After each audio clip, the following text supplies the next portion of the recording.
Welcome to something fairly overdue.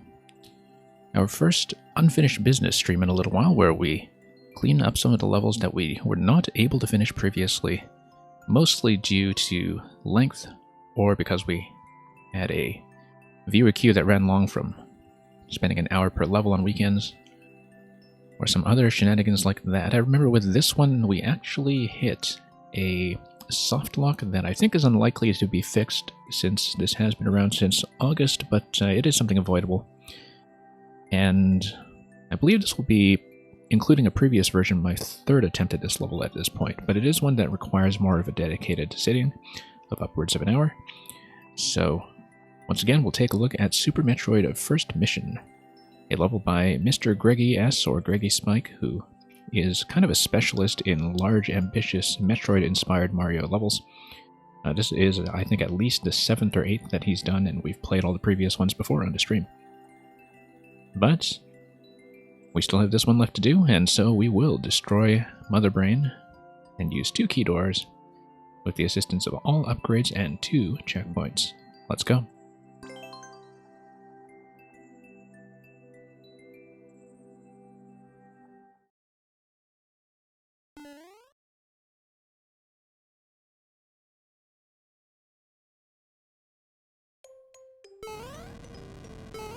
Okay, let's get into the entry area, and to the gunship, which in this particular level cannot be entered, although it does give you a fire flower to start. Rather useful for coin number 1.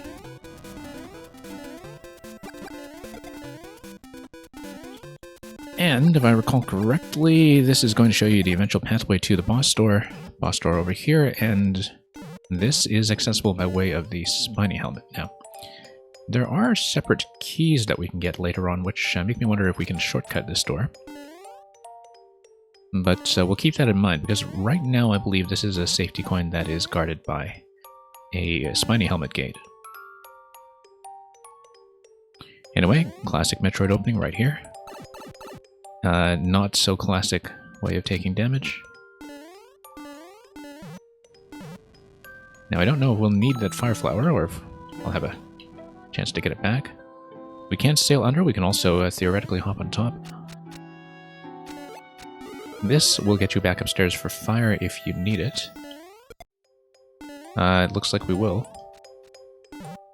At least for that door over there. I think it is best if I go up.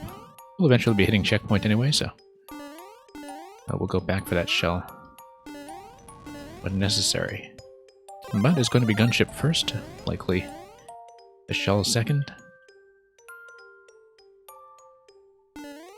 Very expansive layout that we see here so far. Yeah, once again, going to spawn the shell. And over we go.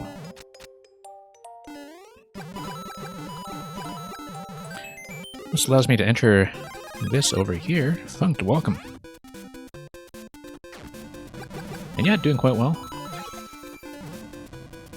I have been experimenting with a couple of different start times, since it's likely we'll have a couple of schedule changes going into 2022, but I don't exactly know what those will be yet, so we're currently just seeing what's viable and taking the time to wrap up some of the lingering Mario Maker content that we still have sitting around from this year, so it doesn't just sit in my backlog forever.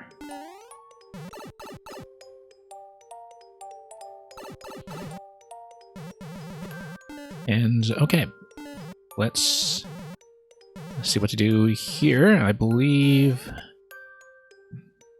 we'll just drop in here first. Redbeard, welcome. Redbeard, hope you're doing well. I know that you had a major life event scheduled at some point, and I couldn't remember how soon that was. I've also been trying to find time to do one of your escape rooms again, but it is going to require a separate stream, and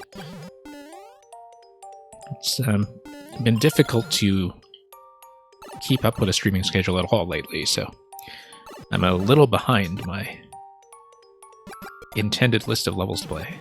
Whoops. Okay. bad idea to lose that shell right here. I probably do want to go back for it. Because there will be some poison to deal with very shortly, if I recall.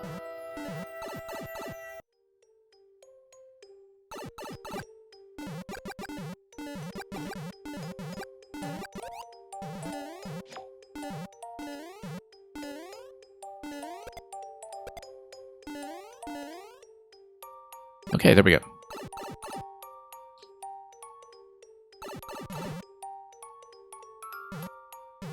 Now, if I recall, we can just go forward from here. It was 5 days ago. Congratulations.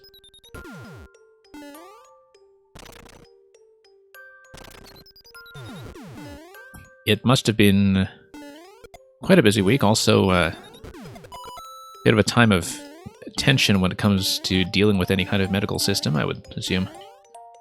So I'm really glad to hear that you seem to have made it back out of that unscathed.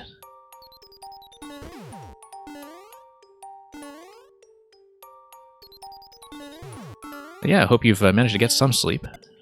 Might be a bit of a tall order, but I'm sure you'll manage to make it work. Whoops, let's... I probably shouldn't have bumped that guy. I think the idea was to ride him further. I guess we're not getting to 50 coin. I believe for the P-switch I will actually need a Super Ball or something else to bump that with, or, for that matter, the Bone Shell to jump up a little higher. Let's explore a bit more. And, yeah, quality humor depending on the industry. I think that's often how it feels like from the applicant's side as well, so they may have correctly estimated how that system works. Whoa. Double boom boom over here. Let's just nuke them as much as possible. And yeah, quality humor. I don't have the queue open today, but we'll see if we can make room for that code later. Currently, I'm finishing levels that I previously was unable to finish on viewer levels. It's been a while since we've done a bit of a backlog stream like this, so it's been long overdue. Now, this one is a Metroidvania-style level by Mr. Greggy Spike, and that is the code that I've just posted in the chat.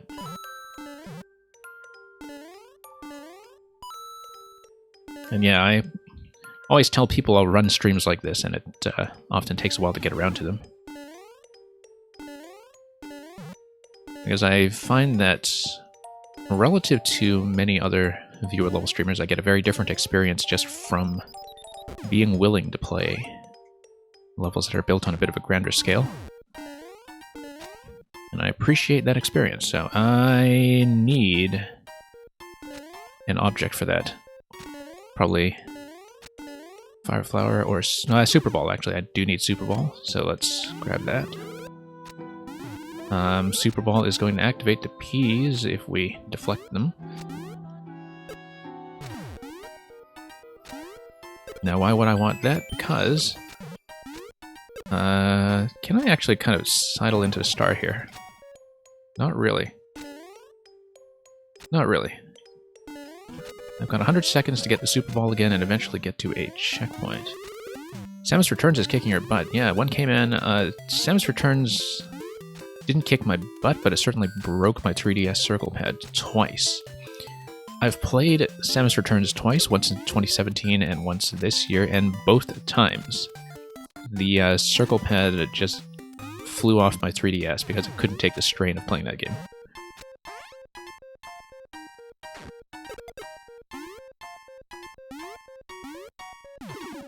Yeah, to me it always felt like a game that would have been excellent for the Wii U if the Wii U were a more viable system commercially. Of course, by the time it came out, okay, we probably do need a Bone Shell here, if I'm reading this.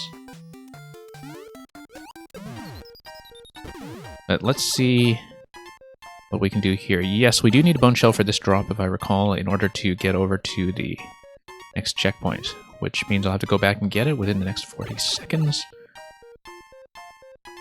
in order to hit checkpoint 1. Or I will have to... I will probably not make it. The last bone shell is a little ways away, so...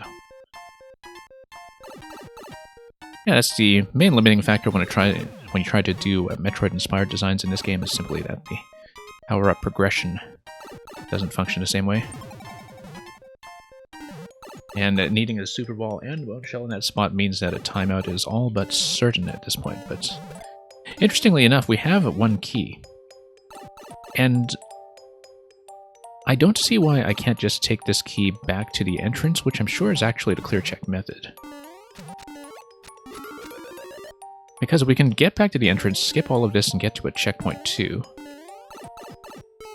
Let's try it. 4, 3... What's the obstruction here? Ah, yes, you need 2 keys to get into Tourian, which is why you need the pink coin key on top of that. Okay, because there's an additional key door later that's sort of in the middle of this sequence, and we shouldn't count on this being breakable, basically.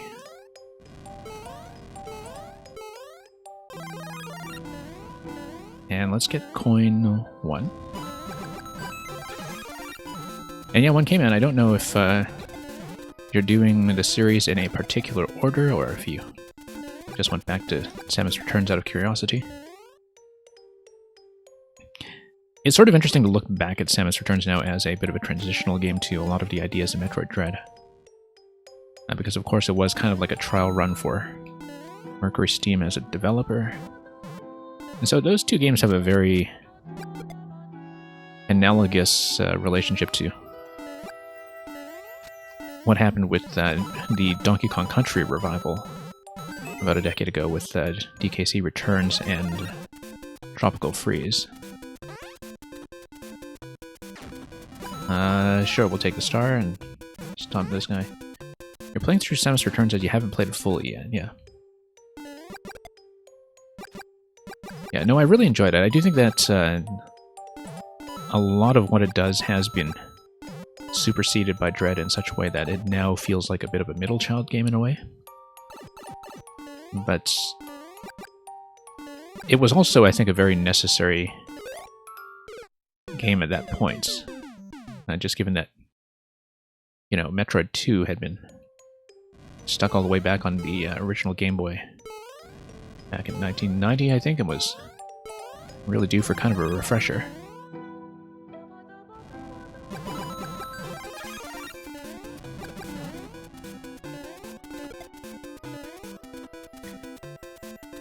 And yes, Glitch. So lately, Glitch, I have been trying out a couple of new start times as a bit of a test. Typically, at least over the course of 2021, I was not really able to stream during this time for a number of reasons. Usually I just was busy until extremely late. But this week, since we are kind of approaching the end of the year and have the benefit of holiday schedules and so on, I am playing around with the schedule a bit so we can do a couple of test runs in advance of 2022. Because the idea is that I do want to do more streams this early in order to catch more of my North American audience that can't stay up late.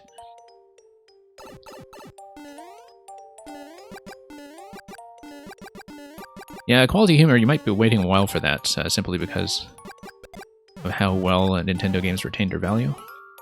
To be fair, they do put their own first-party titles on up to about, say, 30% off at most, about a year later sometimes on digital sales, but that's fairly rare to happen. If anything, my past experience with Nintendo first-party games is that the ones that are well-regarded and in the kind of mid-sized series in particular tend to go way up in value. I always regretted never getting my own copy of Fire Emblem 9 and 10, for instance, so that's Path of Radiance on GameCube and Radiant Dawn on Wii. I did play them by other means, but like, they were so scarce even within a few months of their release that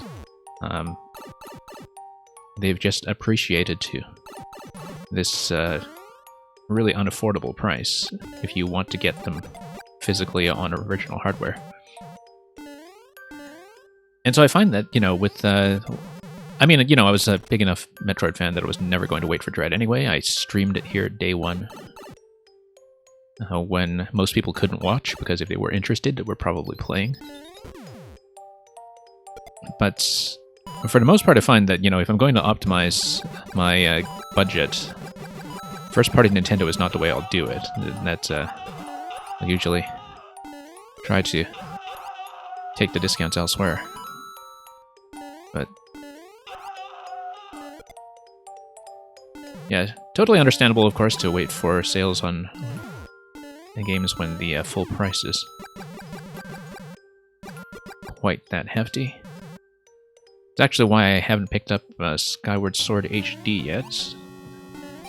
I mean, I love Skyward Sword, I'm quite interested in it, but there hasn't really been any particular reason why I need to play it now.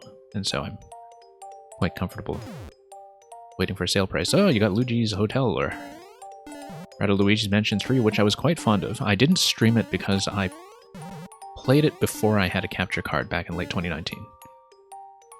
I can't believe it was that long ago now, actually. Late 2019.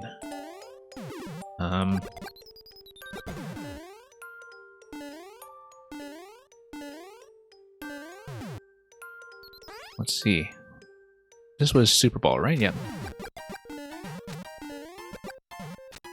Totally looks like you should be able to edge your way over to that star, but I don't want to mess around with that too much. Let's hit the peas. Well, no, let's hit this first.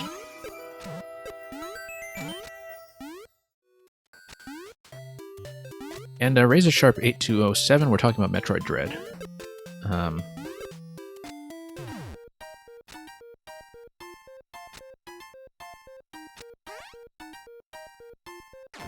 And yeah, quality humor, that's totally understandable. I mean,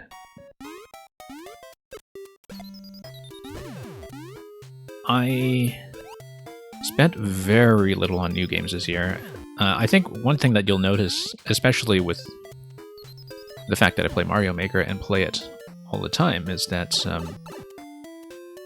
very often when you have a game that has enough depth and longevity to it, like you do with something like Mario Maker, that you don't particularly ever feel like there is a software drought, right? Like you're always just overstuffed with content.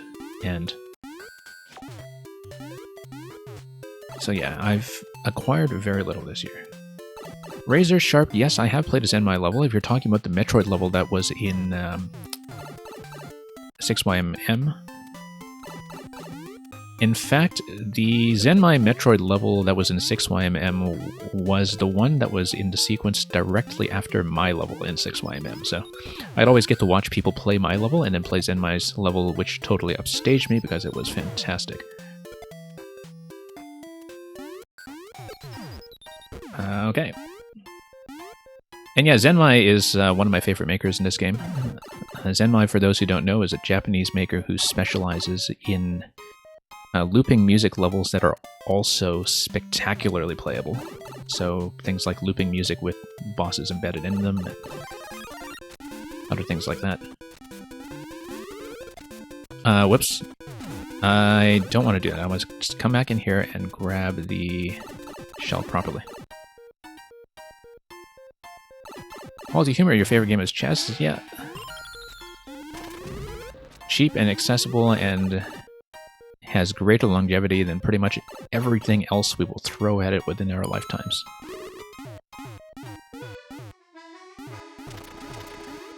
I think the biggest threat to chess would have been if people, you know, after reaching this point where you know that for both Machine and Grandmaster Play, that everything just sort of winds up with draw death at the end.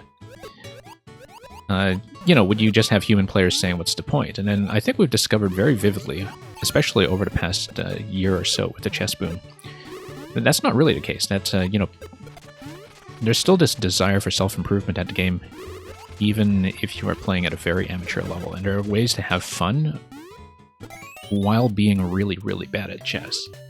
Which, I mean, let's face it, you're to varying degrees, mostly going to be bad at chess, although I know quality humor is much higher rated than just about everybody else here. so far as I know. Okay, I'm probably not going to get too much further in this before I hit the timer, but let's try to review how this section works. It works a lot better than how I'm showing it right now. Yeah. Chess 960, which of course originated as Fisher Random. I haven't played Chess 960. I know about it conceptually, but you know, I'd like to actually play passable chess first, which, yeah, you mostly play slow bullet, so perfect play isn't even a possibility at GM level. Exactly. I don't know if you caught the brief Magnus stream that went up over the weekend when he was basically playing Lichess titled Arena in Bullet with, well, basically at a drunken hotel party in his room. I caught a little bit of it.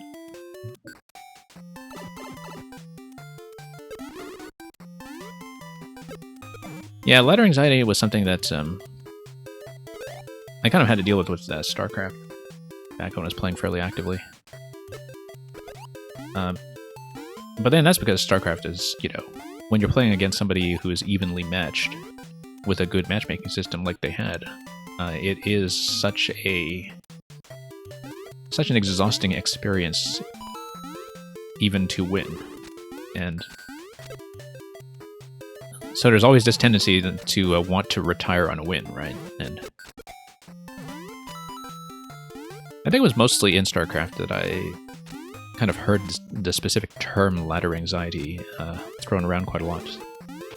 Although, of course, it's applicable to just about anything with a competitive rating system. RVamp, welcome.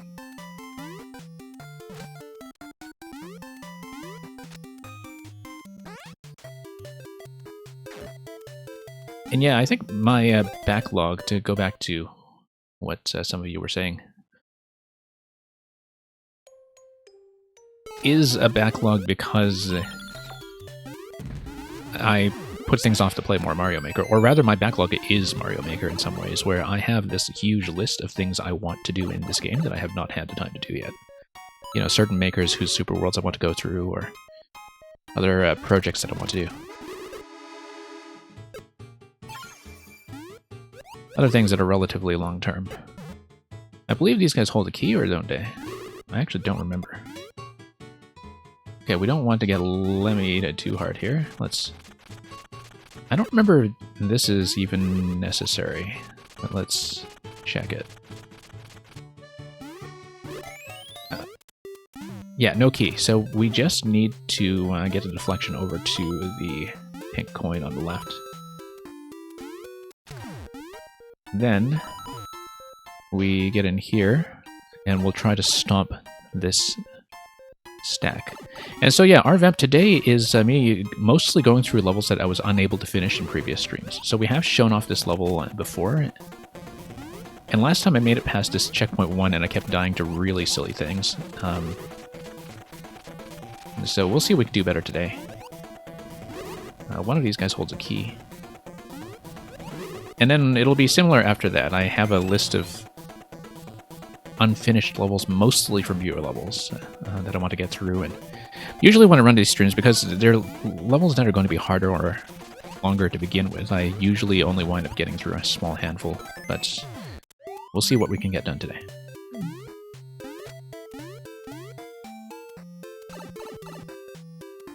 And yeah, Glitch, I think if you were talking about Lemmy earlier, with the Lemmy and Hammer stack, he did not have a key. That's correct. At this point, though, we should have 7 coins and a key as we go to the Magic Koopa room. Whoops, and lose the shell, which hopefully I don't need. I think I might need it, but... Oh, no, because we have a place here where I can switch to the winged boot, and so that's not necessary. I'm going to collect the winged boot from this little statue here. And then we'll make a jump over.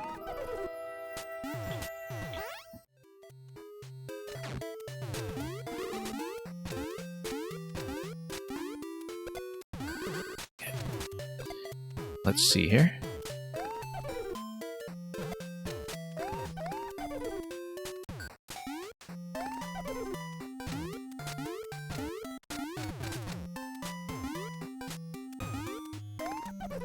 We go, and don't remember what this was, but there's a key door, so we'll take it.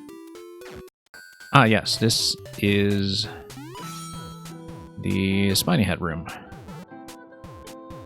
and which allows me to switch to Fire Flower. Do I actually want to do that? I need the Super Ball to hit the P's, I think, on the left side, so I don't know if I actually want this yet. But we know where the Fire Flower is, and we also know where the regular Shelmet is. Oh, you can actually kind of switch to Super Ball in that room too, I guess. But my thinking here is that I want Super Ball to hit the P, because otherwise it's going to be a massive pain. Whoops. Yeah.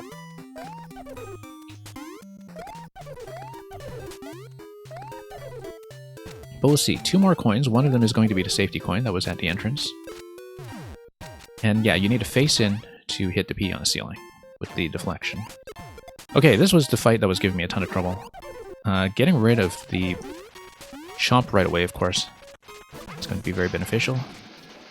Having grabbed this Spiny Hat early, in fact, to get rid of the Chomp has pretty much saved this fight for me, so. Now we try not to die to fire. And there's something in particular I need on the way down. I believe I might want fire again rather than Super Ball, but I don't quite recall. Because we need to backtrack now. Notice that there's only 1 checkpoint so far that we're not able to reactivate yet because we haven't hit checkpoint 2. I believe checkpoint 2 is going to be past the double key door for the Turian segment. So we have 1 key now, and we're going to get 1 key off of the coins, and I'm missing 1 coin. Which concerns me slightly, because I don't know where that is. Oh, I also wasn't paying attention. I need a bone shell down here. Okay. Hang on. Okay. I missed a coin somewhere, I think. Unless it was a coin that's not accessible yet in the main section. Anyway, the Boom Boom fight went much cleaner than usual. And we'll see if we can recreate that somehow. Because the Boom Boom fight was a major sticking point last time I played this.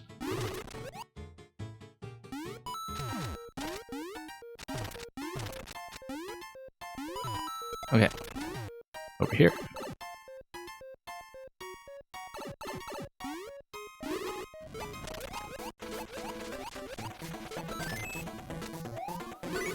And yeah, when Prime decides to race its way over... Oh, I must have forgotten to snatch that coin, maybe. Because I don't remember actually checking the top right in that time. Okay, yeah, I think I just forgot to tag that coin. Maybe. We'll see, I'll have to count this mentally. There we go.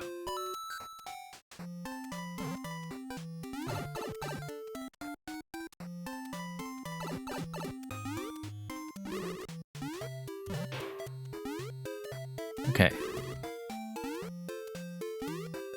Now let's get over here. I mean, I can jump out of the shell, of course, but who wants to do that?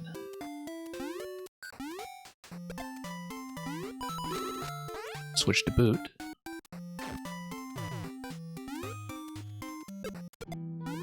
Snipe this guy midair. Very fancy. I don't believe the shell gives me anything useful here, no. Would have needed to hit that from the side.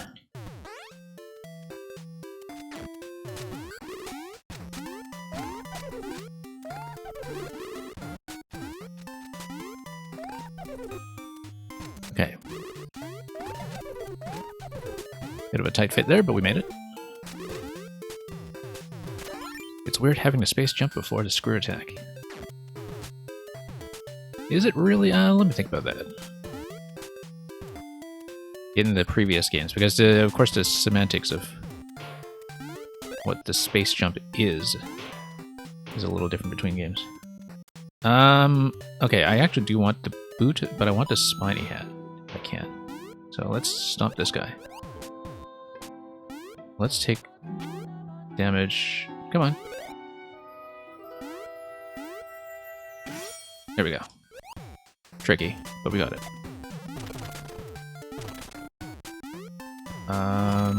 Okay, I want to keep Super Ball, so let's grab that.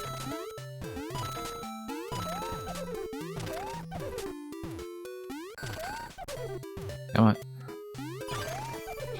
And yeah, at 8 coins at this point, so that was on par with what we had earlier.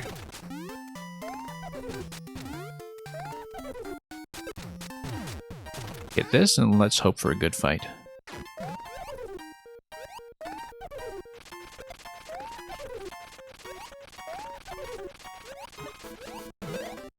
Well, close call there. One more hit, though, should do it, if we can get in here. Interesting, I killed the Muncher with a squish. This is a terrible position to be in, but we managed, and I'll even get the clown car. Which will allow me to break this level to bits, probably. So I kind of wonder, well... kind of wonder if I can break this. Not much. Okay. Nope, hang on. Let's not lose that.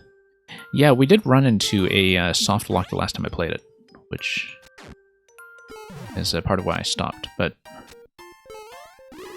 I should be able to avoid it as long as I don't do silly things like that. Whoop. That was unfortunate. It's okay, let's grab the boots. And remember to switch back to the shell afterwards. So I'm missing 1 coin plus the safety coin. And I don't know if I saw earlier where that second coin is coming from. Oh, bad idea. That's okay. We know that here we have a bit of a replenishment. But I don't have the spiny hat, and I need the spiny hat in order to progress. Yeah, because I need to keep the spiny hat all the way back to the front entrance or I don't get a safety coin. So, whoops. So I'm in a little bit of a pickle here. Especially 200 seconds. But we'll grab this, we'll go back up for the spiny hat, and see if we can proceed from there.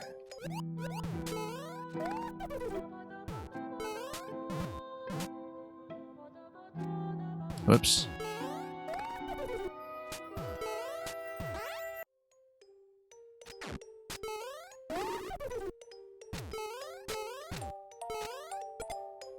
Okay. Let's get up over here and see about that spiny. We'll need to take damage first. It'll be a bit tense, perhaps. Nope, hang on. That's fine. We can just go back in. And then we'll go Bone Shell. Because that is what will get me back down. As long as I don't hit anything on the way down, which is always a bit of a risk with these Magic Koopas spawning where they do.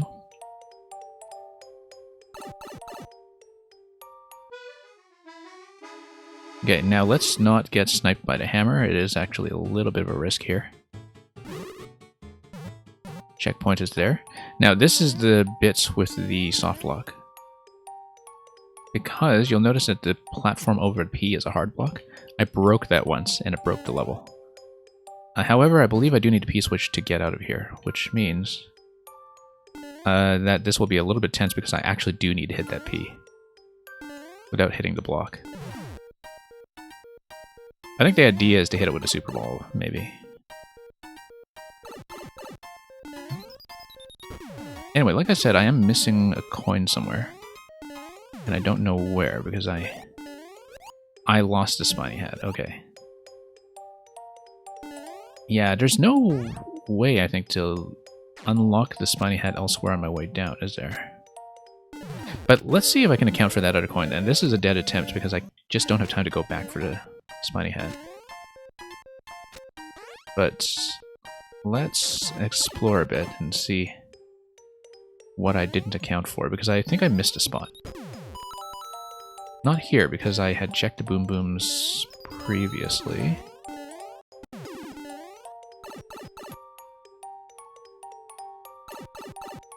Oh, it might have been down below and to the left. I don't remember checking that on this run. Okay, no, that's just Fuzzy Helmet. Did I actually play this room? Yes, I did. Okay. It's with the hopping statue. So let's see what I missed, because I definitely missed a coin. It may have been by Boom Boom, but it may also have just been much further towards the entrance. But that's okay. We'll just take this attempt to scout a little bit and collect information.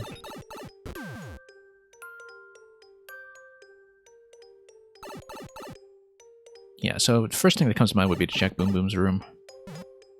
Second thing that comes to mind is to see if we missed a branch somewhere much earlier. Oh, I think I know where.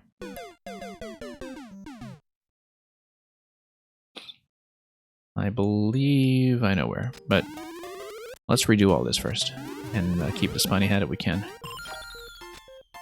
Yeah, the Spiny Hat, if this were designed to have a bit more of a preservable power-up progression, it should have been able to unlock more Spiny Hats that were gated behind things like hard blocks along the way, but that's okay, we'll deal with it.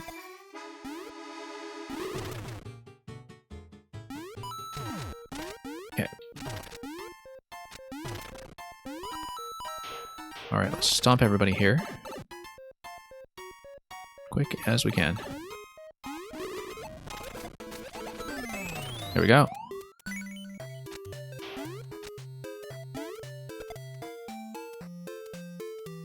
And then we'll grab the coin that's on the right side if I haven't done so already. We haven't, so let's do that. So yeah, one coin in the Blooper Metroid tank, and one safety coin and one other one that has not yet been accounted for.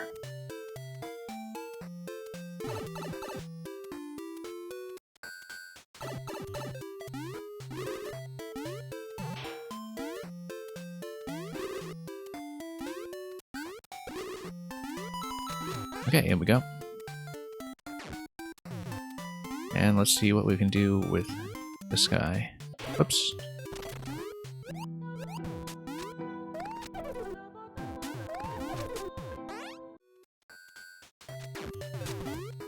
Okay, and we are through. Let's have this. Stiletto, I think, doesn't bop the projectiles the way the Bone Shell does, so let's not try. We will try to switch into the Bone Shell, sorry, not in the Bone Shell, into the Spiny Hat, but not into the Fire Flower. Hit me. Okay.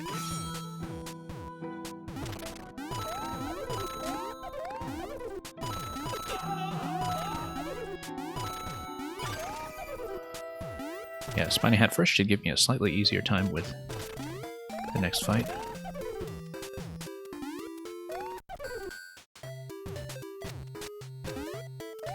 Up we go.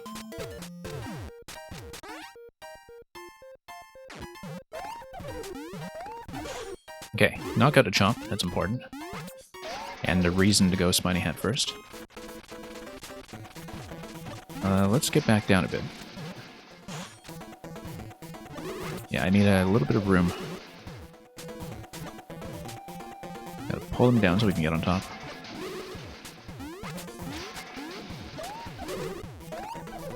Okay, there we go.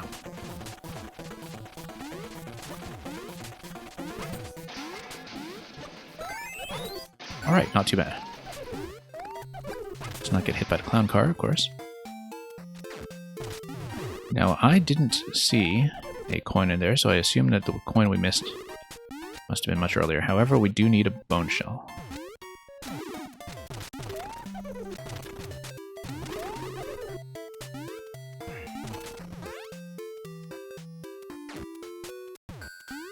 And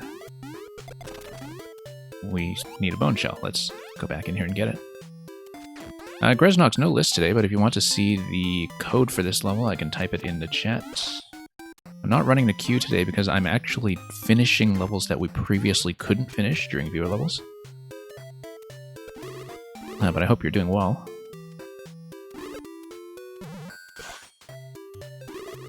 Anyway, down we go. And yeah, this is the code to the current thing I'm playing. We've been at it for some time. Let's not get sniped by the hammer, that would be awful. So yeah, still one coin unaccounted for then.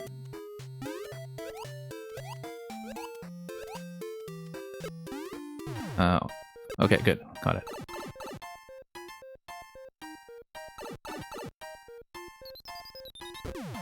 Now,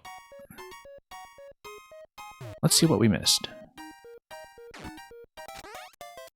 I don't think it was the coin in this room. I believe we did get it. Let me just check that quickly. Yeah. Because the coin in this room is over to Chomp.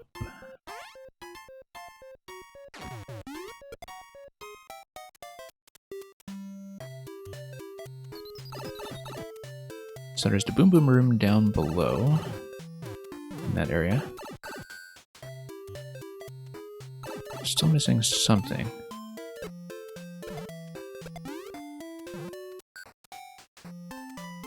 Could have been a branch that was much earlier. Over here, for instance, I don't know if we had actually checked the top room on this particular attempt. Why don't I head up and see? Well,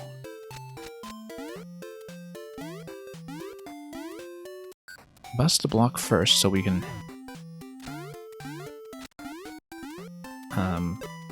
just account for the possibility that we lose the spiny hat, which I don't want to do. And I've got 200 seconds to play. Okay, we'll bust this first. Whoops. And we know there's another key required here that is going to be the key for the last pink coin. So we need to grab a key and then survive with it all the way here so we don't take key death. I need to figure out where that is, and I believe it's probably going to be in Boom Boom's room.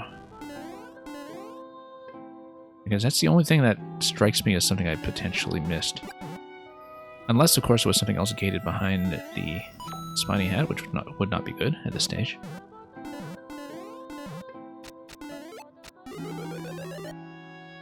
But we'll check both of the Fire Flower gates here to see if we missed anything. Not this. Okay. Probably the Boom Boom room. So let's check it.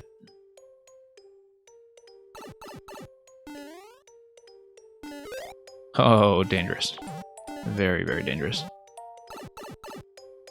Even more dangerous once I grab the key.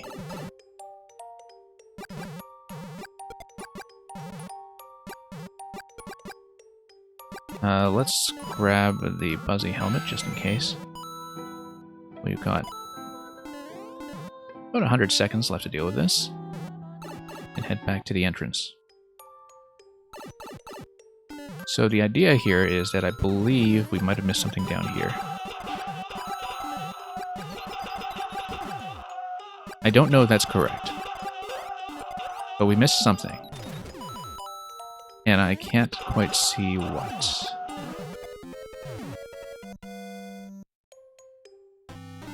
It was not down here. Okay. So where was it?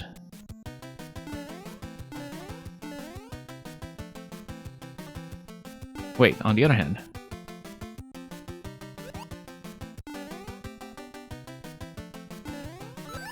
No, we have the second key off of this guy. We take the second key up. We actually don't have to get to the 10th coin yet then. The 10th coin is something afterwards. Okay, that makes sense. Interesting that you use that key twice. I'm kind of wondering what the clear check path is. Because that key respawned since we were past checkpoint. Getting a little bit tense here. We do need the bone shell. In this room. 50 seconds left. Let's not die here.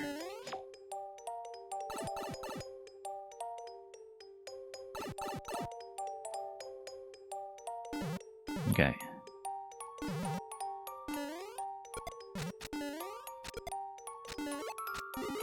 Back up we go. We'll grab the fire flower on the left and then head for the key door on the right. I don't even know we should bother with the fire flower, but the gunship is not far, so... 20 seconds? Yeah, we can do it. I'd rather have that little extra peace of mind. I believe we should... Oh no, we actually still have to go through the Turian sequence here before we hit a checkpoint, don't we? So I'm actually a little too slow. I forgot that... Oh wait, no. Here we go. Let's go. Checkpoint. See? Plenty of time to spare. Plenty of time. Now we have the boss sequence. We're going to time out, but that's okay.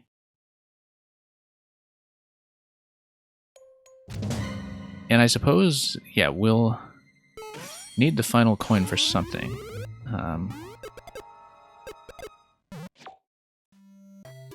I think I actually prefer Bone Shell over Boot for this next segment here. I don't know if I prefer Super Ball or Fire Flower. Super Ball gives me the deflection. I think I would like to have that.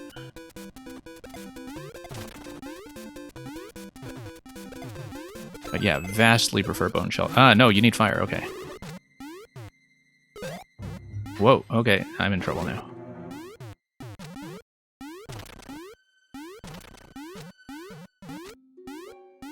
Okay.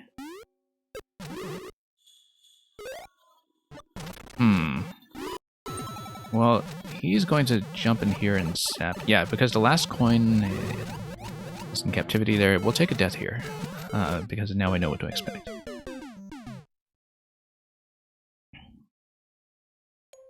Alright, so the configuration I want is actually Bone Shell and Fire Flower.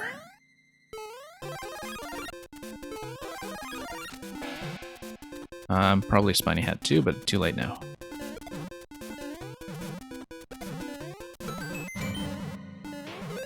Uh-oh.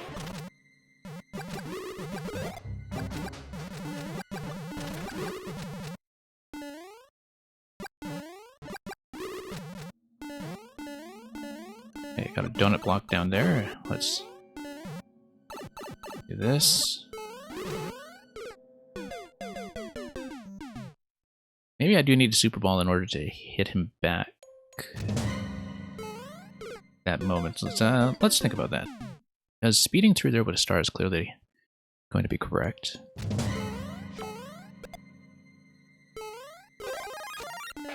Losing a Bone Shell is awful. But a little bit of flotation doesn't hurt.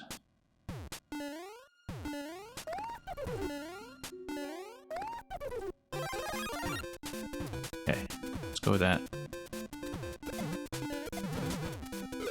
Nope. Have to remember, of course, that we took the boot instead of the Bone Shell that time.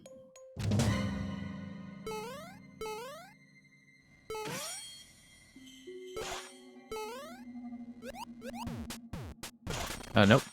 Didn't want to kill the Bone Shell, but I guess we'll have to deal with that now. Let's remember to take some flotation here.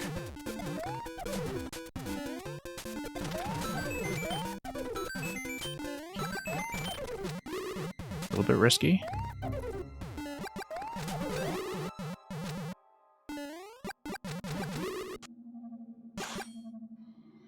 I should, however, actually be safe in this location here.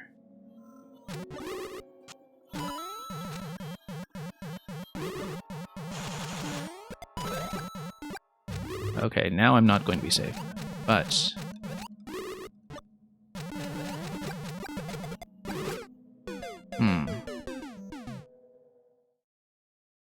Like, Super Ball will definitely kill him.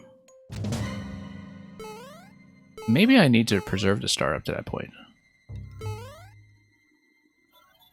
But I think it's going to be a bit of a long hike to do so, not really counting on that being the case.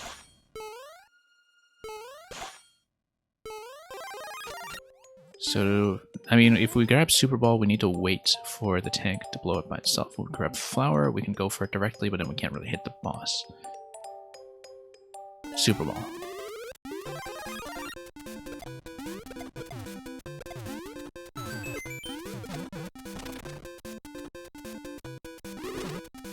I probably should have gotten rid of that guy. A lot of small tricks that are possible here. Yeah, I would think so.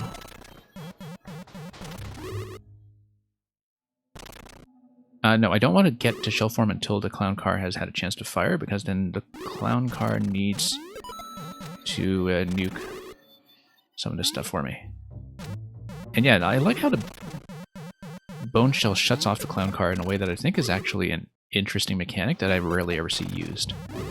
Like using the bone shell to disable a clown car. I feel like that's usable for something, like some kind of bone shell survival concept that we haven't seen yet.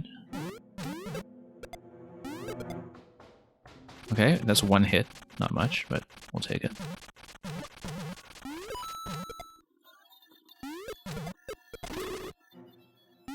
So yeah, we just repeatedly shut off the tap for clown car, so it doesn't fire. And we're a bit low for it anyway, and in a good position with the Shelmet, as long as I play it carefully. I will need the fire clown car myself, I think, in order to blast her to the left side. In order to do that, I will need to get rid of the stump. The stump is going to fall into fire car.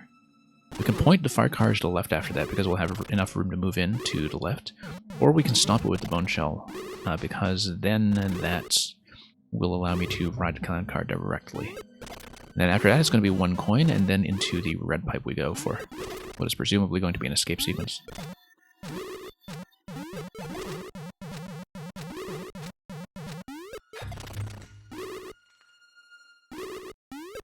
Okay.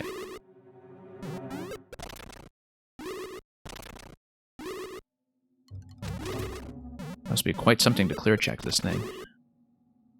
I mean, there are definitely some minor optimizations to make that possible, but...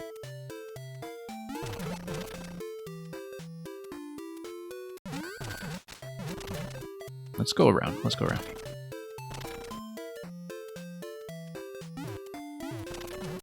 Hang on. I don't have enough height to actually stomp right now. Let's see. Whoa, I got crushed. That's an awful way to go. Wow. Oh, it was a crushed F with a stump. Okay, that's what happened. Yeah, it was a stump collision on the left side when I was trying to go around. Okay, we have a strategy at least.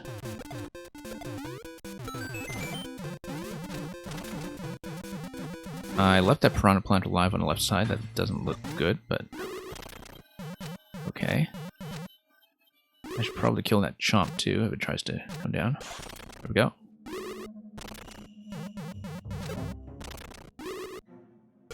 Let Blooper come over here. Let this guy fire and not just hit the one-way panel. Oh, this is going to be a problem. This guy will just duck into it. It does mean I won't be able to clear the stump using the bone shell, though. Or disable the clown car using it. We'll need to be fairly patient about this. Also, I noticed that the spike helmet actually could have cleared more space for me up top. in the tank. We probably should have considered that to basically give the clown car some room to move. I don't want the clown car to bump me out though, so having it trapped in its current position is probably to my advantage. Okay, now we're in trouble. Now I need it to fire by itself.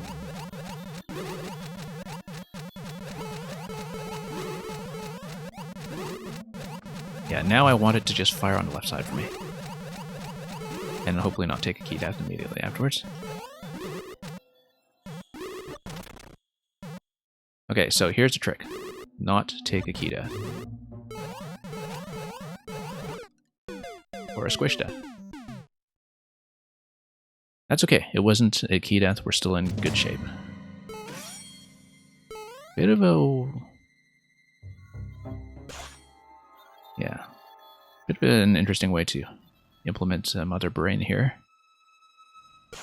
It's actually quite a bit nerfed from the version I had tested months ago, because I had played an earlier version of this where I could not beat Notorian sequence at the end.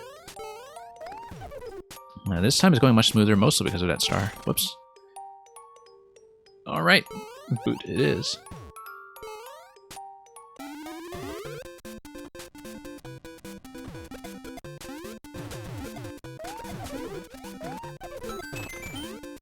Oops.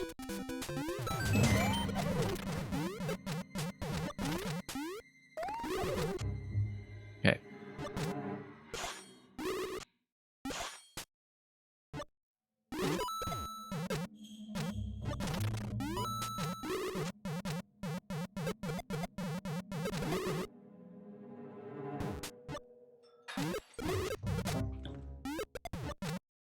And we'll just have a bit of a standoff here for a while, as we did previously. Yeah, once the stump falls in, at least it'll take up less space. Or I could just release it by letting it out by hitting the blocks that are overhead to the right. The concern with that is that I get bumped by the clown car on its way out. But if I stand by the one-way panel, it should hopefully not do that. But basically I don't want to get kicked into the poison by the clown car. That's something that would have been acceptable if I were wearing the bone shell, but not while I'm wearing the boot. I think it's better if I just attempt to shoot him to death here. And as long as I don't get wrecked by the stump like I did last time.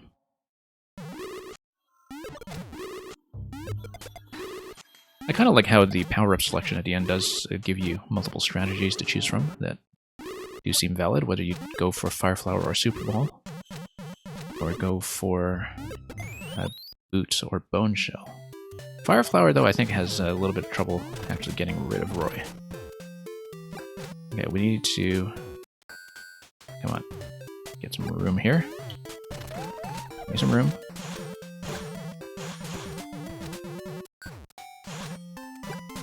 Okay, good. Good. Let's not take key death. 338 seconds to go. Escape sequence.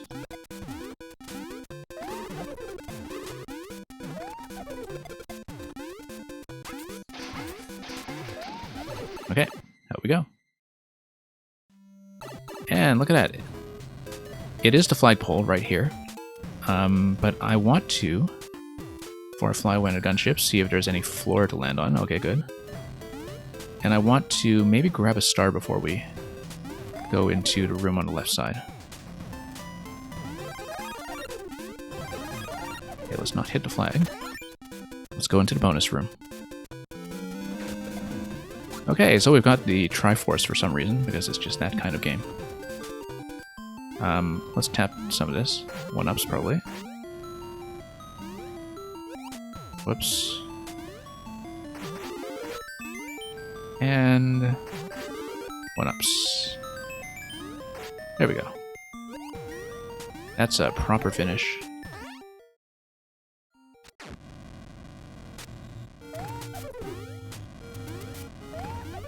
And let's get out of here. Okay, at long last, the level is complete.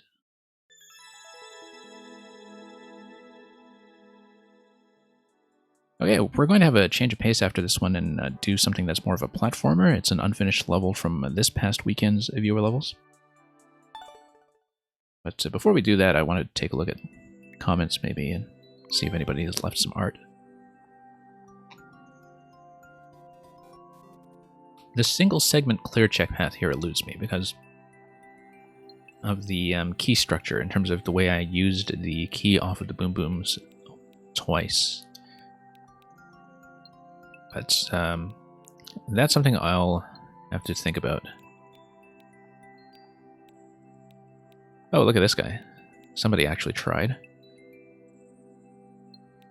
Loon for all. Oh, okay, there's also the boss here. Sorry, not the boss, the map here by the creator. If you were playing with comments on. Anyway, thank you for the GGs. Greznox, I am not running the bot, but I can check that code for you.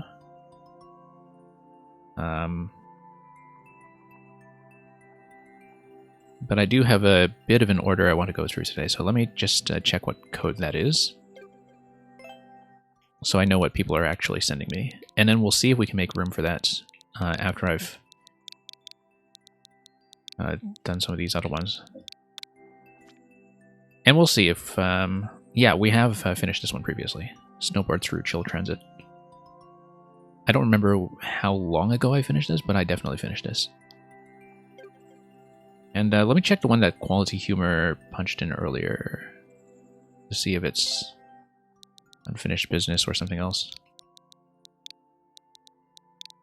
But like I said, it's not really a Q day today because I keep telling people on viewer levels that I will finish their levels later. And yeah, a fairly new one. We'll see Quality Humor if we can maybe do this at the end, but I do want to get through more of the backlog first.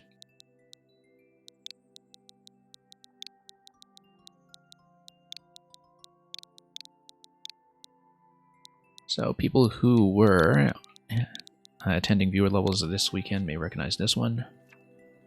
Circular Catapults. We got past the first section and got over to checkpoint 1. But we didn't get beyond checkpoint 1. And so let's wrap it up.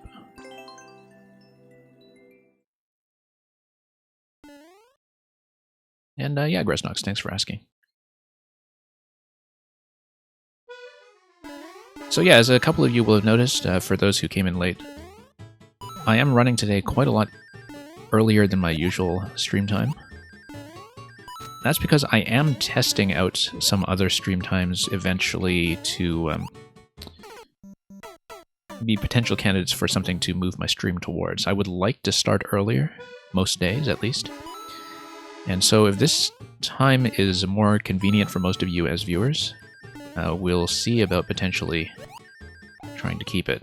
I know it's a lot more convenient for people in North America, but of course I have a bit of a European base as well that I'll need to accommodate some other way. But we'll see. It's a bit of a test run to see if it's even possible for me to run regularly at times like this. Okay. Now this level is all about using the forward momentum from the skulls. Whoops, a little bit late on that jump. I had to learn a couple of things about how the momentum was going to work with the skull platforms last time I played this, but as you can see, we actually did make it pretty far past some of the trouble spots that I had before.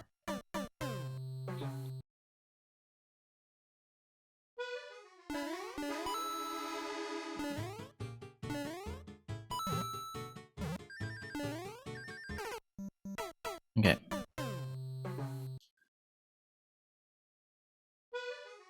Let's see what we can do. And yeah, the reset door here allows you to start that whole sequence starting with the ice blocks, which is kind of required, I think, for the timing to work out very reliably. Sometimes you do sort of fall off the the skull platforms when they are on the diagonal, and so that's something best avoided. That fall there was something we ran into many times when I played this level the last time, and it comes mainly from jumping off of the skull platform too early, because at that point you don't get forward momentum from it, as it gets up the curve at the top left corner of the track that it's traveling on. You'll see what I mean when we get back to it.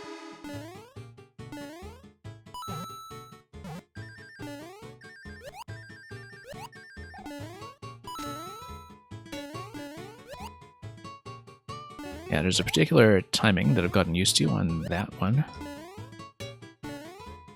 And this one. Yeah, because you need that forward momentum to cooperate with you completely.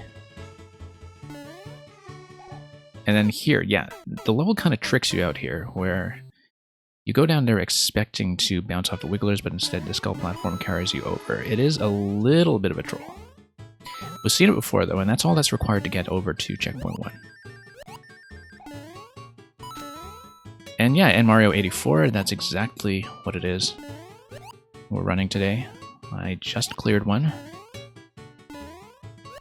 And it's always nice when I can get more than one on a stream like this, because, of course, I am focusing on levels that I know I had trouble with.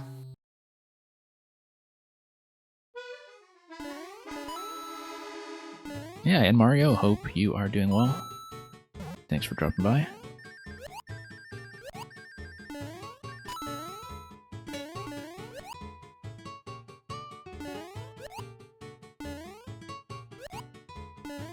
And yeah, I do like to run these catch-up streams every now and then. And I wish I could do them more often, because if I could do them more often, then I could keep the regular viewer queues running a little more smoothly. Okay, no, we'll reset out of this one. That was not going to go.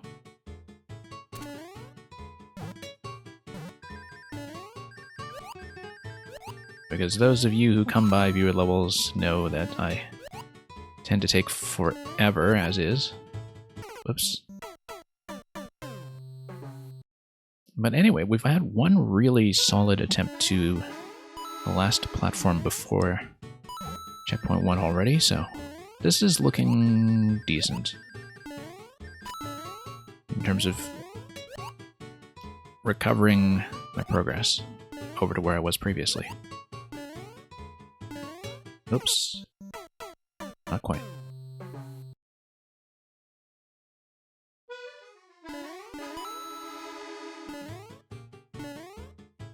Okay, here we go.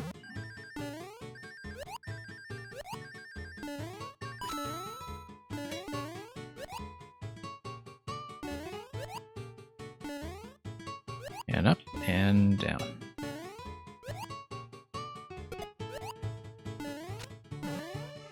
Yeah, once again, you do need to wait until the skulls start to go up the curve before you jump off. Because without that additional forward momentum, you are not really able to make it.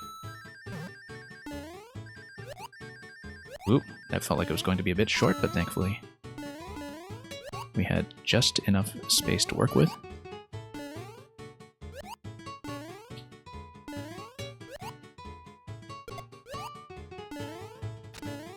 Nope, I just missed the springs completely.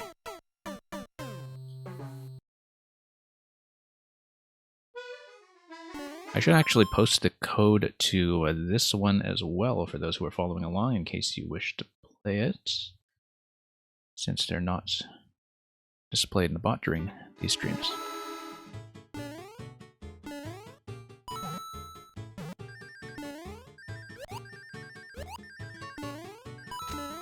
Okay, here we are.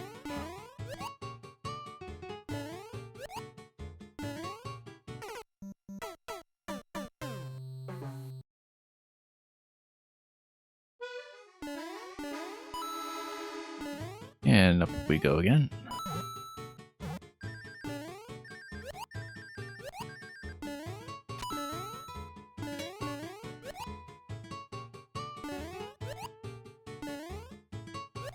And I only just noticed that I forgot to switch my computer back to streaming at 60 frames a second today. So I guess we're actually outputting at 30 right now. Hopefully it's not too choppy in experience. I do like to record footage of these levels that's as smooth as possible. But I was running some other content at 30 frames a second earlier in the week, and I just forgot to switch it back.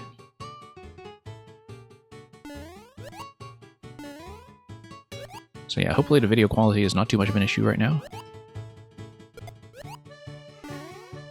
It does mean, of course, that with much less strain on my computer, that we are much less likely to run into the audio problems that we typically have when everything is running on full blast. So it's entirely possible that I should just be running this at 30 to begin with, although I think Mario Maker looks a lot better at 60, especially for very momentum-oriented levels like this one.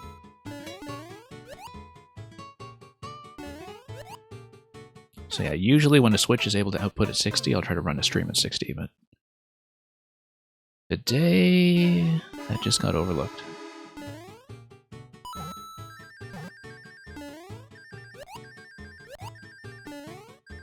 Nope, miss.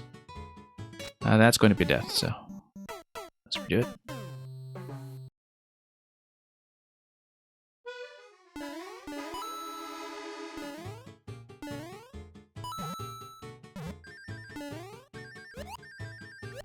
And here we go.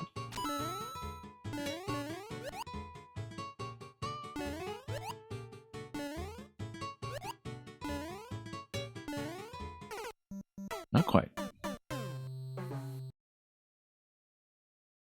But yeah, as long as I remember that I'm going to be sliding over on the very last platform, which is a little bit memory dependent, we should be able to get through this just fine. I was told that apparently the second half of the level is easier than the first. Apparently. We'll see if that actually turns out to be the case. Mist and the Springs.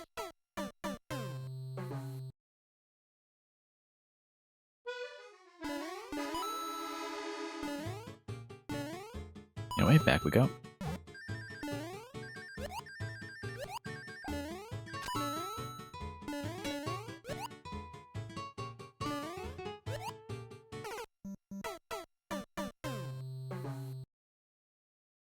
And yeah, not sure how long we'll be able to run today, of course, because we are trying out a new schedule. But I feel pretty confident that we'll be able to clear this one for sure, and then we'll see how much more we can cram in, because there were some other levels I had previously taken a peek at that seemed like they would require entire streams by themselves.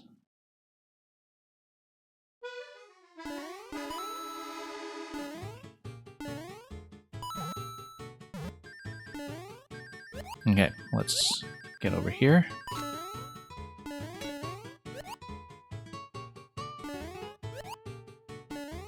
There we go, nice forward momentum. Up the curve. And yeah, too early. I was going too late in some of the previous jumps though, because that's why I was missing the spring entirely. There is a very narrow window there to catch that. Too high, and if you're holding right, you're likely to miss the spring. Too low, and you don't get the forward momentum from the skulls. So I think that is the hardest jump in the level that we've seen so far. I'll point out that jump when we get there, of course.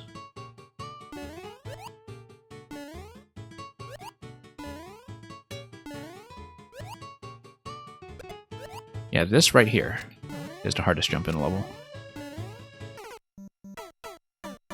And of course, we'll pass it on that attempt just as I described it, only to crash out in spectacular fashion immediately afterwards.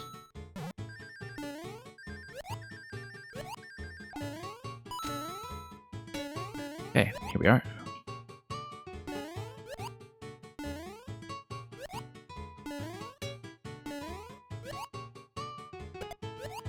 And down we go. Nope.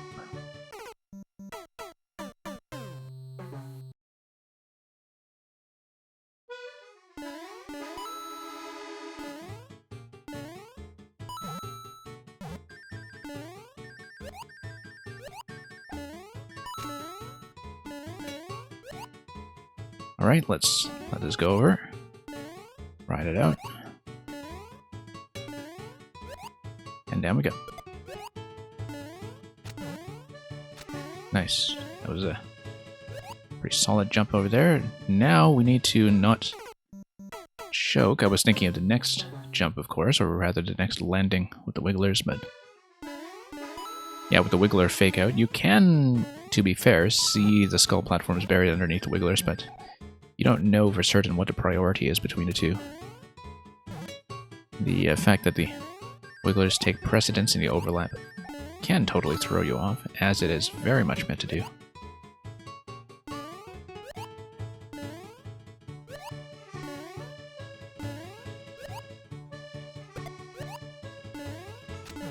But we'll get back there successfully eventually, I hope, and see what we can make of it.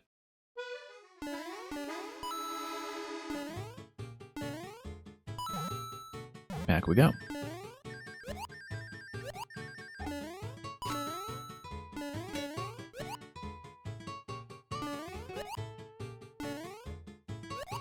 And down.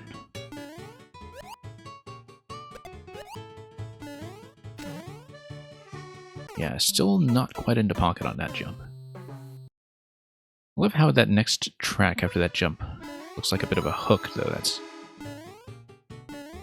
just kind of dangling on that single blue skull. Very stylish.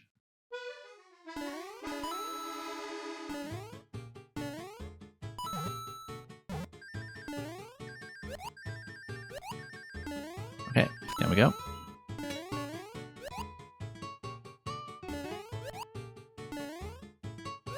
Get a bit of a burst over there. I was almost late to that platform, but we made it. Was standing in a bit of a precarious position on the skull track on the way up that time.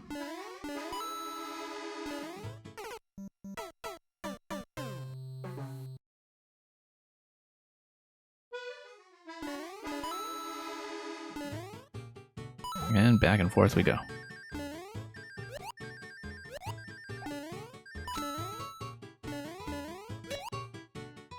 Just going to curve around a little bit and take us over.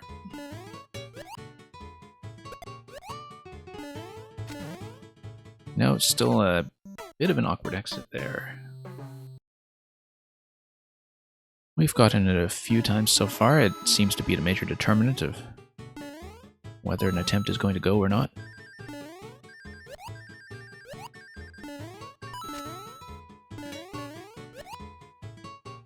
It's going to curve around a little bit.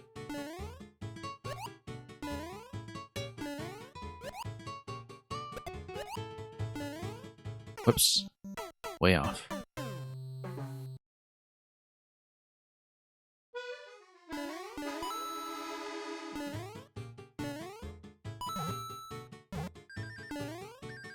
Anyway, up we go. And forward.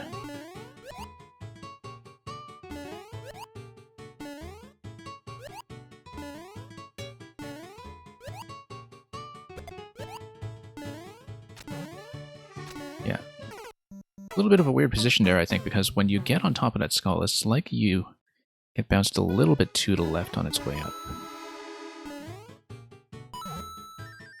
So there's a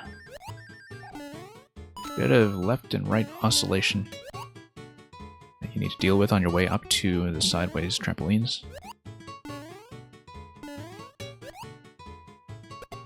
Like right here. Oh, we got it that time. Great. Hugged the wall. And missed a jump. Because, yeah, that was too late because the skull platform was falling down. When it is falling down and in that diagonal formation, we have to be extremely careful. Whoops, didn't hold into that jump properly.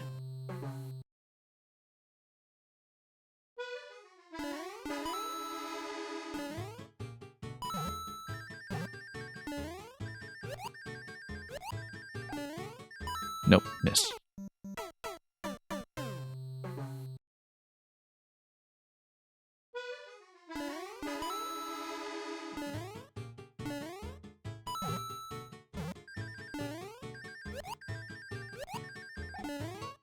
Okay, down we go.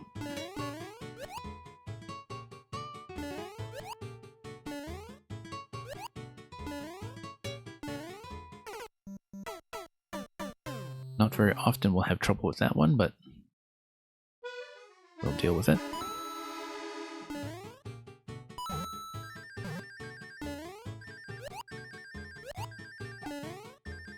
And back down.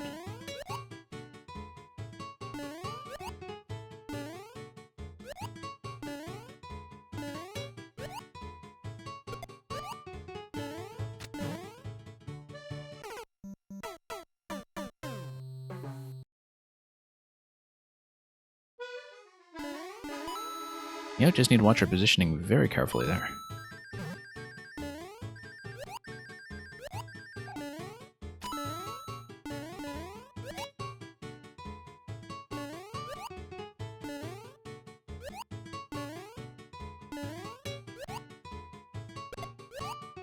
Okay. Good. That was, for once, actually perfect. Okay, so I correctly didn't bounce that time, but I also didn't pull back enough. I knew I had to land safely there. But you do need to pull back quite a bit to cut momentum there, instead of just landing directly.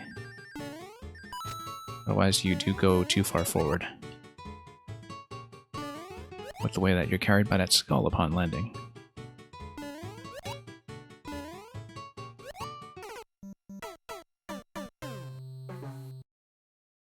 Last time I had made it successfully across and over to checkpoint 1. But we still need to clean up something with that final crossing, and of course we just haven't put in enough attempts to tidy it yet, because that was the best one yet today. And the first time that we'd actually landed on it cleanly at all, so...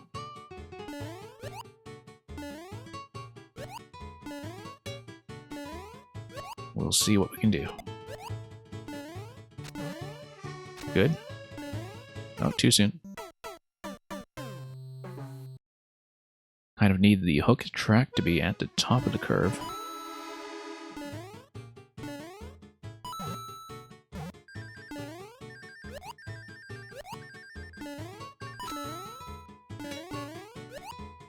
Just gonna go around and around.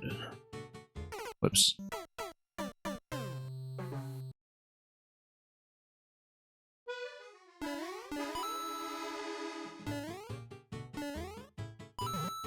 Alright, let's do it again.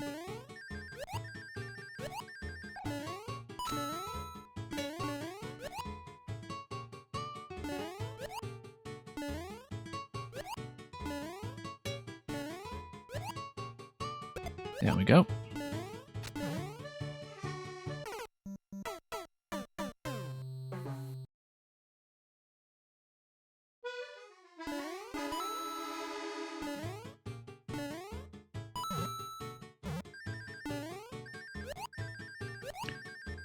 Alright, forward once again.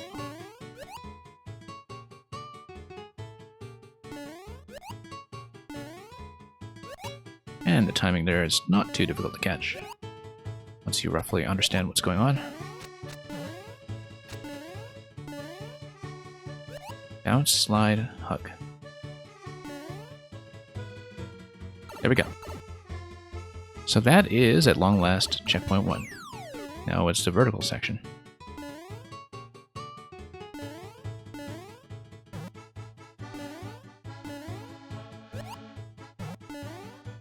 Okay, that seems correct. I think this is the furthest I've gone so far, so... yeah, you activate that, you jump up again to the next coin. I think we can get this down for too long.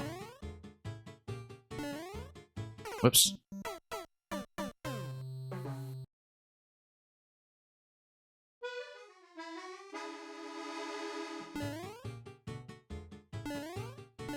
Also, if I recall, there was actually a secret here that we accidentally found at some point. Yeah, it's below there. I'm going to try to go for that,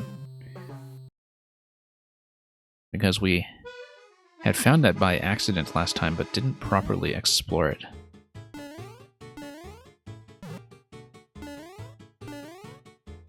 And it's not hard to get. Because... Oh, okay, never mind. That's all it is. Interesting. It's a whole lot of nothing, then.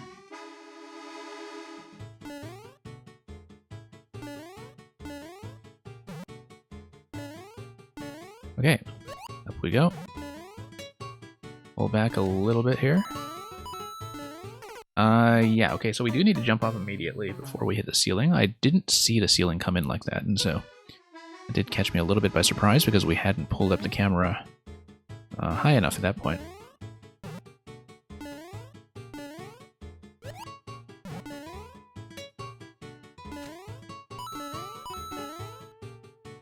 No, we do need to go up immediately.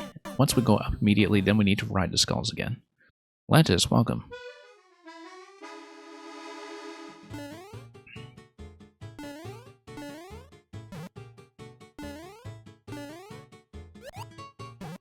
Okay.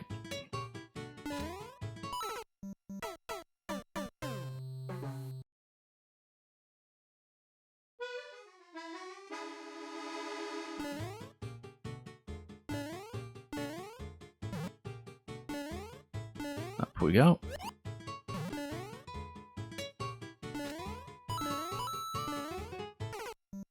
Yeah, we do need to maintain momentum there. We just need to jump instantly. It's going to be blue platform, and then back up to the skull as it's coming through the bottom part of its circle. It's going to be a fairly specific timing here, but we also don't have a lot of options. So I should be able to hit it accurately as long as all the jumps are crisp. Like that. No, I missed the platform. I do need to reverse around it quickly.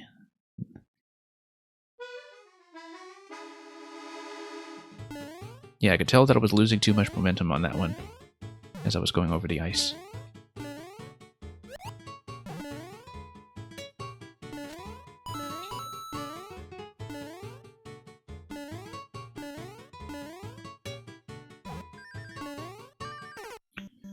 Okay, not quite. I jumped off the skull a bit early. I think I was uncertain about whether I was going to overlap the skull successfully.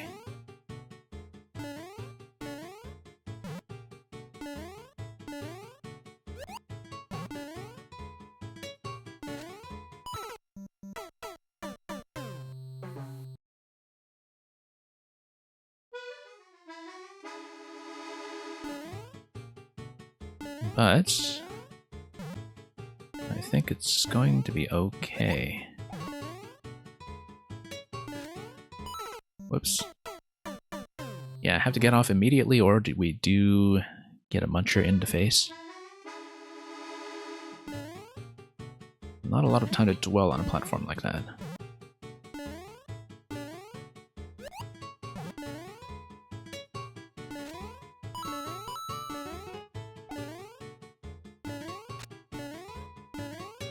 Okay. Once again, too soon.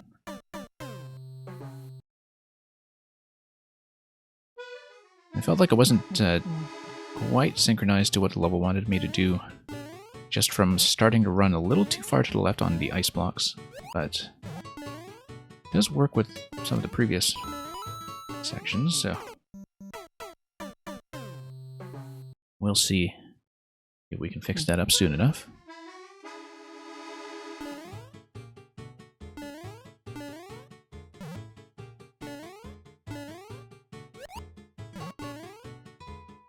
Up we go.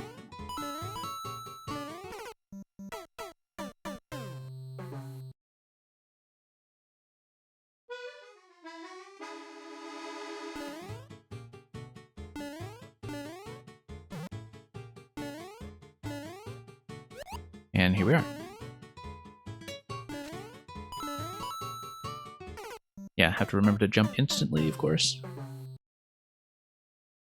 The arrow does instruct you fairly specifically on the assumption that you're not necessarily going to see the ceiling in time. But we still run into that repeatedly anyway.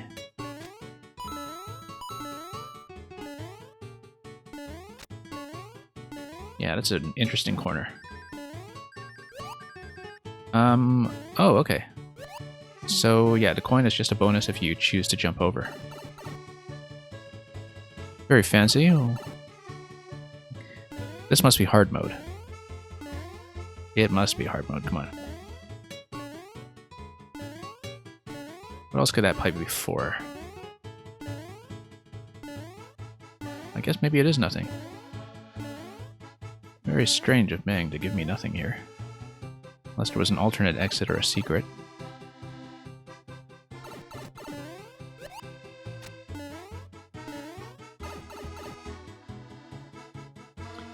Well, unless Mang comes by and tells me that there is something here, I will just grab the goal. And we got it. Another one off the list.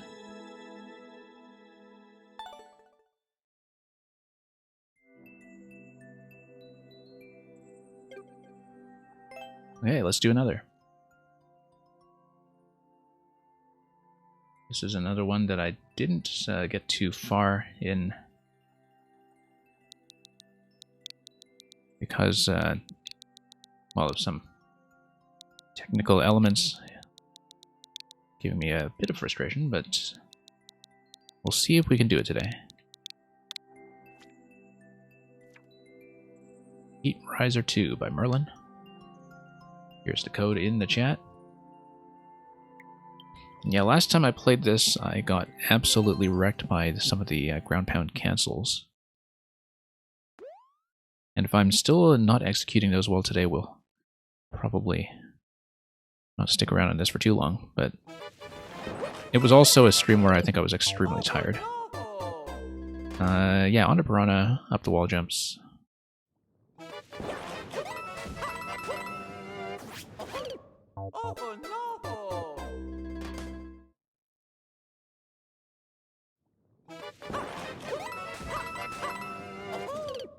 And yeah, it is telling you that you should ground pound cancel. I remember I was trying to do it without doing so, which may or may not be a good idea. That's a long jump, but we did it without the long jump, so I'll take it. That's going to be a little too slow. You are racing against the lava, so spending too much time on the spins instead of doing things along the crisp intended path is going to get you into trouble.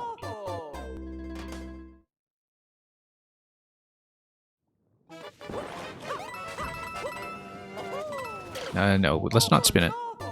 Let's just try to jump cleanly and pound a cancel cleanly.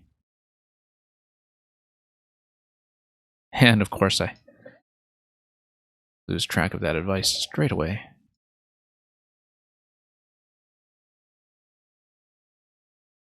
Oh, I see. The Charvarg animation threw me off a little. You were supposed to drop down to the donuts over there and continue at that point. Okay, cancels are going a lot better today, at least. That was not going so well. Probably from the wall jump being a little bit too low to begin with. Too far to the right. It's actually your horizontal position there that matters most, because of the way the pokies are controlling the left side. But there is a certain pressure to pull left a bit and get on that wall.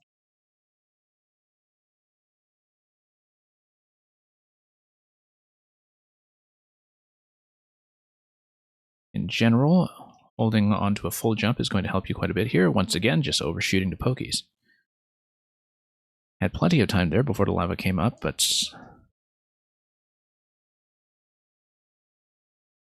the pound cancels do have to be fairly crisp to make something like that work. Like we saw right there.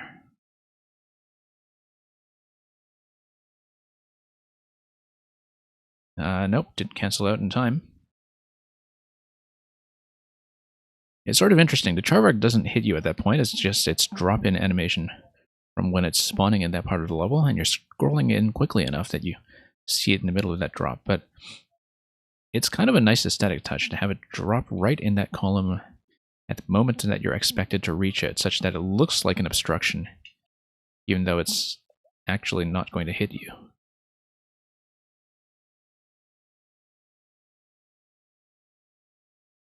And I think it's likely to be an intentional touch. I do know that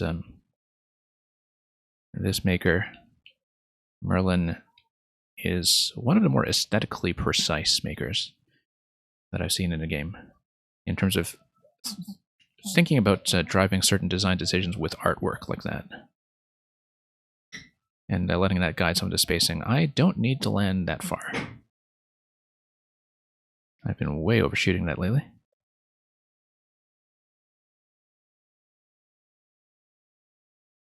Okay.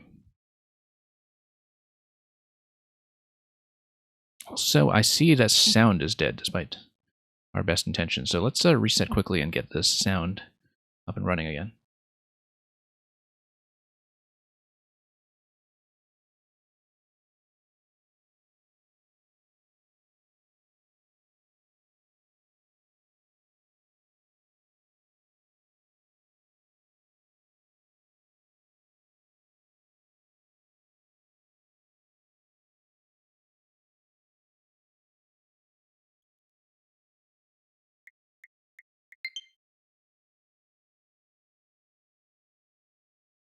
Okay, should be fine now. Don't know how long it had been cutting out, because I was paying attention to that in the previous level when I noticed that we were also currently set to 30 frames a second. And it seemed like things were going without a hitch at that point, but I don't know if we lost sound for a much larger segment.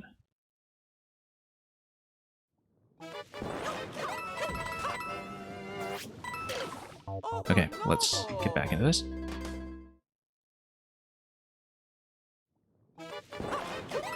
Try to pound cleanly.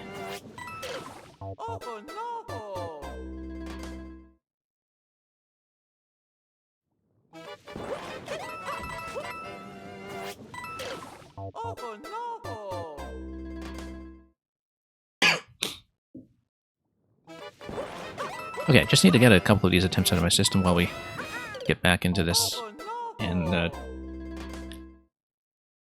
try to get as far as we were reaching earlier.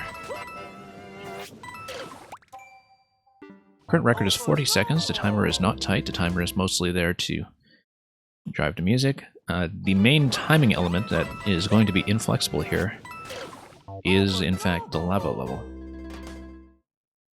So there may, in fact, be 2 segments broken by a checkpoint, but we don't know that for a fact. I'm just judging that based on what we're seeing from the spacing and timer. But it could be something fairly brief that just happens to be relaxed on the clock.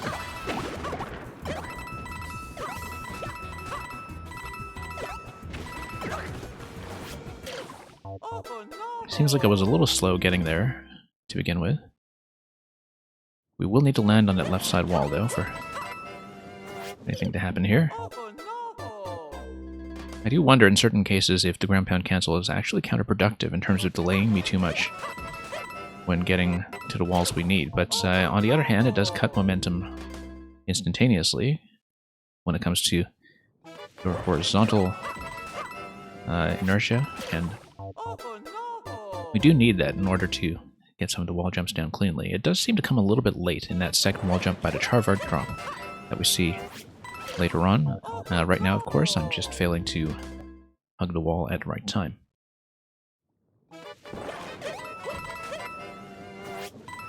Hang on. Yeah, trying to pull into the left there and wall jump. We're just a bit late on the input after the cancel.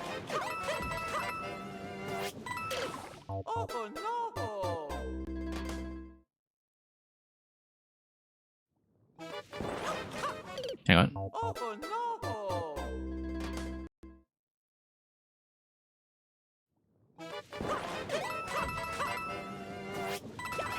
Okay, that's good. That's how the wall jumps are supposed to look.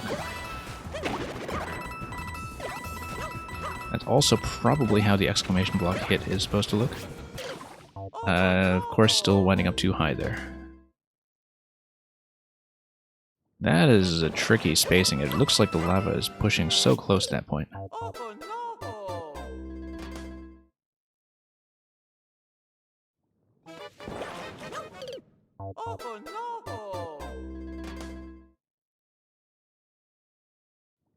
But we'll see. I mean, let's not miss some of the easy stuff, of course.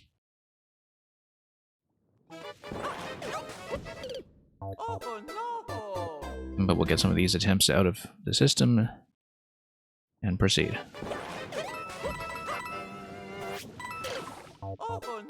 Yeah, once again, trying to hug the left side wall in time, and that was not happening. Just requires a much more precise spacing on the drop itself. Needs to be just barely right of having a collision with the pokies. Nope, didn't even get the drop that time.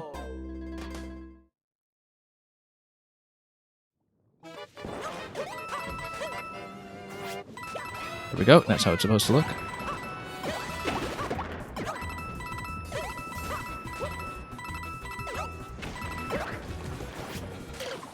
That was almost right. It was winding up just a little bit too low, but it looked like I was about to make contact with the wall as intended. Yeah, it's too low every time. Which just means the cancel is coming in a little too slowly.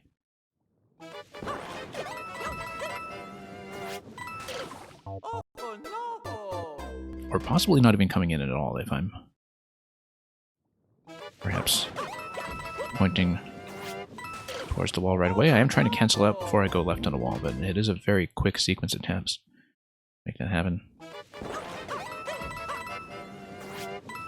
I wonder if it is the kind of thing that's easier with stick if you are kind of pointing up and then circling left or something for the cancel, but because sometimes I think the issue is that I'm going directly to a left input for the wall jump, and I'm missing the cancel because I'm skipping the up, in spite of the fact that mentally I know I'm supposed to cancel first.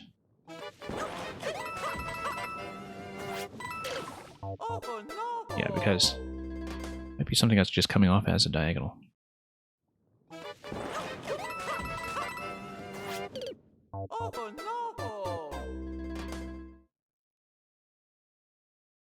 Okay, let's try to clean that up.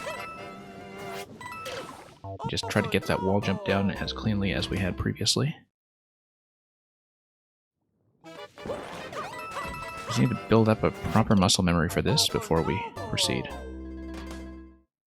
Because right now I've done it successfully a couple of times and we've had some good attempts, but cancel clearly is still giving me lots and lots of issues.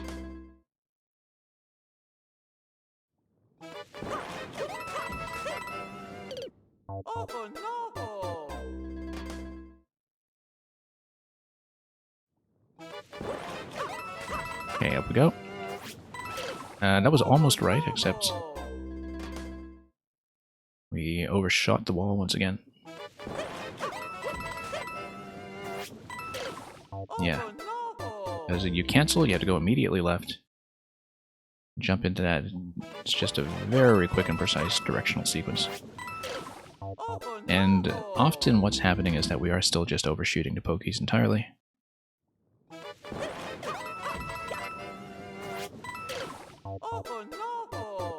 Or failing to hit the cancel on the way down. Let me just try to... Yeah, that's the thing about the cancel animation in 3D World, is that it's not very obvious that the cancel has in fact triggered. I've just tried it a few times here.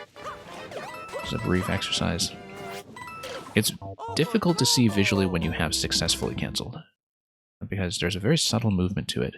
Much more subtle than what you see in the equivalent animation in NSMBU.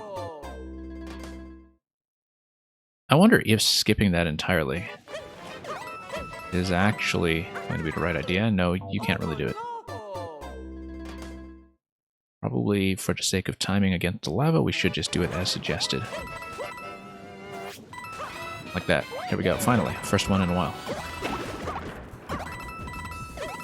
Should really not be that hard. Here's the second one. And that's too far to the left. Yeah, the second one you need to tap that even a little bit higher, in fact. You don't have much leeway on the drop and wall jump.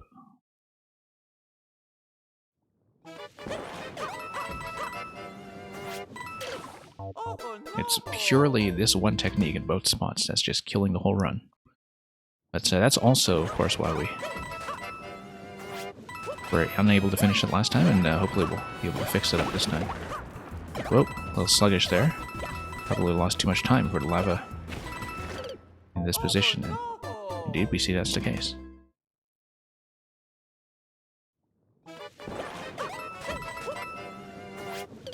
Nope. Hanging left too soon. Yeah, if you had a bit more room to slide down a wall there, that would be, of course, much, much easier.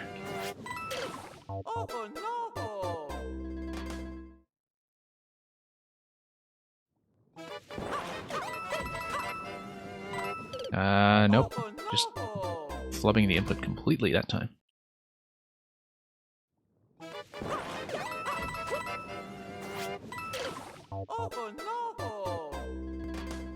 Yeah, as you can see from the little shiny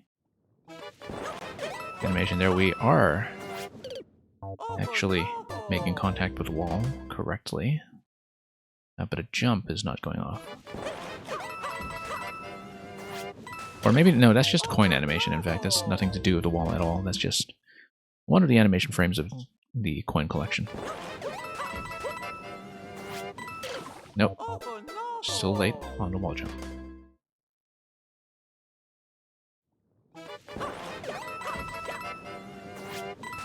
There we go. Need to recognize quickly, of course, when it is going to go successfully.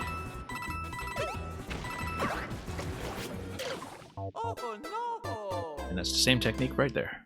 And there's one immediately after that to the right as well, as you can see. So pretty much the entire roadblock in this level is knowing how to do the ground pound cancels cleanly. And yeah, we lost some speed on the turnaround. That was unfortunate, considering how well the cancel actually went early on that time.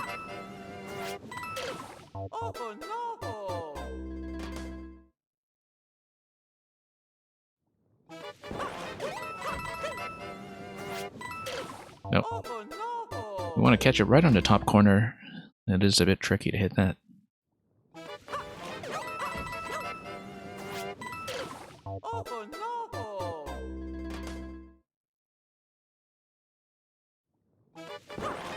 It's probably just a muscle memory thing. Like, in terms of cancel into wall jump, there's something with the button sequence that we're not doing quite right.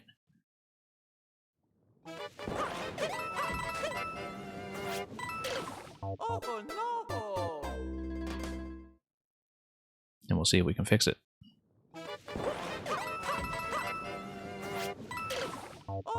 Yeah, I don't know why the wall jump's not triggering. It could be that I'm just letting go of left too early, or hitting the jump button too soon, even. But it's not going. So, whoops, that's not it.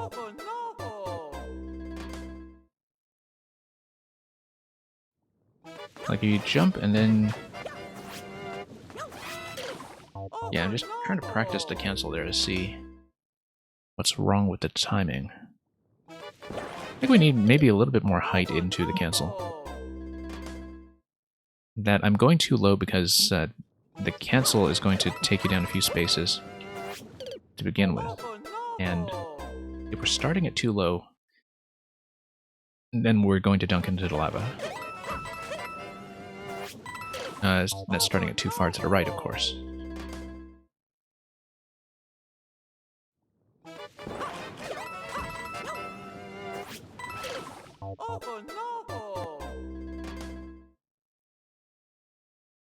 Okay, we were doing this a lot better in some of the earlier attempts. I don't know why it's failing quite so often now.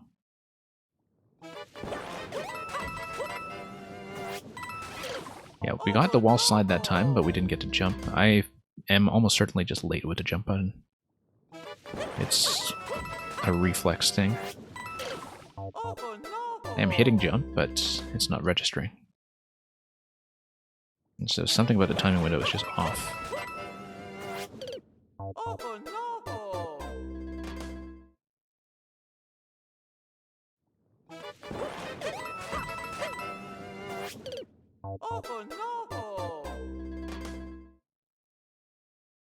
So we'll see if this one is actually tractable. I mean, it's one of those things where if you're good at your ground pounds cancel technique, this is an easy level. Everything in between stitches together very cleanly. It all comes down to this technique, just a very quick wall jump after the cancel to get you over to the right side. And that's the only thing that's been killing to run, be it at this location or the next one afterwards. And then there's going to be, of course, another one after that.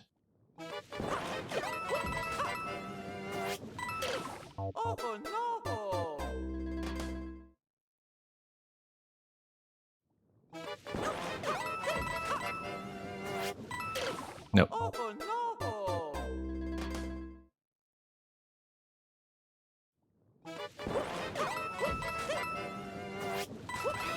Okay, actually got it for once. I don't know what we did differently, but it worked. That was actually very clean, given the circumstances. So what did we do right that time that we weren't doing before?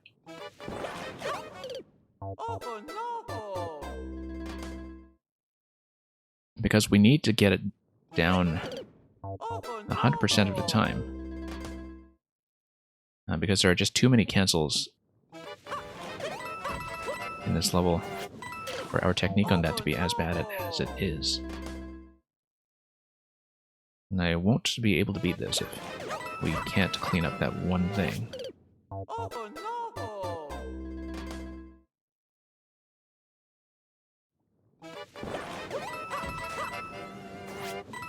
No. See, I'm trying to see if I am actually canceling out properly, because it may be that I'm just missing the cancel entirely when I'm going for the wall. And yeah, Funked, that's precisely my issue as well. That's it's a technique that I think is probably something that I am worse at relative to other people who play these sorts of levels. And so, you know, you see decently high clear rates and you get complacent about them, and then you realize it's because everybody else is doing cancels a lot better than you are. Especially under the time pressure of something like the lava. But it's also because you're not only canceling here, but you're very quickly adjusting direction after that. And it could be that I'm just missing one of the directional inputs in that sequence that goes down, up, left. Down, up, left. And like either the down or the left. Sorry, either the up or the left sometimes gets whiffed. There we go.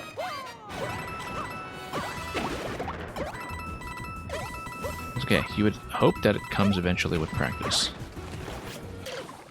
But I wonder how early you can input the cancel in order for it to register. I think you can hold into it right away, and that I just need to hold it longer.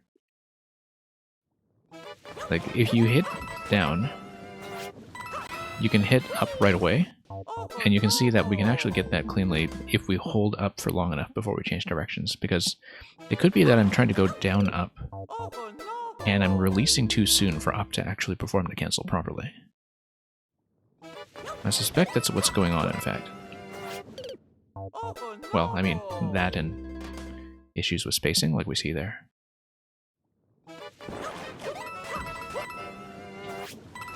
There we go. Because if we can track down exactly what the problem is with my inputs, then we can clean it up in a more reliable fashion.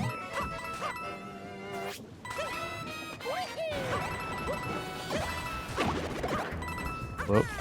Yeah, spacing there was a little bit weird, hence the spin. It's too far to the right that time regardless. Okay, we are getting the first one down a little more often, at least. That time, of course, I just failed to hit down at all.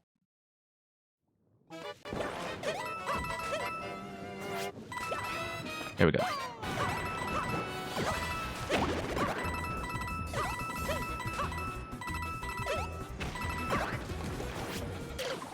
That was almost it. We still wound up a little bit too high.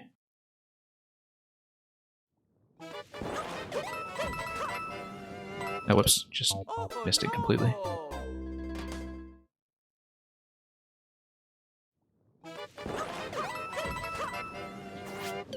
And a little too far to the left. Yeah, so it's going to be down and then instantly holding up, but holding up for long enough that you start getting into the floating animation. Which in 3D World is really hard to see. That's part of the issue here. Just understanding when the cancel has been activated. The piranha at that point was consumed by the lava, hence the lack of collision there. Just lost too much time. There we go. But yeah, when I'm bad at a particular technique, I think the whole approach that I have is to just try to diagnose the specific problem and try to fix it, you know, by converging upon what the muscle memory should be. I think there's certain habit breaking involved in that when you have to correct yourself from doing it wrong over and over again, but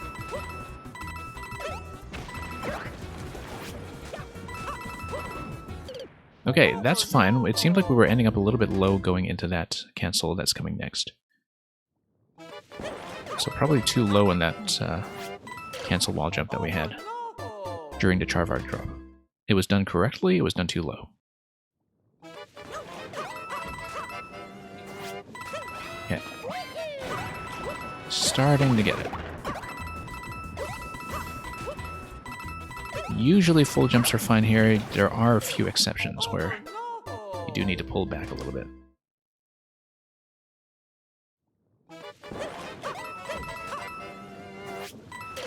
I think that's way too much airtime. I think that's going to get me into timing trouble. Whoops.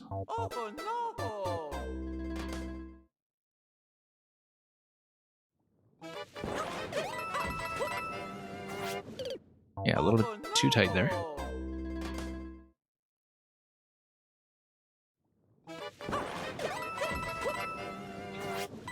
I think I need to spend a little bit longer in the cancelled state than I've been doing. Whoops. Okay, that was just an accidental up diagonal. I usually don't have that problem with this controller. I used to have it all the time with the Pro controller. Which is why I don't really use the Pro controller for platforming levels anymore. Just too many input issues with the 3D World moveset, among other things. Too far to the right.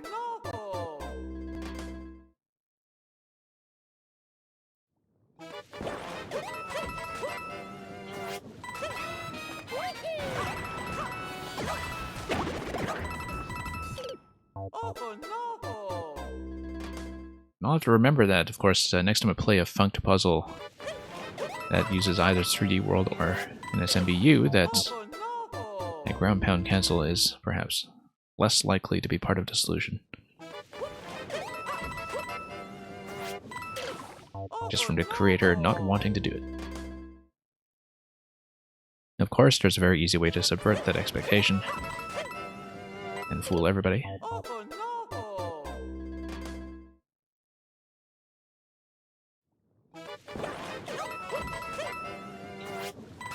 Okay, there we go. That's a nice float, and actually a pretty good hit in terms of spacing.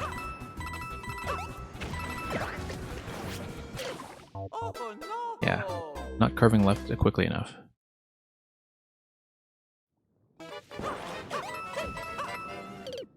Too high. Much too high.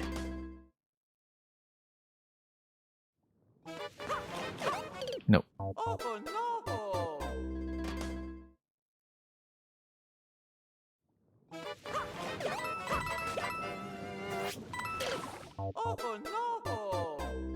Yeah, there's a tendency to want to go left, and I think the left input is messing with the up input there.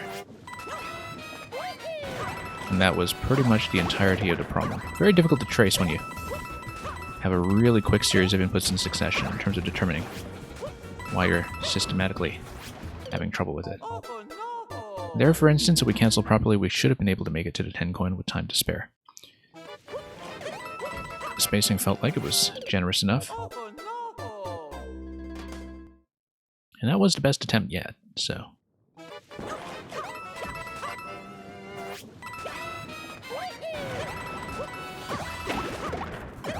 Yeah, we don't always hit the exclamation block on first go. There are some fluctuations in spacing there that may or may not be to my advantage. Too close.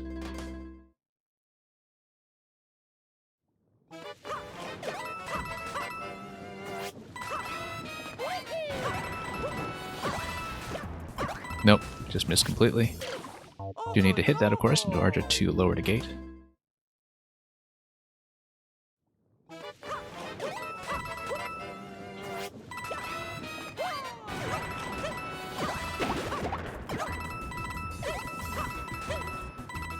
Let's try it again. Too far to the right. I could tell that as soon as I got to ground pound that the positioning was not going to work. There we go. The wall jump itself was very clean. Considering how close I was dropping into it, I could still catch it at the top corner, which meant that the cancel actually went about as well as it could. Whoops. So we'll need more attempts like that. Except, of course, not flipping the jump immediately afterwards from being impressed with myself.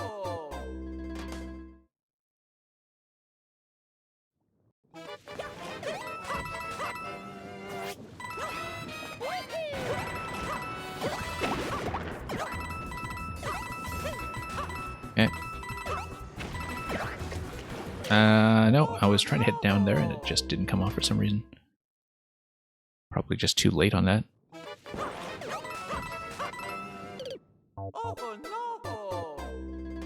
Reflexes do matter.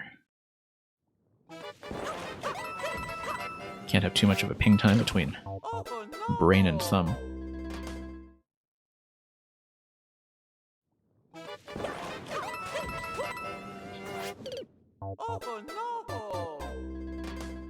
That is part of the issue with some platforming levels, is that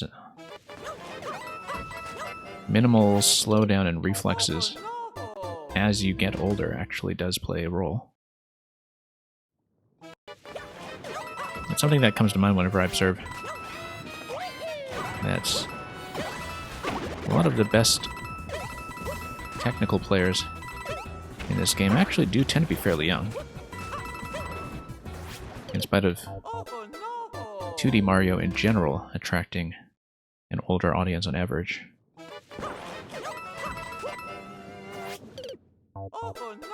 And I think reflexes do come into play here. You do need to not only have everything be well practiced and baked into muscle memory, but also for your body to just respond well enough.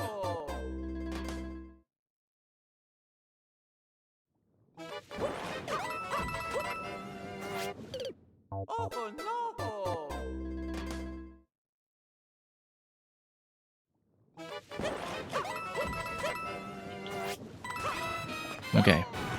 Came into that a little bit low, but it was a hit, so I'll take it.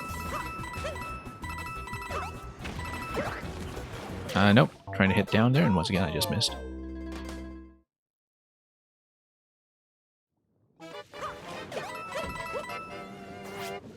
There we go. That was an accidental up diagonal. That's partly just as a function of how I'm holding the controller, in fact. Just not doing clean directional inputs.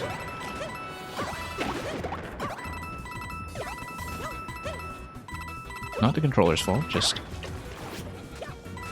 handling it poorly. Whoops. Same over here. Now, as you can see, there is a red pipe right at the very end there. We should have enough time to spare with the current timing that we have. getting into that space, so very possibly we actually will see a checkpoint. Going into the second section, but let's not depend on that yet. There's quite a lot left to do.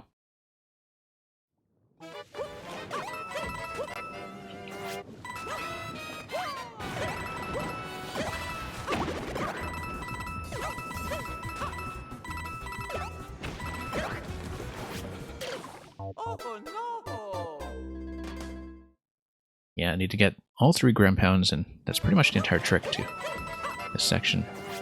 It's the main technical requirement, there's just no getting around it.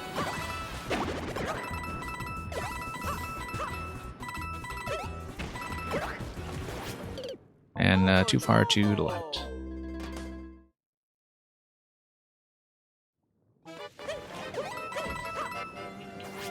Too far to the left.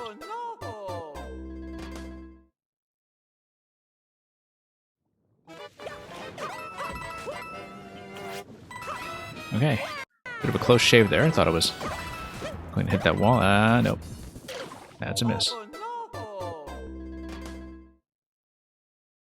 Hasn't happened too often to just miss the exclamation block to such a massive target, but always a bit of a surprise when it does.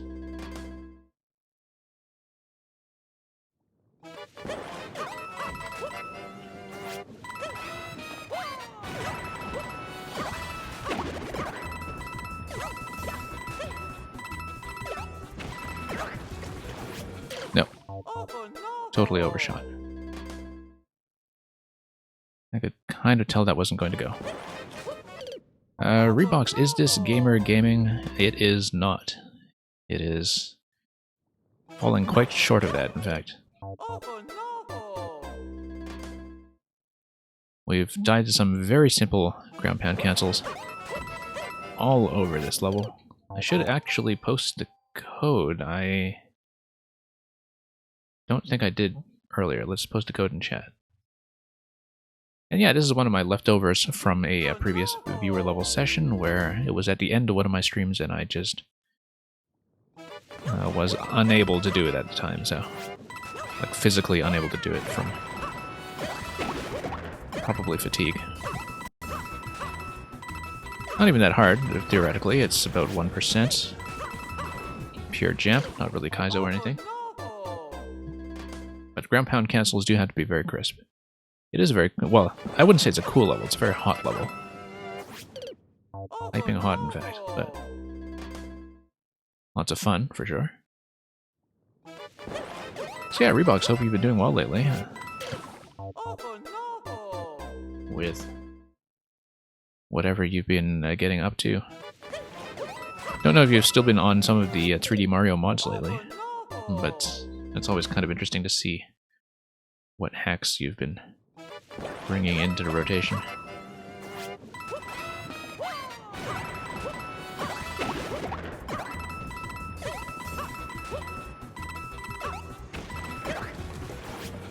There we go.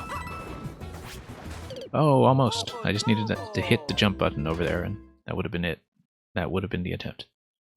I wonder if it's going to be a long jump at the end, or if I can, in fact, just run over to the pipe, given the lava timing.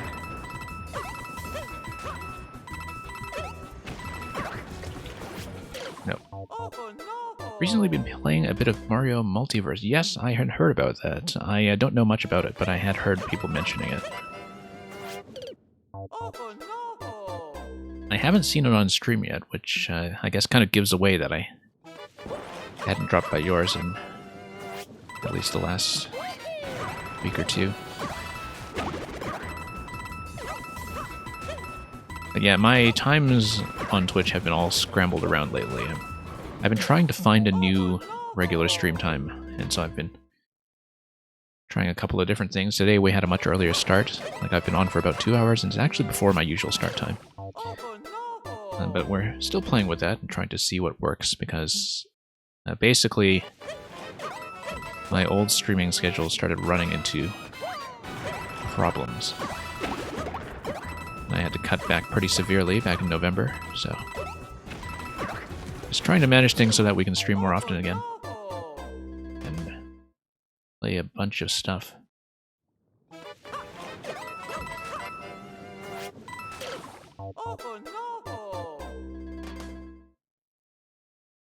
Anyway, we've been quite near the pipe a couple of times.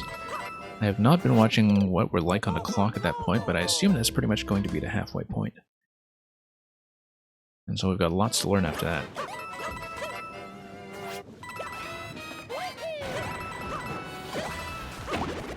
Yeah, doing pretty well otherwise. The levels that I had scheduled to attempt today prior to this, we cleared them all so far.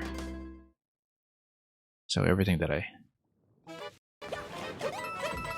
wanted to get done up to this point, we've managed to actually get cleared. Yeah, rather important to run one of these cleanup streams before the end of the year, I think. Because I have a notepad with all these codes of levels that I said I would get back to. And gradually we'll get through them, instead of just kicking the can down the road. I mean, a lot of them I am getting back to because they are fun, even if they are difficult. And because sometimes a good Mario Maker experience just needs a bit of special commitment. And really, it's the only way you improve. Okay. Like, this one has been a lot of fun. Even with the ground pound cancels. Which have been the bane of my existence lately, but we are, for the first time, out of the pipe. Checkpoint. That's going to be slamming into the exclamation block, which is likely to push me somewhere. It's going to explode the bomb and boost me elsewhere, I bet. Whoops. Yeah, no, it's going to hit a lower exclamation block, which is probably going to pop up. And the exclamation block I hit is going to blow up the bomb. The lower one is going to send me way up, and I need to react quickly and long jump to the left. Okay. Looks like this is going to be a vertical climbing section, by the looks of it. Nope. Missed a long jump to the left.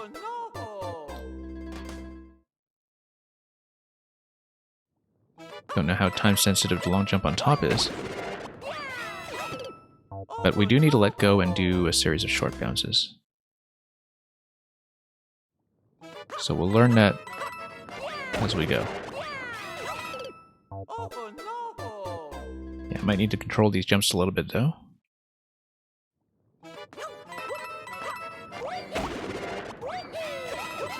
Not that much, though. Should still be short bounces. Until we get to the third piranha, and then it's a high bounce on that one. It's just that the long jump needs to land accurately, and then you need to let go of it. Let up on that pretty much right away.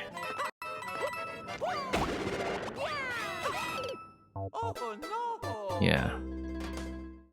Difficult. I think I do need to hit B there to suspend that jump slightly. Not very much, but just enough to give me a bit of a boost. Or just land it a little more cleanly off the first piranha. And that's going to be a ground pound cancel followed by a wall jump again, this time going right to left. So.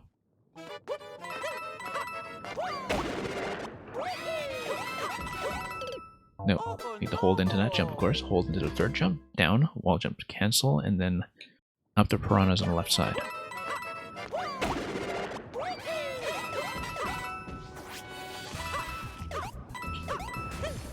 Okay, a little bit low on that one, but otherwise that was correct.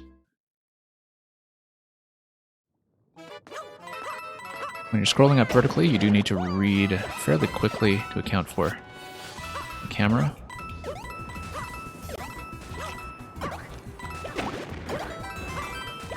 Okay. That was mostly successful, just a little bit sluggish and a bit low on that last wall jump up there.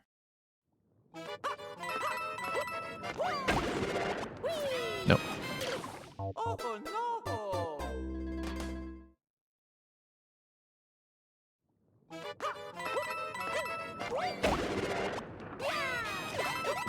Feels like this section should go fairly smoothly, though, from everything I've been seeing.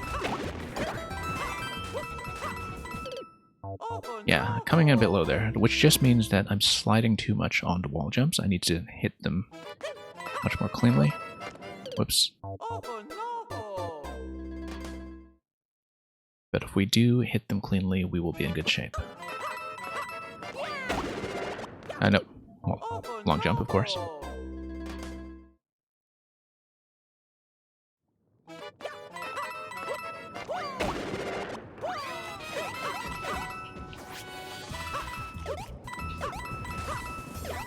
We're going up quickly enough that I don't believe the lava level will be an issue, but the wall jumps up here could be a lot crisper. Because, as you can see, I am still ending up a little bit low on the last one. Possibly I'm pulling back or letting up on a jump. A little too hard going into that.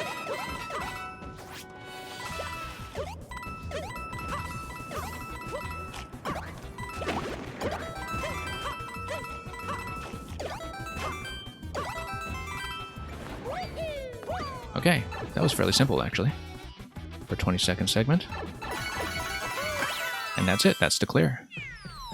Much easier to get through the second half, actually. We just demolished that second half in a handful of attempts. So that was encouraging. After all the trouble we had with the ground pound cancel in the first section, the second half just came together cleanly, and that's why the clear rate was higher than I expected. Thank you for the GG. Okay, I'm going to switch to something that I think I'm probably unlikely to finish even with this additional session, but I want to put in a little bit more of a grind on it. Let's see if I can pull it up, because this came up recently and I believe it has very few clears on it. And I barely got past it in the early section. This is Megatoro's Champions Road. Megatoro being a great Japanese maker who was all over 4, 5, and 6 YMM, responsible for the Muncher Wave level as well as the big New Donk City music level. That was in this year's edition of the project. This, of course, is a Champions Road style level, which means 0 checkpoints and a 3-minute world record. And currently only 4 clears.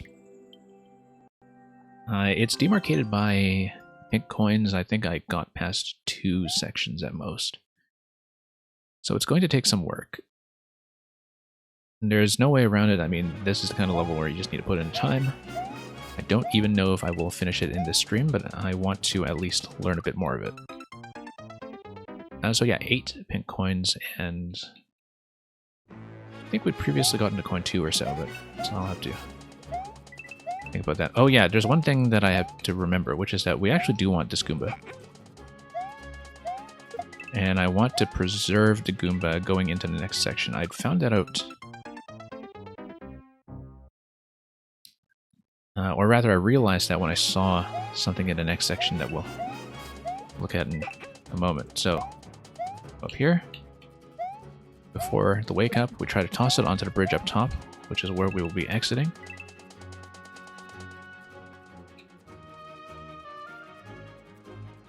And then we try not to die to it, even though it is flying.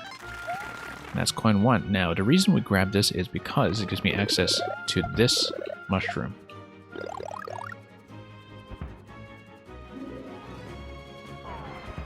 Okay, we're going to drop that, and whoops, didn't mean to take damage there.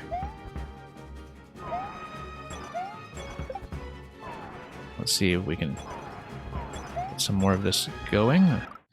So I want to get down to the bottom area there on Vine in order to drop that blaster gate. This was something I didn't realize properly the first time I played it as well. You need to go low and then you go high.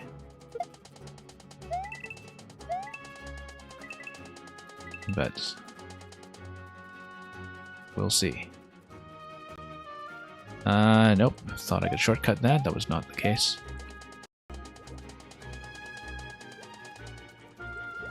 And we dropped that twister, which is a problem because the Goomrat got way out of position. And just flew out of the location where I wanted it. Oh, come back. Come back. Come back. I'm gonna stomp it right on those coins. So clearly marked. I'm gonna survive the Twister Jack. If we can. Okay, let's not die to this. And then grab the mushroom. Then let's not die to bullets either.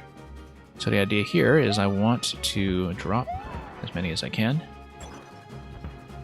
And then probably drop both of these here.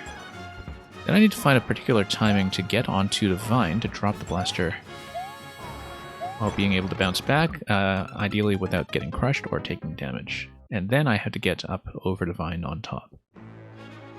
Tricky. But we'll try it.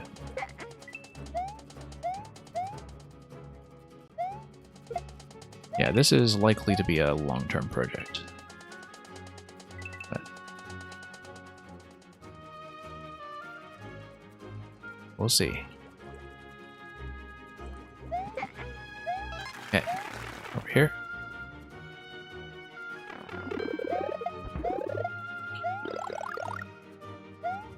And then, that's not the way to do it, but the more you know.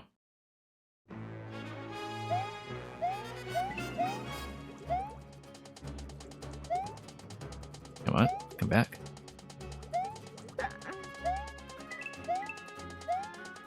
Oh yeah, well, I wanted to toss this guy. Let's reset his timing. Trying to get up to the bridge. There we go.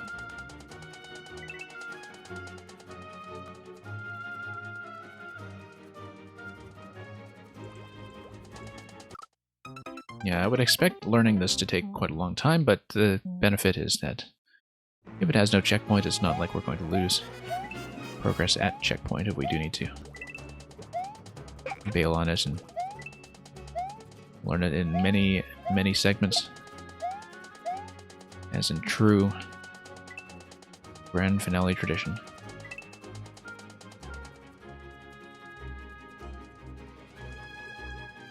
I also realized I didn't post a code in chat. I'll do that after this attempt, perhaps, which is going to come sooner than I thought. Okay, this is the code.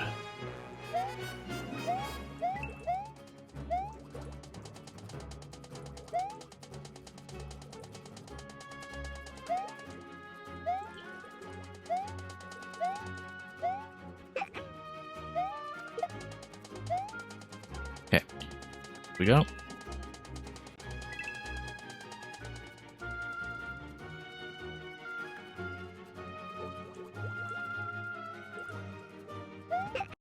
And up we go.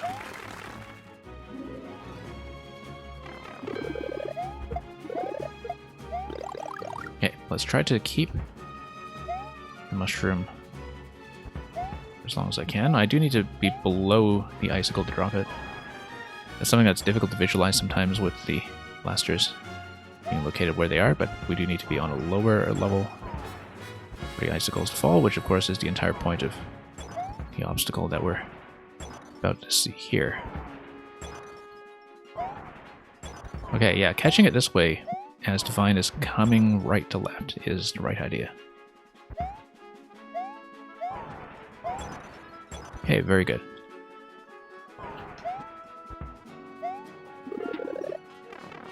Yeah, let's take the damage boost. Unless there's a reason not to.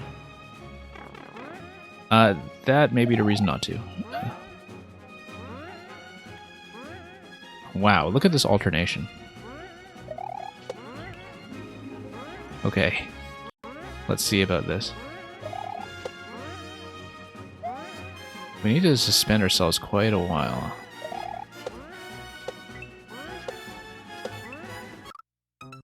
That's really interesting. If the behavior is somewhat reliable, anyway. using the long chomps with the springs to create that ascending obstacle.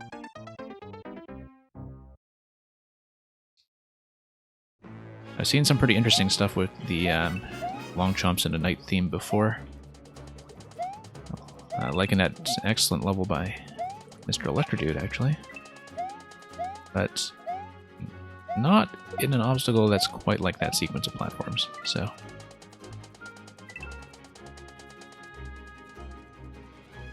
We'll get back there. If I can do the fire sequence without taking damage, it would be nice, but I feel like for now I want to learn a bit more of the level before we mess with that. Because I'm looking at the Fire Claw timing and I have my doubts that I can do it cleanly. Like, it's something we'll learn in the longer term. Okay.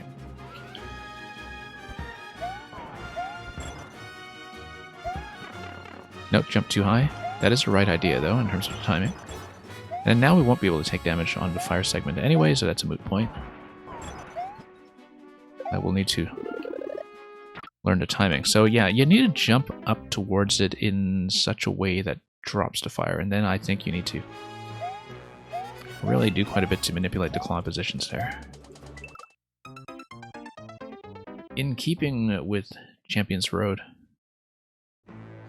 it's sort of interesting that each of these segments has a very distinctive focus on some element that was introduced in this game.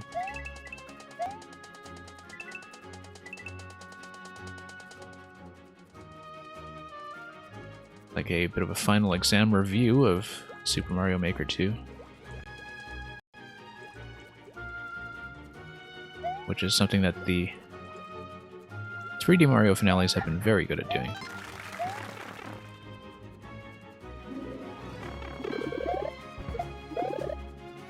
I certainly, whoops.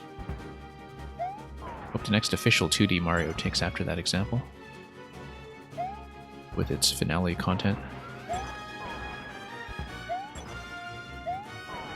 Because I think that's something that the 3D series has really turned into an art form. Yeah, so if you kind of go under towards it, you can drop the fire, but then... I don't know, maybe I should be taking advantage of that vine in order to get the drop positioning to happen the way I want. I mean, obviously, if I have the mushroom at that point, it will damage boost through it. I think it significantly simplifies that segment. And with the chop segment immediately after that, I don't feel like I'm really punished for not having the mushroom. It's not something damage-based. You either hit the chomps or you don't.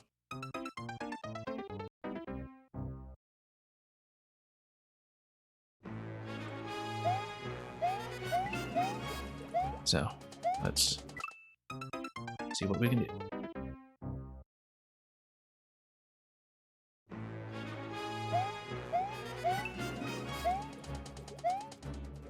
Okay.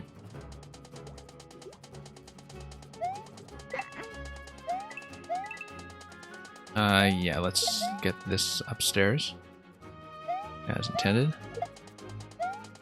We do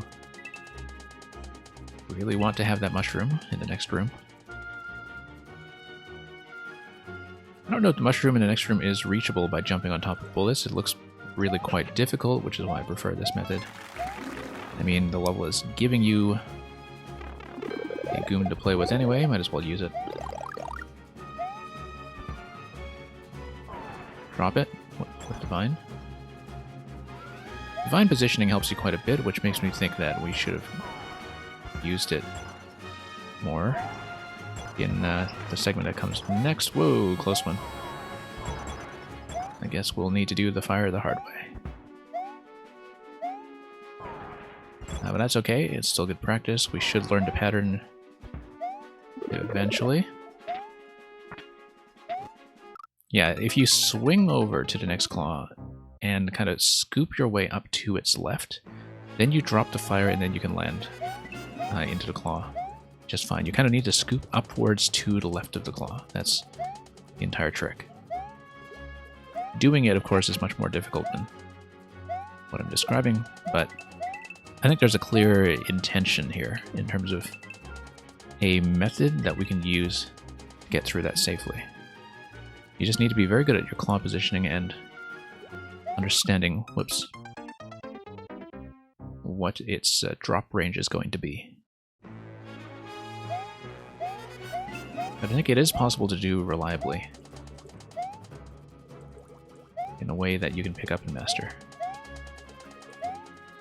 Which is the whole point of a no checkpoint level. Like, the no checkpoint levels aren't just there to be long, they're there to allow you to develop very well optimized methods for each section as you go, or at least methods that feel clean to you as the player.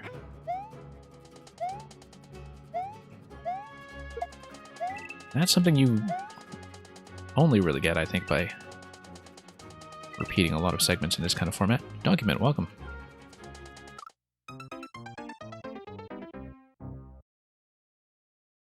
Yeah, Document, hope you're doing well. I'm running a bit of an experimental stream time today. I've been lately trying to move in earlier, yet, well, as you can see by the title, Champions Road. And yes, indeed, it is kind of taking individually introduced elements that were new to Mario Maker 2, like the twisters here, like the claws in the next section, and playing with them in a very focused manner. And the quality humor, given the clock level that you sent me earlier in the year, I think you know with a certain authority that time is indeed completely fake.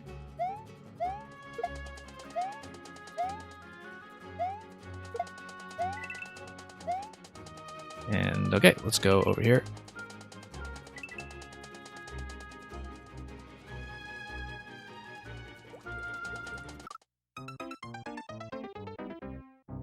And I was playing the twisters fairly cleanly the first few attempts, but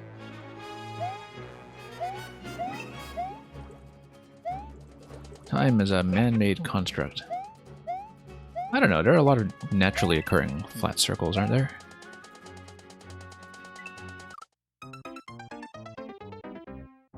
Like if you have rounded objects make an impression on a surface.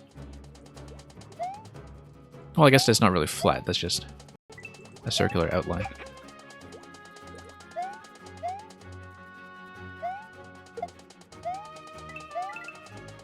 Just like flat circles. Well, I mean, the moon is just a flat circle of cheese, isn't it?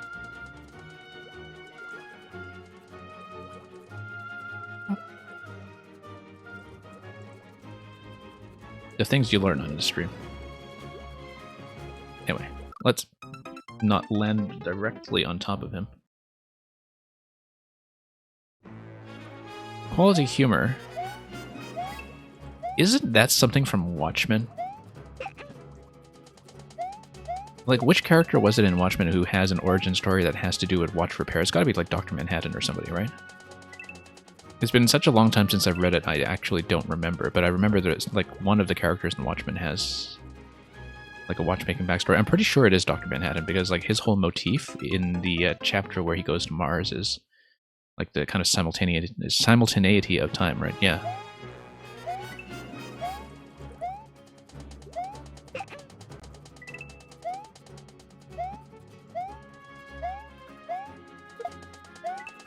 It's been a long time since I've read Watchmen, so it's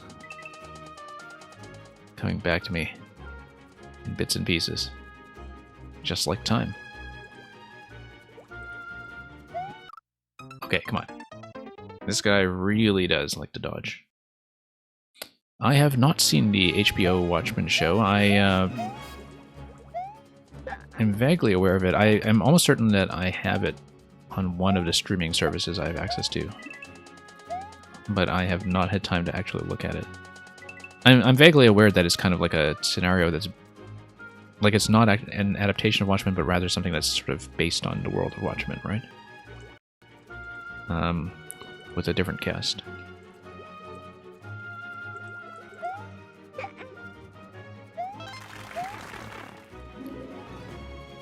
Yeah, I should look into it.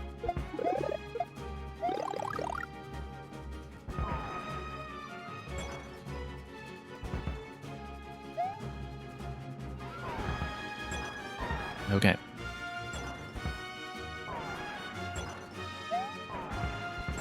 Okay, good. We were within range, which means that we can damage boost through the Podoboo section if we so choose. I think I probably will choose to do so, just so we can practice to... Well, never mind. Never mind. Not if you play like that. Oh, I see. I hit the bullet when I was hitting the block, and that threw off my bounce completely, because the note block took me into the bullet. Hey, that was a really fancy pickup.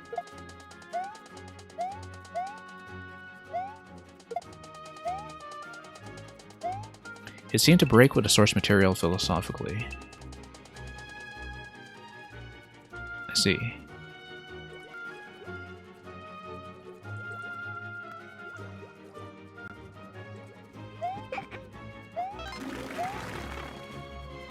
I mean, I would assume that, you know, in spite of Watchmen being officially the source material in some way, that, as with so many other derivations of his work, Alan Moore must have asked his name to be left out.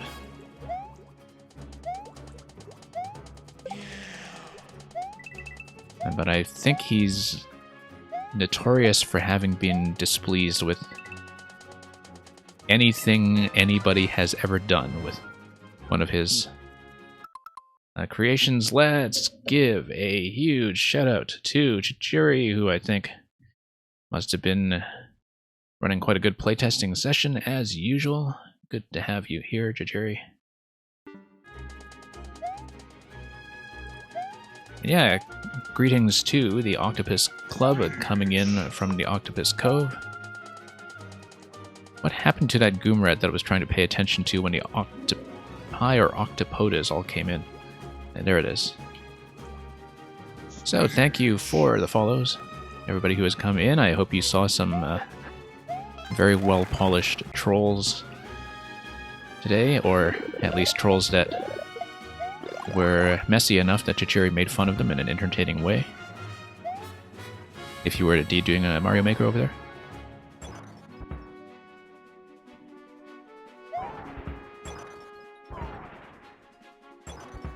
And yeah, I hope everybody's doing well.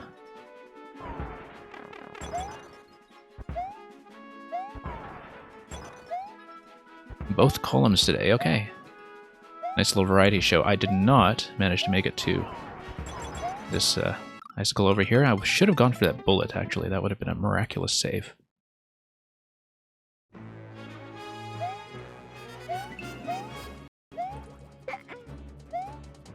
So yeah, over here I'm just doing a bit of a backlog and catch-up stream today, which I like to do every now and then, and clean up long levels that I did not finish on earlier streams. So far we've cleaned up a couple of sessions, a couple of levels rather, that I didn't finish on viewer levels, but now this is something I've just picked up myself.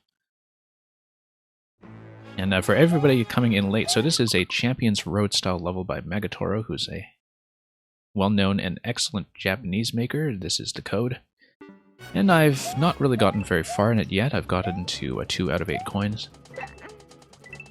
And I mean, I knew the first time I looked at this that it would be something that requires probably multiple streams to learn and practice, so we might as well put in the time.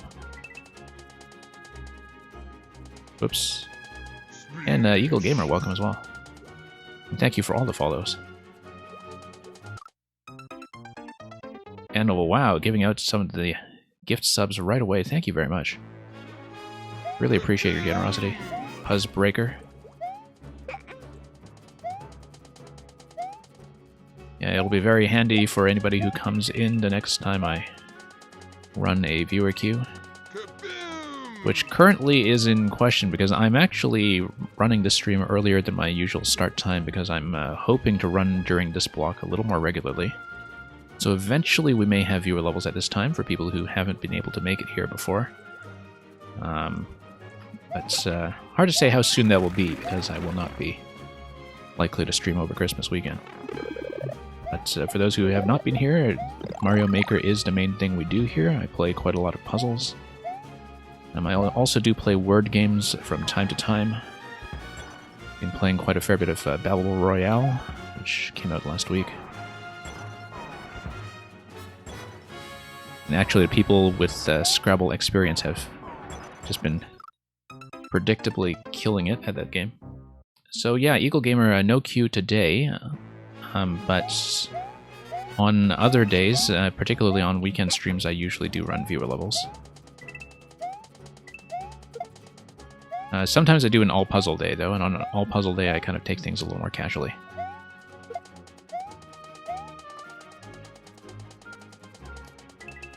But yeah, hopefully I'm able to stream at this time a little more often so I can catch some of you. And... whoops. But today we're just grinding this one out. I've had a few clears of big levels today already. That went more smoothly than I expected, actually, so...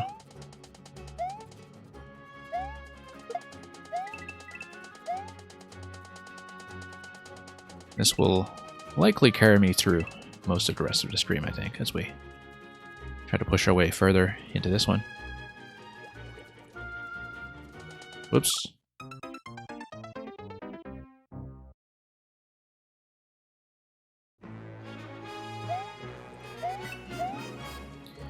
Alright, let's wait for the Goom.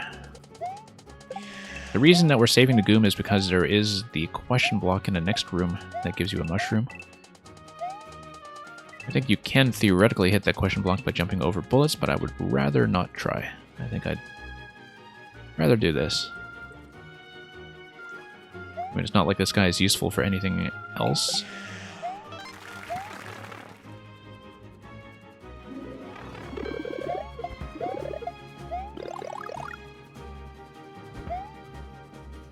And yeah, once again, very kind of you, Puzzbreaker, with both of those gift subs going to people who have been trying to submit here recently. And whose levels I'll hopefully see more of soon. Whoops. Just missed a jump completely. But the idea there is that I do want to catch Divine as it's going right to left, so I get within range of the icicle that drops the blaster, and then allow Divine to carry me to the left. And that's how to do it.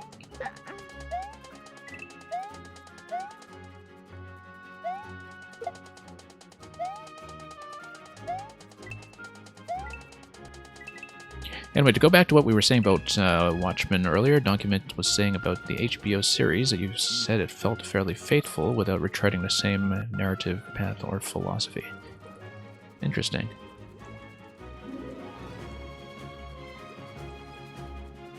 Oh, I see. So quality humor, the thing you're arguing with is the attitude towards the very existence of costume superheroes.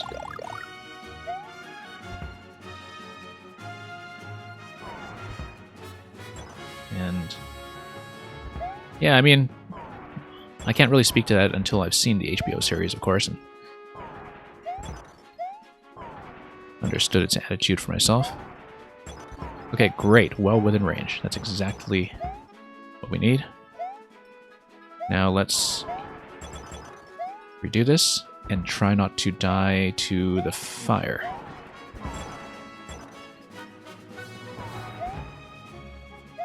Oh, I see. Okay. Okay, let's take damage and go. Whoa, okay.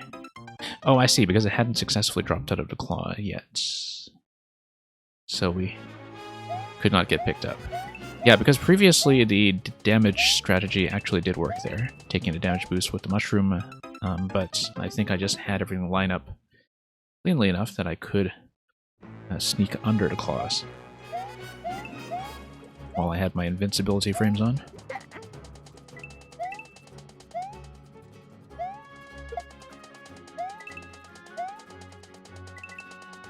Yeah. Seems like there is a safe way to get through the claws, but I just don't have the finesse to do it yet, in terms of understanding the drop timing, because of course you would need to swing out of the claws before the fire comes back up and gets caught again. Because once the Podoboos drop out of sight, they will return soon enough, and you have to do everything there cleanly and pretty much one good series of swings.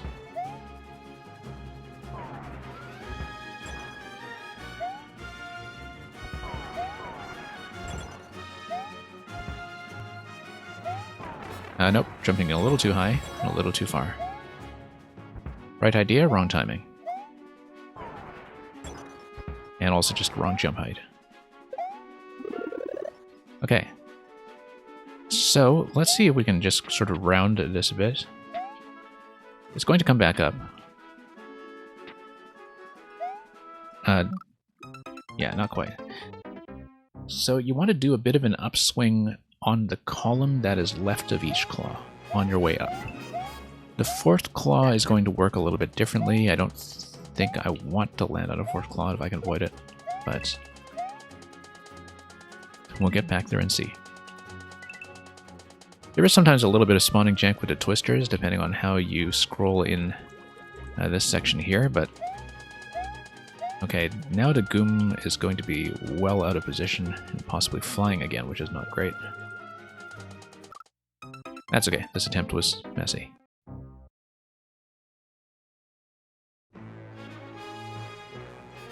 Oh, okay, no, yeah, Quality Humor, you were talking about the Snyder film. I saw the Snyder film when it opened back in 2009, and I haven't actually gone back to it since. I understand that on the DVD release that there is this extended cut that includes like Tales of the Black Frighter and everything, and is 4 hours long. Because, you know, long cuts are apparently the thing that Zack Snyder fans want. But I never followed up on that. And I don't believe that the Watchmen Director's Cut is actually something that's on streaming services, and so just never managed to hunt that down. Not that it would have changed the tone of the film, of course, that you're talking about. Okay, let's get back here and reset the icicle drop so we can get them to go down simultaneously. Within range. Okay, I wasn't sure if I was within range and I stalled too long. I should have exited that and reassessed safely.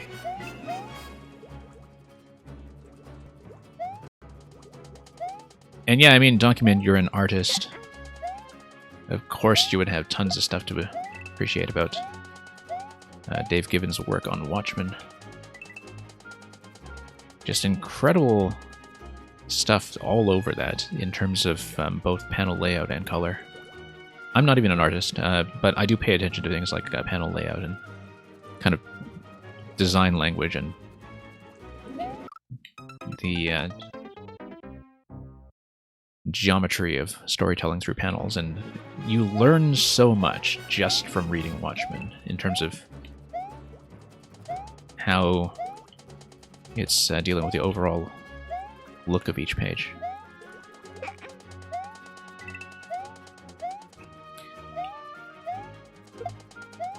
And I think that was one of the reasons why it just had this reputation of being incredibly difficult to adapt. That, you know, so much of what works about Watchmen, formally speaking, is intrinsically tied to its original format.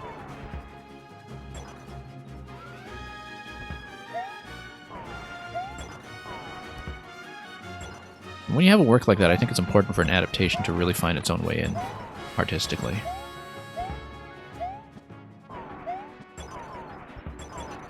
Okay. We dropped it, we'll have to get it back out.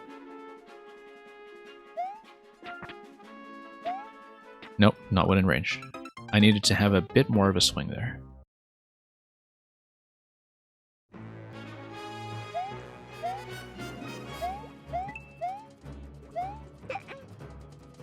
You saw a review of Watchmen using the smiley face on Mars as an example of what's wrong with it.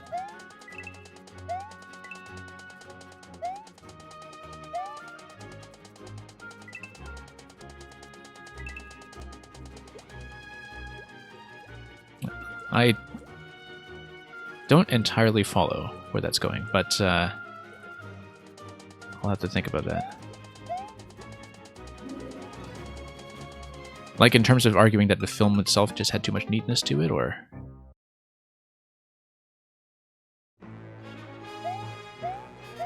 If you're talking about the film adaptation.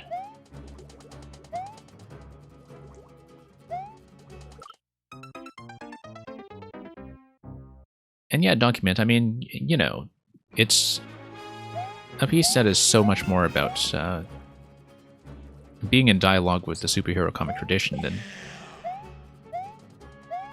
a lot of... like, it's very explicit about that, far more so than a lot of Alan Moore's other work, and it kind of makes sense that you would want the art style to evoke that. But, like, in terms of the actual sort of line art and character design and all that itself, but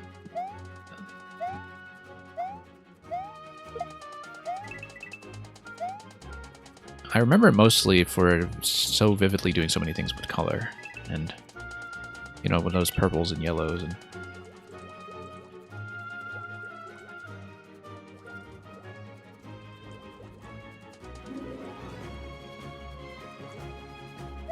Okay.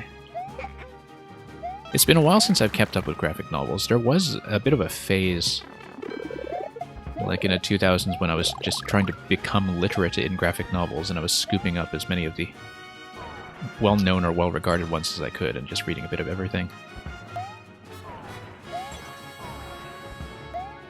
And that was mostly because I had really gotten into the novel by Michael Chabon, The Amazing Adventures of Kavalier and Clay, which is kind of loosely based on the creation of Superman. In that it's about, like, Jewish emigres in New York creating superhero comics as a way of kind of vicariously fighting the Nazis when they are otherwise powerless to do so. And I realized at that point that I wasn't actually that literate in comics history, and that most of what I knew about, you know, major superheroes and such was received popular culture, as it is for most people, I think. That Podoboo doesn't go high enough when your claw is mid-swing. That's interesting, but you do need the third one to be in a higher position.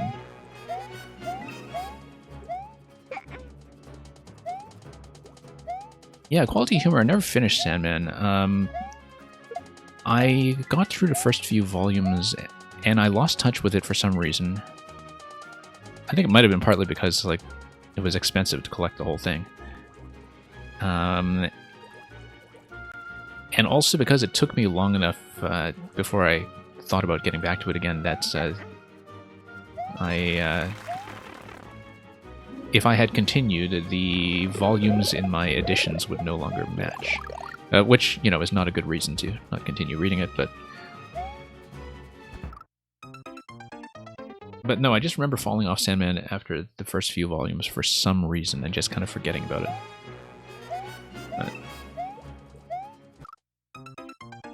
It was my first introduction to Neil Gaiman, though. You know, before he became a bit more established as a prose novelist.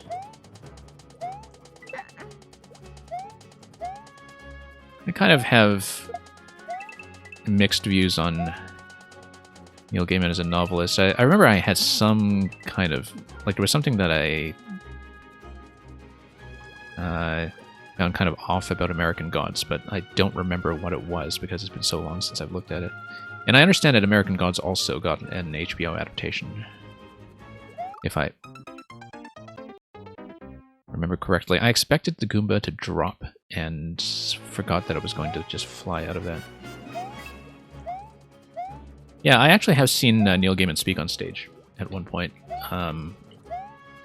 It was supposed to be a conversation between him and Philip Pullman about storytelling. And it was actually supposed to be their first meeting. Like, at that point, they had never met in person before, despite working in adjacent fields and having a lot of overlap in audience. And so they were supposed to do this event together in one of the theaters in London's West End, which was running the stage play of, or the stage musical of Roald Dahl's Matilda at the time, and so. And Pullman fell ill that week for some reason and didn't show up. And so it was mostly kind of a Neil Gaiman solo event, but with some other authors kind of, I guess, dropping by and pinch hitting a bit.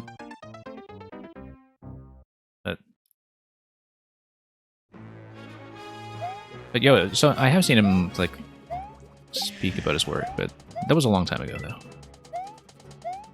Quite some time ago. And before a lot of the television projects came in. I think at that time, as far as film adaptations of Gaiman go, there was a film of Coraline and a film of Stardust, which I don't know much about. But now, of course, he's a very well-adapted, like a widely adapted writer.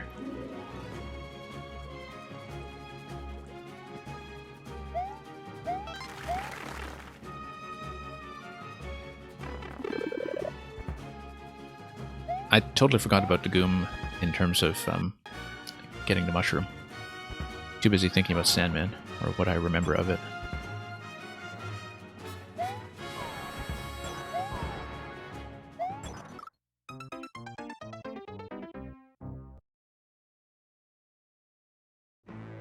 But yeah, quality humor, it's characteristic of a lot of reviews, I think, too. Be pretty sloppy.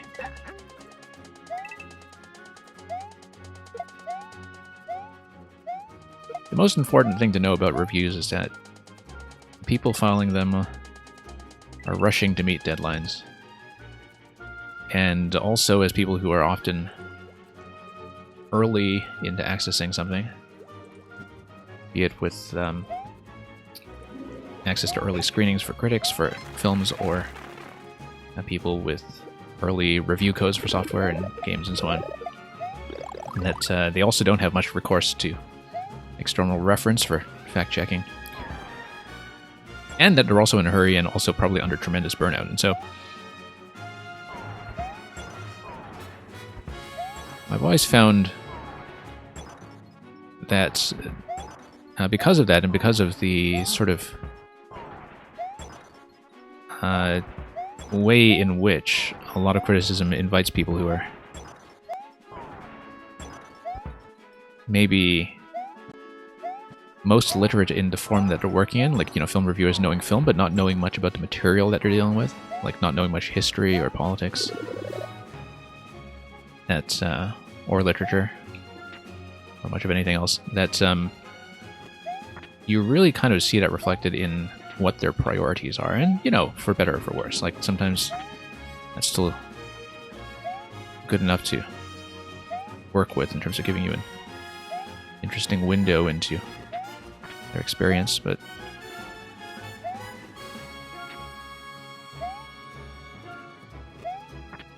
I think the sort of frustration that you were expressing with, or at least the thing that you found funny about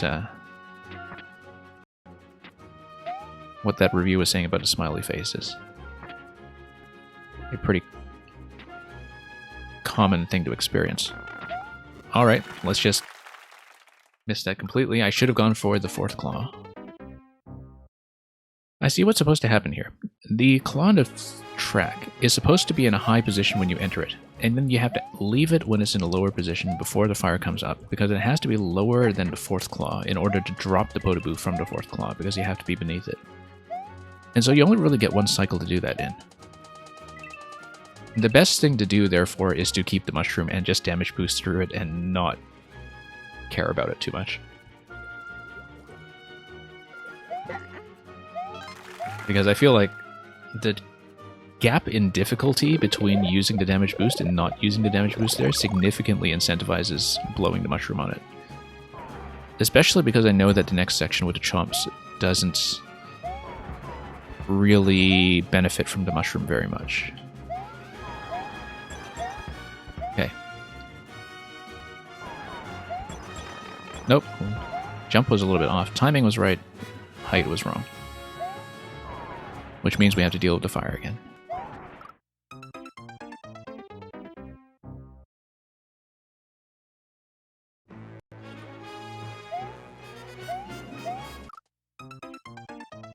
Netflix is making an adaptation of Sandman. Yeah, it seems like Netflix, now that they have the clout and the finances, are just scooping up what IPs they can and seeing what sticks.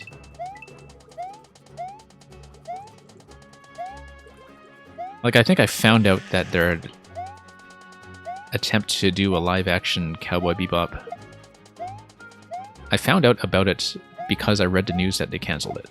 Let's just say that.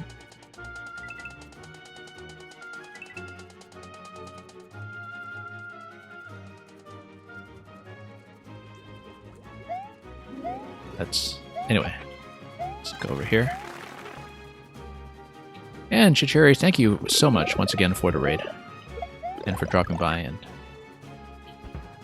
yeah, certainly we hope that you have a good night back in the Octopus Cove.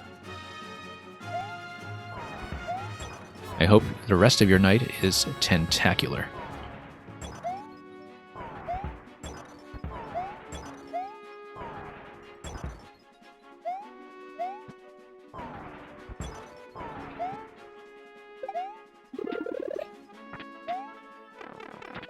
Nope. Just going for it.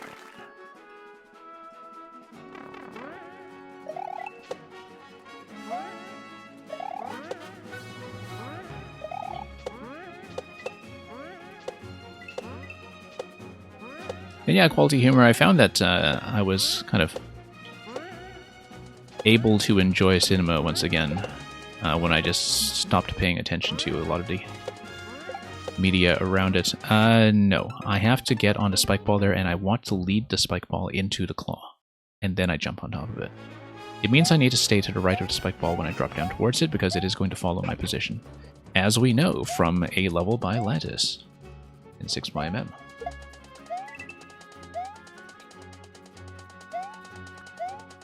So Quality Humor, I'll let you in on a secret. Well, actually, it's not really a secret, but it's not really that public these days. I did, in fact, used to review films for a newspaper.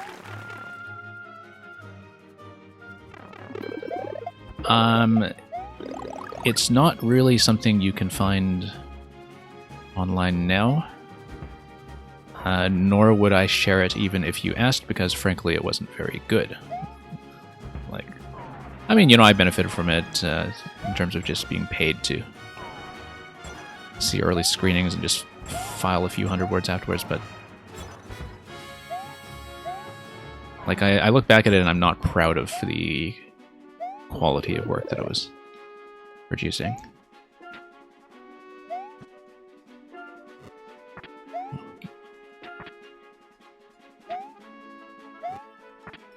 But yeah, I sometimes wonder what it would have been like to keep up with it in the long term, and then I see what has become of the kind of critical culture on the internet, be it through the film magazines or on film YouTube or whatever, and I'm glad that I'm not part of that. I'm, in fact, very glad I'm not part of that. Whoops. Cinema has been letting you down for years, which is why you have come to Super Mario Maker.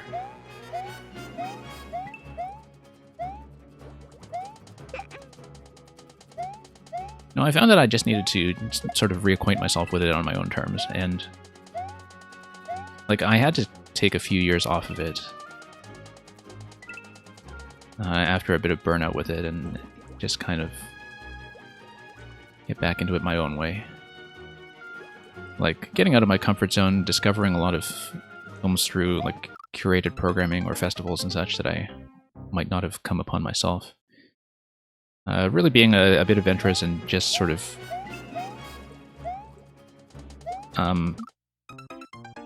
totally uninterested in the notion of a kind of popular cinema culture.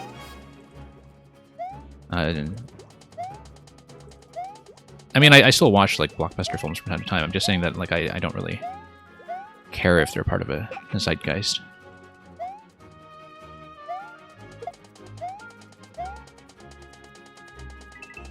But yeah, that your itch isn't being scratched. That's understandable, and that's just a sign that, you know, if you've felt like you've seen what you need to see, right? Like that.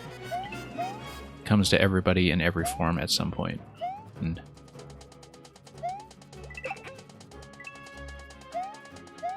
either something comes along and brings you back, or you just find other interests.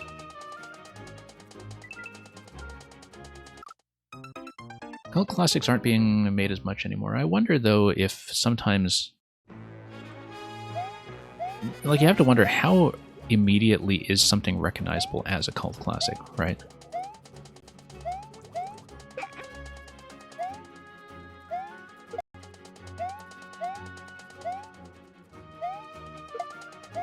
Because it's the kind of thing that isn't necessarily obvious right away, even if something very quirky with an individualistic voice bombs at the box office. It's not necessarily something that really kind of occupies that position and fulfills that need.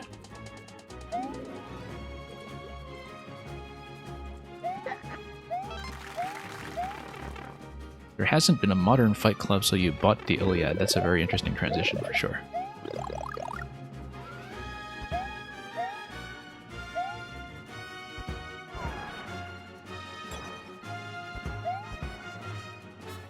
So, the funny thing is, like, I remember that the last time I saw Fight Club, I actually really soured on it.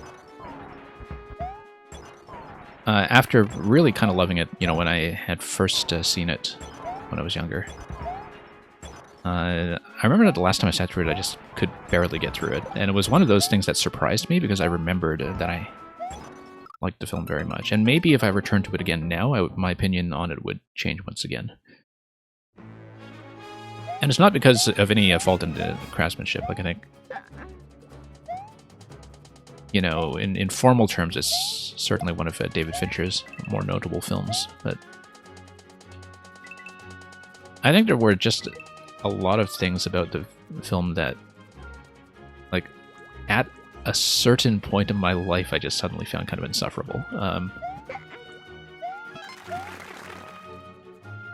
But it's been a long time since that, too, so I'm not against, you know, revisiting it again and seeing if that still holds true. It's always a pleasant surprise, of course, when you go back to something that you might have written off the first time and discovered that it's actually much better than you remembered. And, whoops. Whoops, okay. No, quality humor, I know. Like, that's just sort of a, you know, part of a mature approach to art. In many ways, you know, like, the few people that I can still bear to read as critics, I sometimes disagree with very vehemently. But the thing is, you know, at least they might have some kind of, like, very well-defined aesthetic that they articulate very well, right? Like, they might have a completely different value system. They might just have a completely different perspective on whether certain things work for them artistically or what they want to get out of art. But at least if I'm reading them, that they are saying something interesting that I might actually learn something from, or might introduce me to a different perspective, which I think, by and large, is not the case. Right? It's not a matter of whether someone agrees with your taste. Like, that's not the reason to read criticism. It's a matter of whether somebody is saying something interesting, and which kind of encourages you to look at things in a new way, even if you look at it that way and say, no, I don't agree. And I think that's kind of my attitude to things like Mario Maker as well.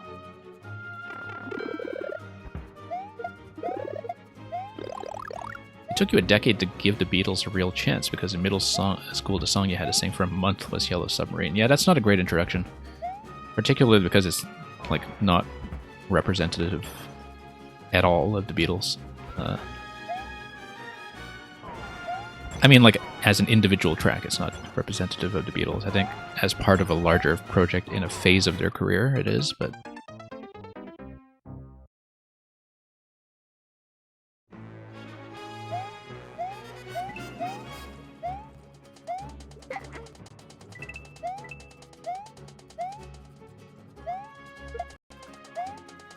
Yeah, I actually had a particular year where I was getting so deep into the Beatles catalog all the time, incessantly, that I think I may have put my roommate at the time off of it for quite a while, just from having the Beatles on, like, day after day. I mean, it's a really deep catalog, though, and a lot to dig into there. I actually haven't caught up on the Peter Jackson documentary yet, because I've been meaning to set aside some time over the holidays to do it, but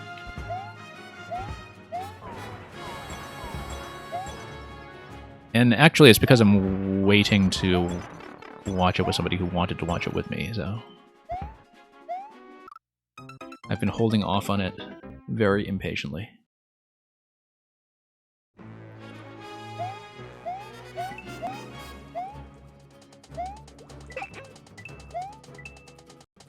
Were you here the other day when we were talking about Thomas the Tank Engine on stream?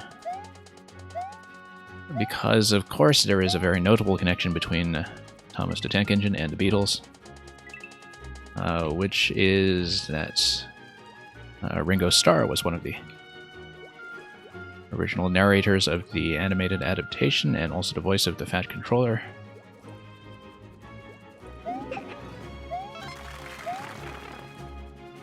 That's, I think, maybe the only thing I know about the post-Beatles career of Ringo Starr.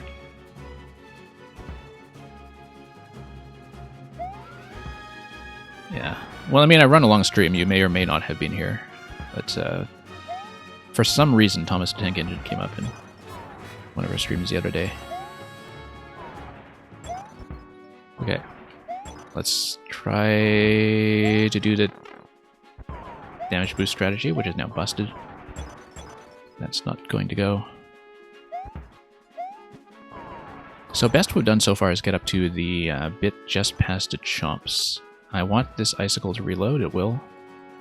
I usually catch it on first try, but we don't absolutely need to. Let's try to learn this. Yeah. Left. Right.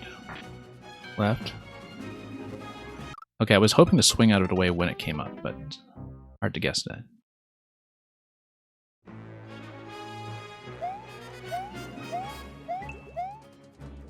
And yeah, Quality Humor, early Beatles is a very direct outgrowth of, like, kind of post-Buddy Holly 50s rock.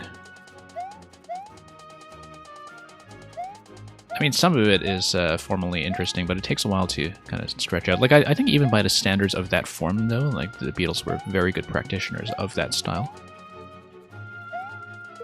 If you're going to talk about, like, the sort of mid-50s to mid-60s rock style that was very popular in the United States, the Beatles were very good at doing that. But, of course, that's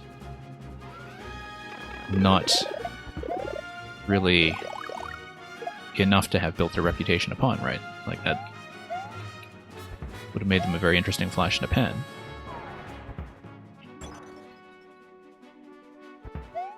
But anyway, let's go down here. There we go, that's clean. Alright, let's damage boost through the fire if we can.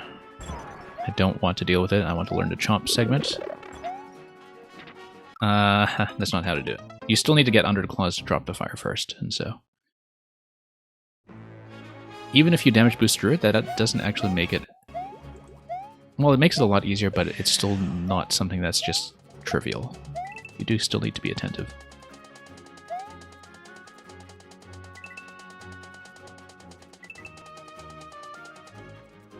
And here we go.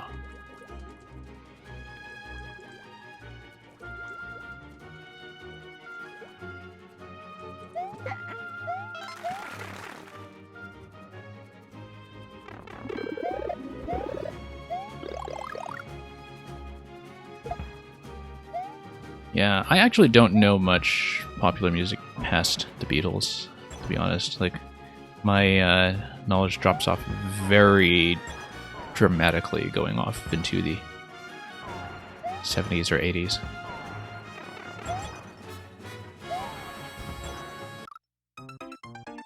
Like, I remember doing some kind of song recognition test that was broken down by decade. And the results were pretty much what I expected. It only started from the 50s, though, which... if it had gone down to the 30s or 40s, I would have done even better. But Penny Lane sounds like a memory. It kind of does, yeah. It's a very good observation.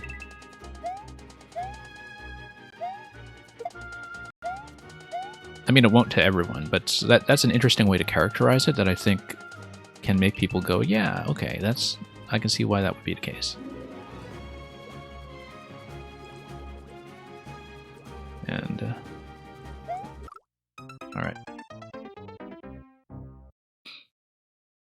I think my target for this stream is going to be to get past that Thwompen Spikeball Hall that is after the Chomps. I would like to get back there. I would like to get a clean attempt at it so I can learn it properly. I'm obviously not going to get to clear this stream.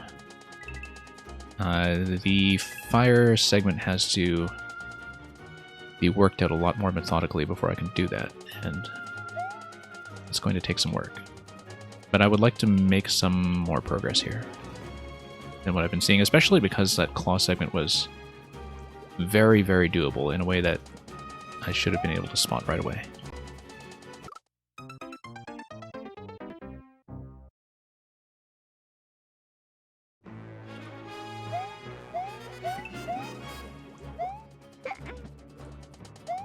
It's the only song you can think of with a downward key change, really.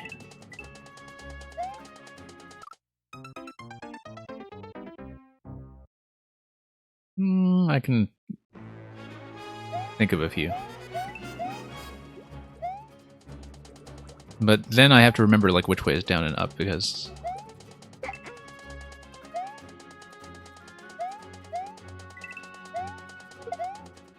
you know, very often you can just treat up a minor third and down a major sixth as the same thing, depending on what kind of vocal range you're taking, what kind of vocal range you're dealing with, right? Like, some people are going to take it up and some will take it down. Penny Lane very clearly goes down. I don't think there's any way about it. It's a very well-defined modulation.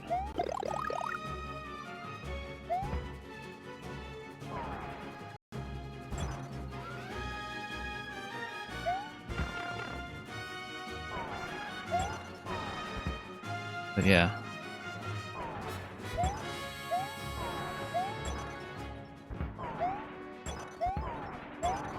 Okay, let's get over here.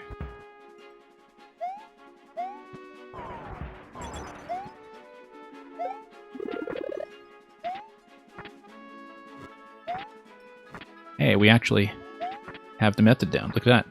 Look at that, we got it cleanly. That is exactly how to do it. I finally nailed it. Okay. Whoop. Oh, that was a save. Okay, let's try to get in late on this chomp. And I just missed because we no longer had coins for guidance. And I also just didn't look at it properly. But hey, that was significant progress, and that I finally found the spacing and timing to get the fire working. Now, that is very dependent on the positioning of the third claw, like what position it is on at track when I enter. So as I repeat that segment, I will need to find a consistent entry timing for the claw on the track. Like, it needs to be in a certain position when I start that series of jumps, and eventually I want to find a position that's going to work for me every time. Because that's one of those things where, like, as with the vine in this section here, if I find a very specific intended entry timing, it'll be much, much easier to deal with. You have a similar section to the claws in one of your levels, though you think a bit harder, yeah.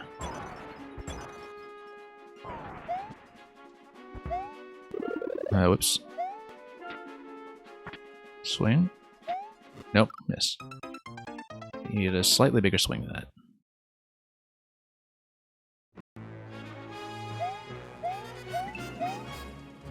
But the important thing is that I've shown myself that it can be done the way that I thought would work. So even if we don't take much else away from this series of attempts, learning that has been very significant. It's for optional red coins, so you don't think anyone but you actually did it, I see. Okay.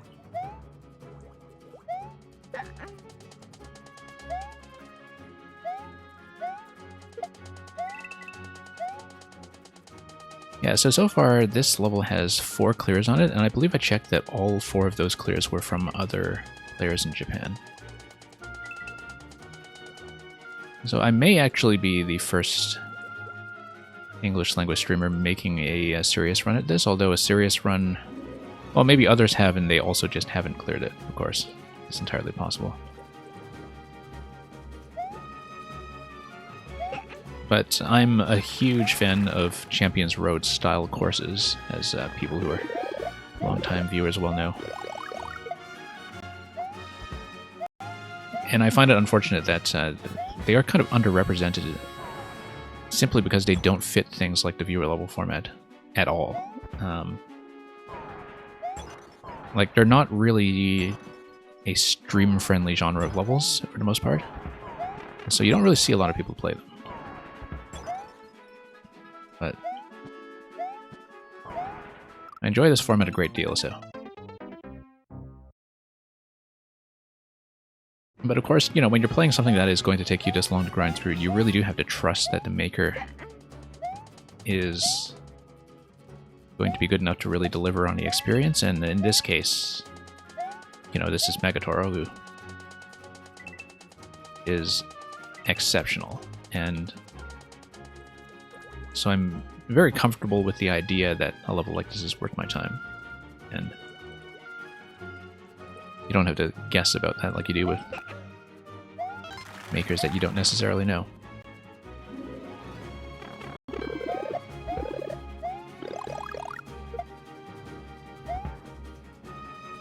Ironically, your criticism is that you think Champions Road is too easy.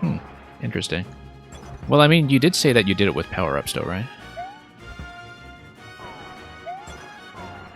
Because having done it again earlier this year with all 5 characters and no power-ups, it took me a while to get back to the rhythm of it, even as somebody who had cleared it on the Wii U.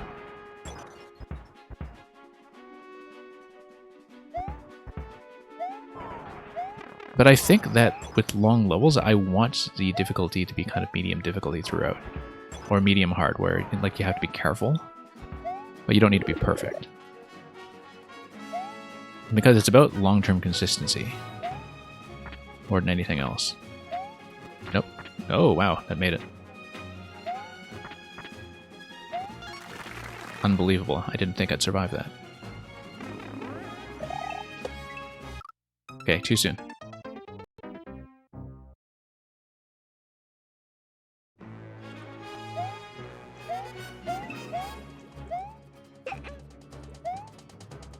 Yeah, philosophically, I think I prefer platforming that is medium hard over long stretches, rather than super, super hard over tiny stretches.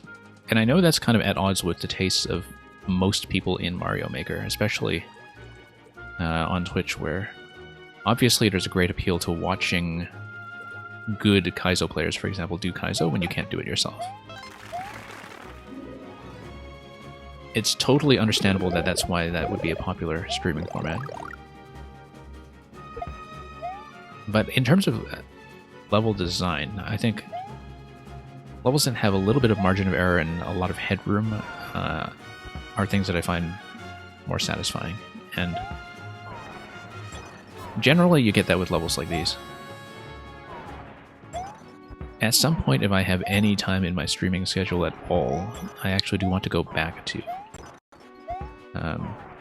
the game that I always talk about in this context, which is Yooka-Laylee and the Impossible Lair. Whoops. so I can kind of show off some of that now that I have more of a platforming audience.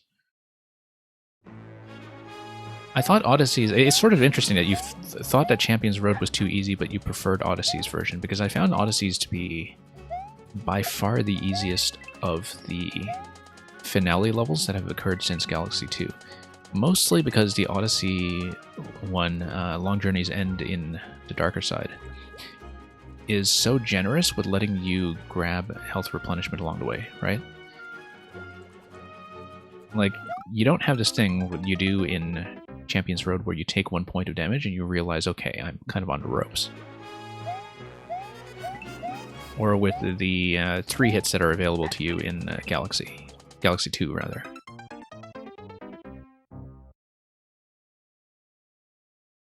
And it sort of makes sense for an Odyssey level in that in Odyssey, you know, it is a very exploration-focused game, and it makes sense that its finale level would reward exploration with things like extra hit points and mushrooms everywhere. But to me, that seemed to kind of conflict with the sort of stamina-based perfectionism of this style of level design. I remember I wrote down a huge thing about it at the time. I should copy it over to some place that's actually accessible. Like, maybe put it on Discord or put it somewhere else public. Because I actually, when Odyssey came out, I wasn't a streamer, but I did write down this like huge design breakdown of that level to try to get at what did or didn't work about it for me. So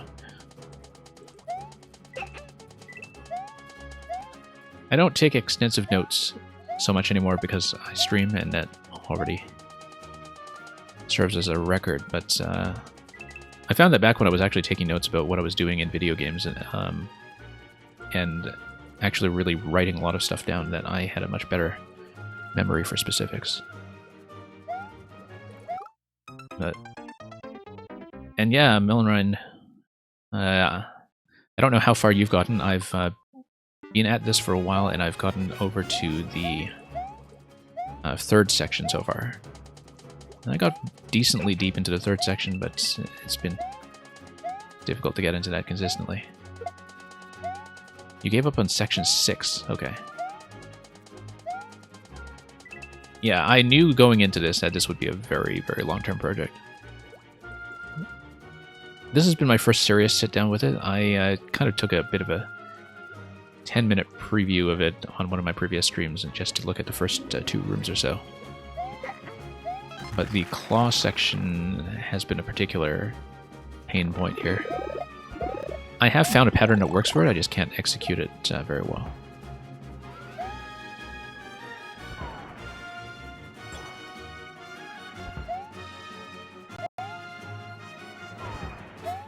And yeah, Quality Humor, I know that your preference is for things that are in shorter bursts. And I think that's something that we had talked about before. But yeah, no, I love this style of level.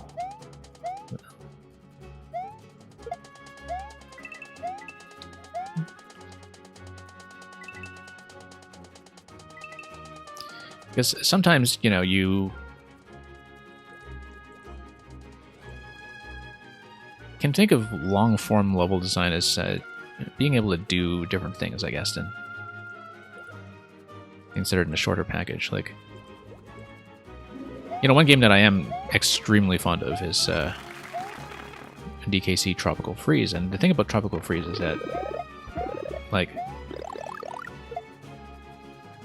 I think in many ways to properly appreciate the brilliance of the level design, you have to see things top to bottom in one go, which is the case in its hard mode, which is a no checkpoint hard mode, and, you know, the stages are still pretty reasonable in length. Like, most of them are still, say, within 3 minutes or so, with lots of forward momentum and not too difficult. But when you play the stages in Tropical Freeze without checkpoints, you see how well the ideas get developed from section to section, and it's almost kind of like, you know, listening to a symphony and understanding how the movements connect. instead of just breaking them down piecemeal. Like a sticker bush symphony.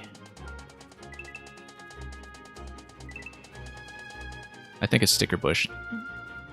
We've argued about this like so many times, and I've looked it up many times. Like whether people remember it correctly as sticker bush or sticker brush. We've actually settled this many times, and I believe it is sticker bush.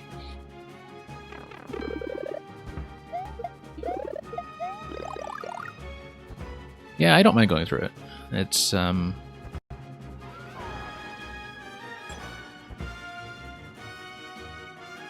just a bit of an opening check, that's all. It's not a big deal.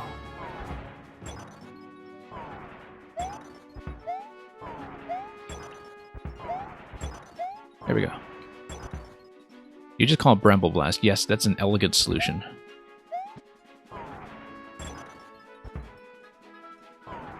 From someone who, of course, also knows the DKC very, very well.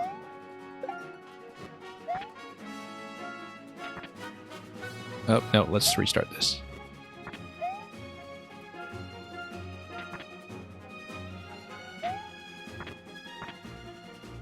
Nope. That's okay, we'll just go for it. No. If I take damage, I should spend the invincibility frames on Claw 4 just to be safe. Like, I should stop just going for that.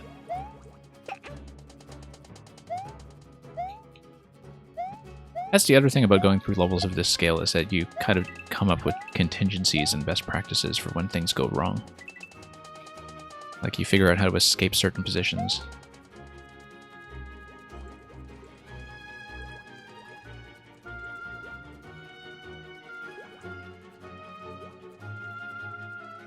Here we go.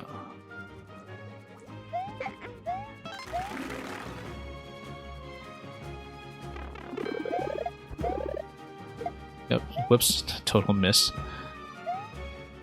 To account for ice momentum sometimes.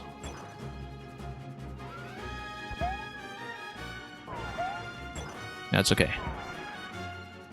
We've got to learn to fire pattern eventually, so might as well do it the hard way now.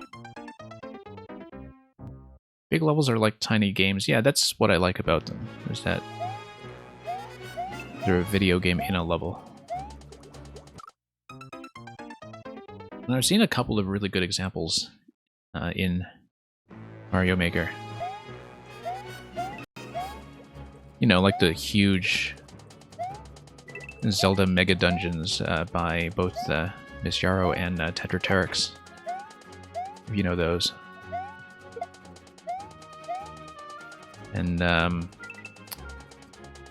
like, Mini Barf's Prince of Persia level still sticks out for me as one of the really good experiences that was tuned for being played for upwards of an hour. No, I really enjoy stuff of that scope, for sure. And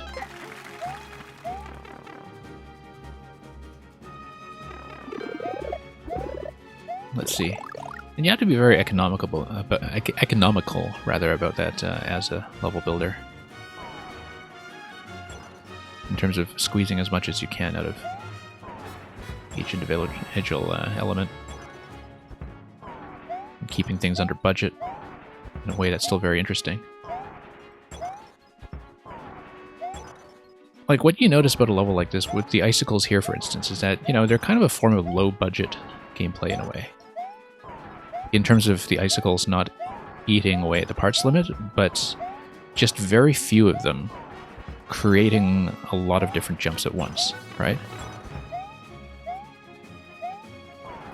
So, like, it's low-budget design that gives you kind of a lot of playtime in multiple directions. Like, you're doing a couple of different things. Whoops. In a segment like that. Okay.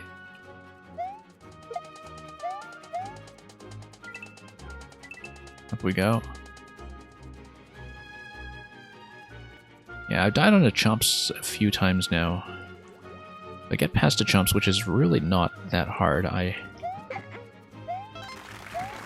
do want to look at a segment after that, and I'll probably log off soon after that, since we're getting to about the 4-hour mark, which is usually my target length. B Minutes, welcome. B Minutes, hope Dread is going well. I saw you were very far along in your last session with that, so I don't know how far you managed to take it after that.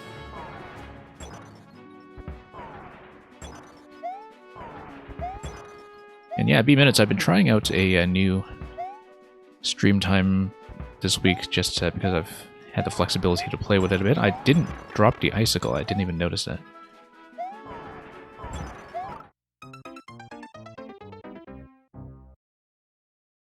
Ah, yes, it's your Sunday slot, which is why you've been going through it over the course of about a month, right? If I recall. Which I think is a challenging way to do games that reward you for having like good memory recall of a map. Like I find that when I play stuff like Metroid and Hollow Knight and so on, that just due to the map complexity, I want to binge them. Because you kind of want the layout to be in short-term memory, right? And I remember the first time I played Hollow Knight that, like, I had a couple of small chunks, but then I had sort of one main chunk in my adventure that I think I had a day where I put about 10 hours into it just to really progress and push hard on everything.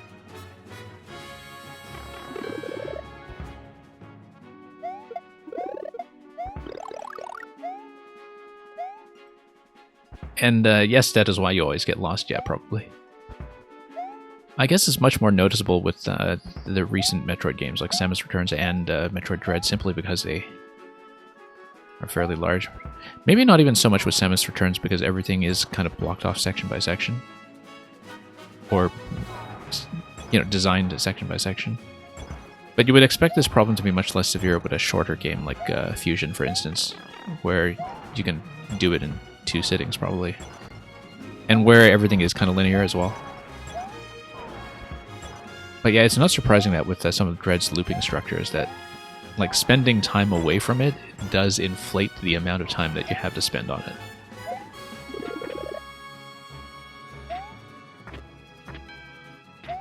Okay. There we go. Very smooth.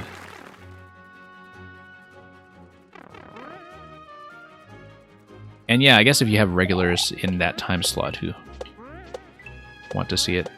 Hey, that double bounce works really well. I was trying to do a single bounce on a Chomps previously, but short bounce, high bounce is actually fantastic. Okay, now we do the spike ball. Come on. This way, this way, this way, this way, this way. There we go. Swamp down below. Of course, we have to reach it first. Okay, that was progress. Let's see if we can do some more.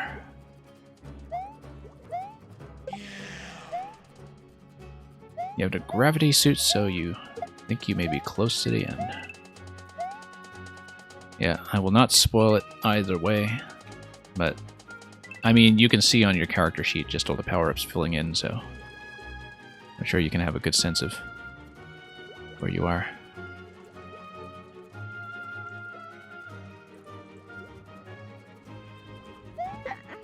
And here we go.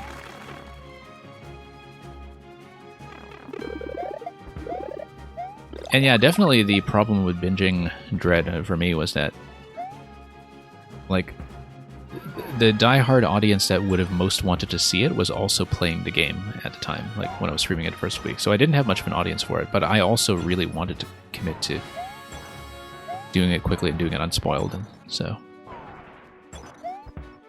just to get a good recording out of it, even if I didn't have too many people to broadcast to at the time. I might run it again on hard at some point, but I don't know if I'll do it on stream necessarily. Okay, there we go. I thought my timing was going to be off that time, but that actually worked out well. You had just done Super Metroid before. Yes, that's right.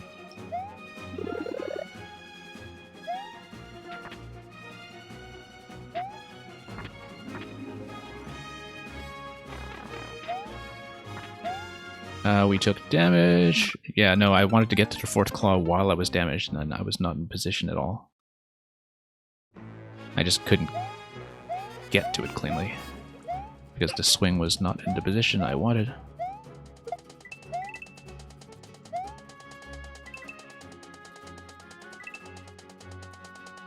Yeah.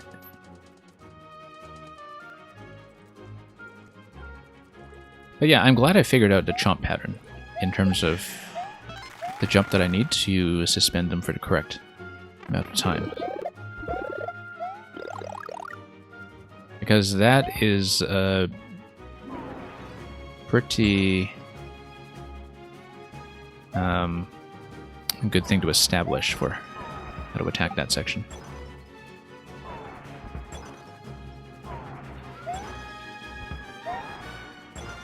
As I would in range, I always have to wait a moment to see. I shouldn't wait a moment to see, I should just get out, and if I didn't drop the icicle, I just retry it.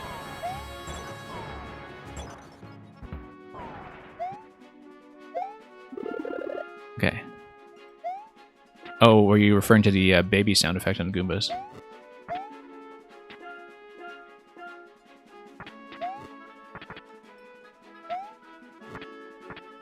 Nice big swing, only to take damage. That's okay. That's why we have the mushroom. Nope.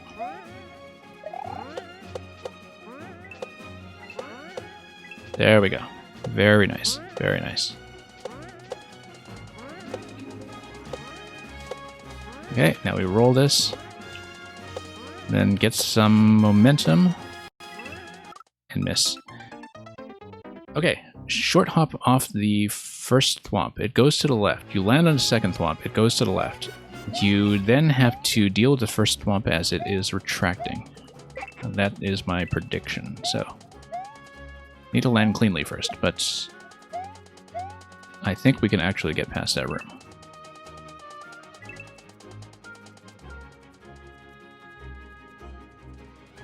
Whoops. Is the subworld vertical autoscroll? It is not autoscroll. Like, if you're talking about chomp positioning, no, the camera does not force me up.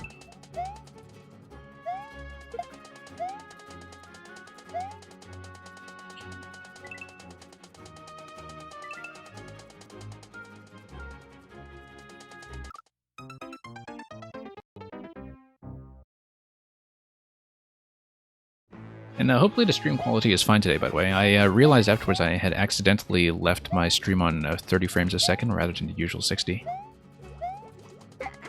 And so I hope it's not too choppy. It was on 30 because I turned it down to 30 to run Battle Royale the other day. Which I've gotten very hooked on. Whoops.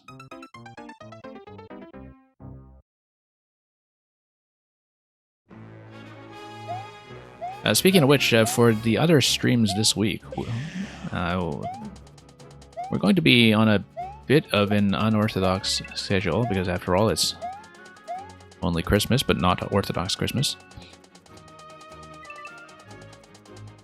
But we will be doing some word games this week. I am planning to do a Scrabble stream tomorrow, because we have some club opponents who are available again. And I will be doing more Battle Royale at some point, because I'm actually quite high on the leaderboards right now. Winning a good chunk of my games. When I hit it was like, there. Okay, I see. Didn't realize that.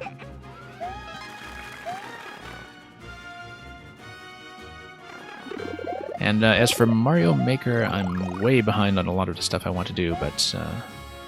it's unlikely I'll be running fewer levels this weekend overlapping with Christmas, so we'll probably make up for it some other way.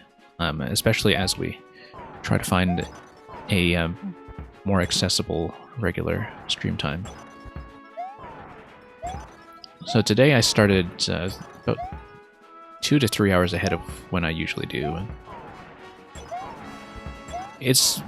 of course, far better for people in North America, but I know quite a lot worse for my European viewers, and so we'll try to find some kind of compromise that works. so I don't lose too much of my regular audience. But we'll try to establish that going into the new year, and then I've got some plans for the stream then. When am I streaming League of Legends? So, B-Minutes. I'm not sure if you're trying to incite some sectarian warfare here, but...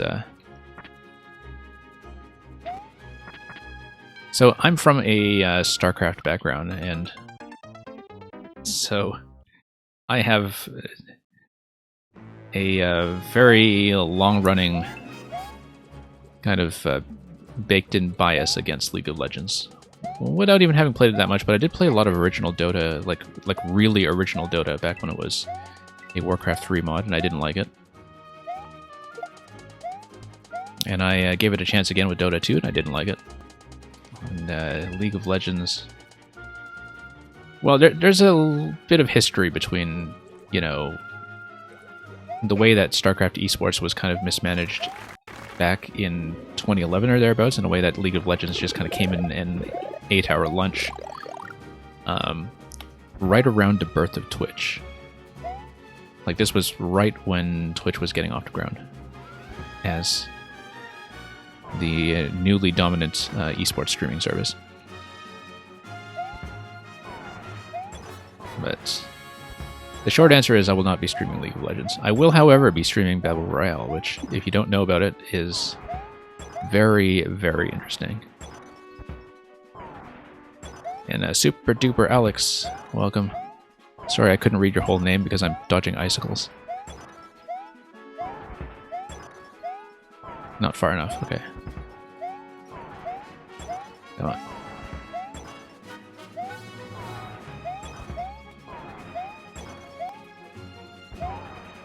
There we go. Yeah, I shouldn't try to hold position on the right side to wait to see whether the icicle was triggered. I should get out no matter what. And if it didn't trigger, I just go back and do it.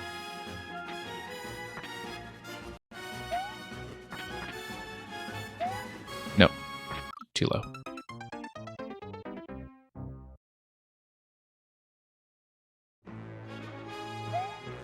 So for those who don't know, Battle Royale, which a couple of big streamers have been running this week, is a Scrabble-inspired Battle Royale, where you place tiles on a grid to make words, and you defeat other players by crashing your words into their words, while a hot zone shrinks around you until the last survivor is left. And you might think about this and say, sounds like I might be pretty decent at this game. And you would be right. I've actually never done this well in a Battle Royale before, not even in Super Mario 35, where I was okay. B-Minute, somebody was telling me that about Arcane as well, actually. In fact, I think it was Kavik who ran the YMM anthologies, who dropped by my stream last week and told me to watch Arcane.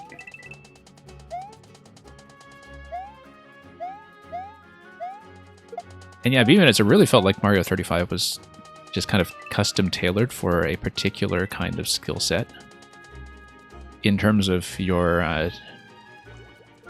you know, kind of knowledge of classic Mario, SMP1 specifically.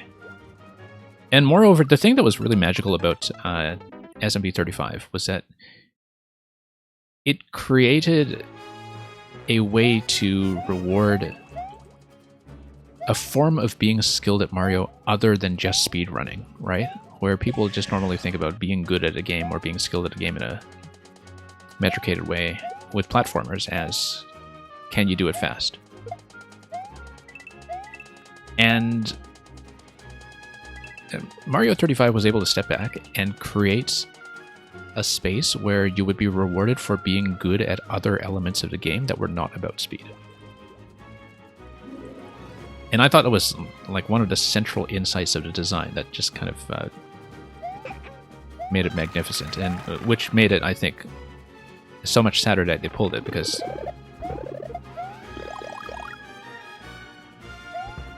like, I really wish I had gotten to put more time into it, unfortunately, but because the thing about Mario 35 was that it kind of came out at a bad time for me to be playing video games. It kind of came out during that period last year when I couldn't stream on Twitch at all for a couple of months. And, you know, it was just gone far too soon.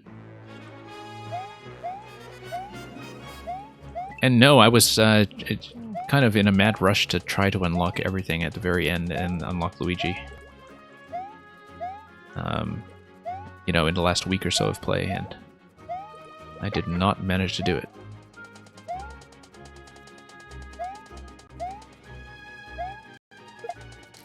Yeah, I was trying to at least complete the map, and I think I was still missing 8-2 and 8-4 at the end, because I just didn't have time.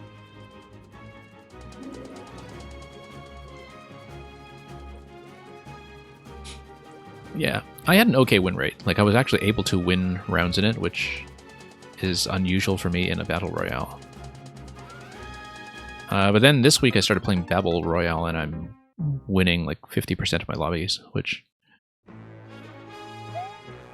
is not even as good as some of the other Scrabble players have been doing. So some of the other Scrabble players have been just running all over the game and absolutely dominating the leaderboards.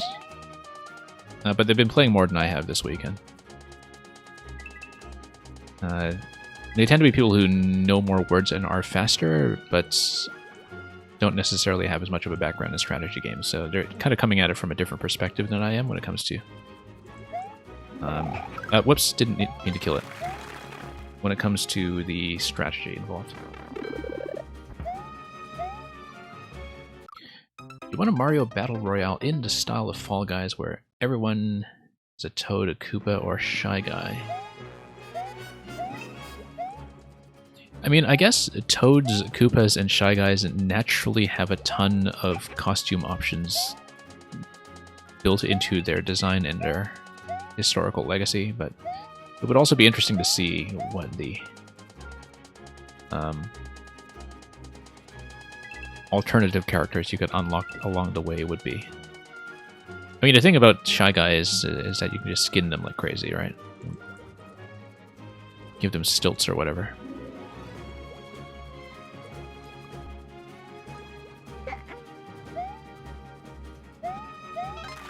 I remember reading something about how the characters in Fall Guys were specifically designed to be as, like, anatomically inefficient as possible. Like, and I think it really does come through quite well in the visual character of that game. So. Oh, whoops, what did I say about jumping off that vine immediately? Quality humor. What games have as great 3D movement as Mario games? Splatoon. Specifically, Splatoon 2 Octo Expansion. Well, Splatoon's movement is consistently great throughout. But in terms of finally taking the robust movement set of Splatoon and really squeezing peak level design out of it, and just having great platforming levels to squeeze every last drop out of the mechanics. The thing to look at is Octo Expansion, which I was actually just thinking about Octo Expansion for some other reason earlier this week, and I'm pretty convinced that it might actually be the best non-Mario 3D platformer that I've played. It really is that exquisite.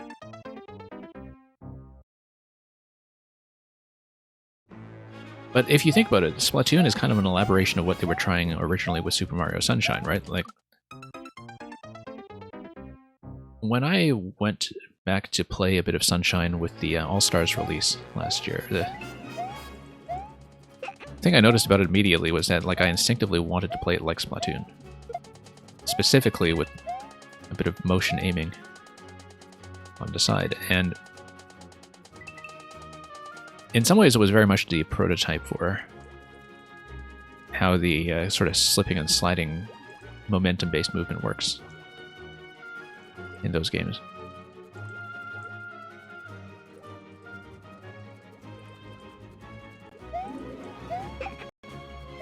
I mean, Octo Expansion kind of feels like Mario Sunshine with A, guns, and B, better level design.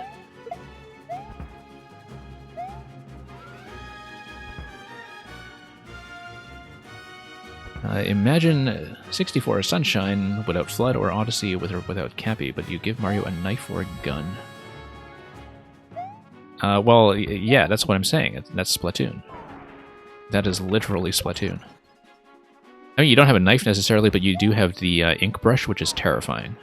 If you play against somebody who is really in your face with the ink brush, and who just slaps you to death. Whoops.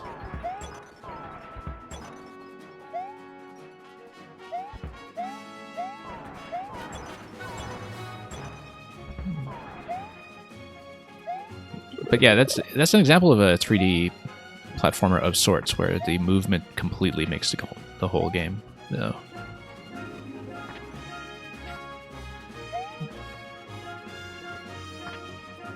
And traditionally, the issue was that Splatoon was just kind of light on the campaign content because it's so multiplayer focused. But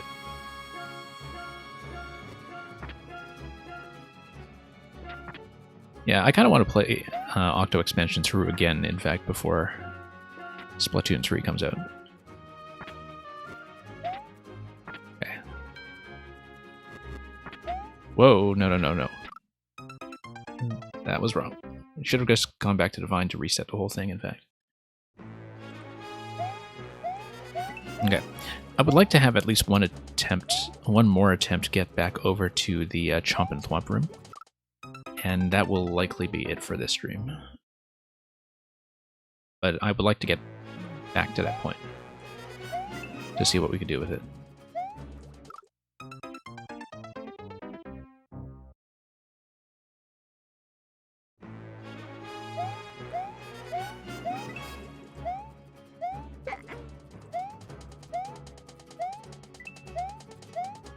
Okay, let's get back over here.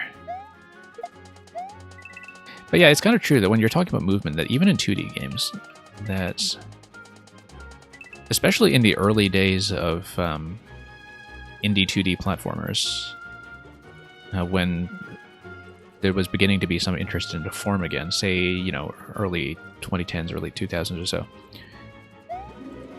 that very often you can run into those games that just feel like the physics are a little bit off, right? Like where something isn't quite right with the momentum calculation. Especially if you're accustomed to how Mario works. Even with all the differences in how Mario handles between the different entries in the series. And I remember having the distinct feeling with some of those games, probably, you know, I'm thinking like around the era of games like Braid and such, that we're dealing with 2D movement, that you could really tell in many cases that their movement was kind of designed around keyboard entry almost, where like the physics didn't seem quite right in the controller. I think that problem has largely subsided. I think that the sort of level of refinement in 2D platformers generally has gone way up.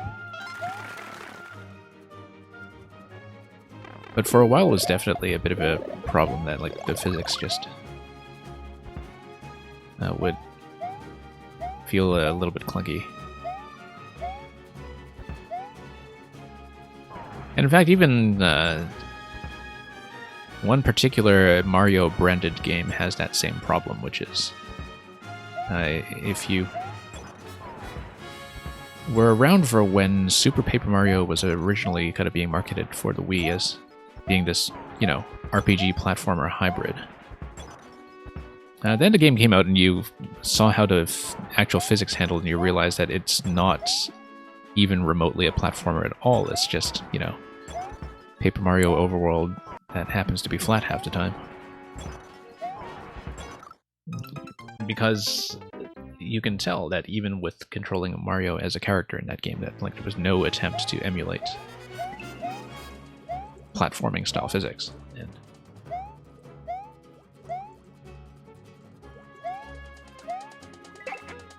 And let's go back here.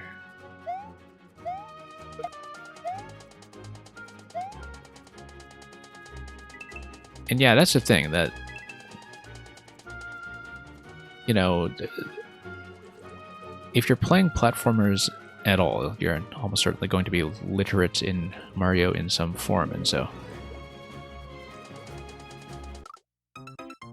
like there's a very high bar to clear in terms of audience expectations.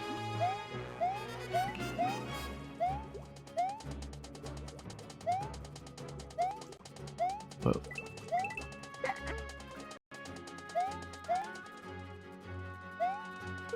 Okay, here we go. Now, I've played so much more Mario Maker at this point than the actual Mario games themselves, that at this point I'm very accustomed to Maker physics. In a way that caught me by surprise when I was playing SMB 35, because SMB 35, it's kind of its own branch of SMB1. It's not exactly SMB1 because it does have things like high bounces off enemies and some other things, but like definitely I think that was the hardest adjustment to Mario 35, was just having to throw out the assumptions that you had from Maker all over again and really kind of reconstruct them for a new game. And I think once you settle into that pattern, you know, SMB 35 feels great, but there was that initial awkwardness that I do remember very well. Especially if you swapped between the two games fairly often.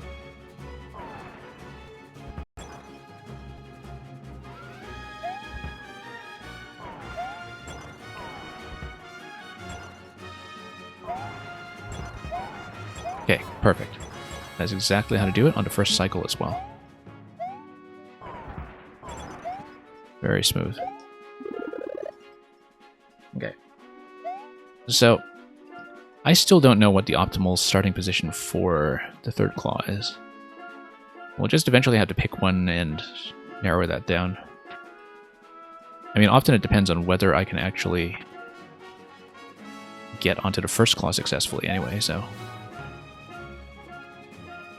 But I probably eventually want to have some kind of consistent idea of when to time my entry based on Claw 3. Otherwise, there's just going to be too much inconsistency. Let's just do that. Yeah, if I take damage, I just hop, hop, hop.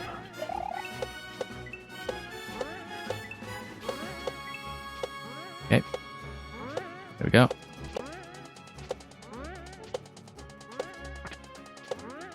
Okay, let it swing a bit, and we'll go like this onto the thwomp.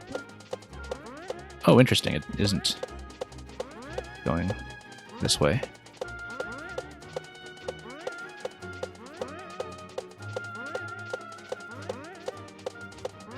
Because I need it to... Oh, I need to drop the claw. Yeah.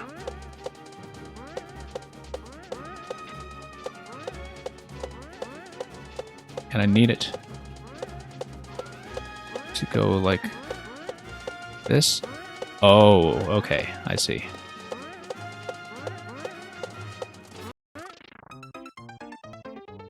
Yeah, no, that's the issue there. I landed on the hard blocks, and then they got killed right away before I could get a spin off of them to get back into a spinning state. But yeah, the thwomps are purely platforms there because they are in fact down thwomps. Which I was not expecting. I was expecting that the arrows were telling me to do something else, but now it's very clear that it's a claw drop. And that room actually feels pretty simple. Like, it feels much easier than the one before it, in many ways.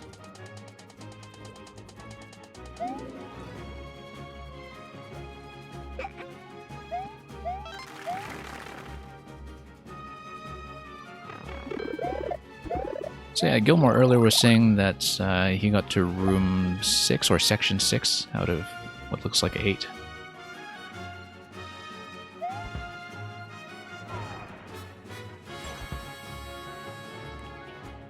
And so far I have just about hit the exit to section 3. So, a very, very long way to go.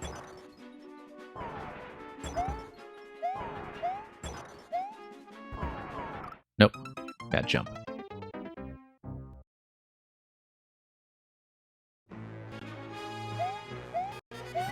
Well, I would like to be able to get out of that room, but if I don't get back there soon, then I'll be pretty satisfied with that as the best attempt today.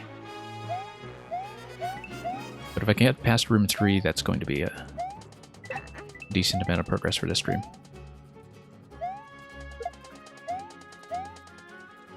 And eventually we'll probably run more streams like this one where it's kind of a mix of some other unfinished levels plus going back to this one to grind it a bit further. So it's not just all this level all the time. But I was pretty satisfied with the clears that we got earlier today because they were levels that were giving me a fair bit of trouble when I had played them in viewer levels, and so... Nice mix of clears and non-clear progress.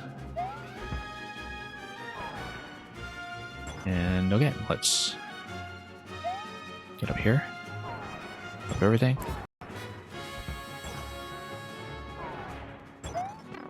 Nope.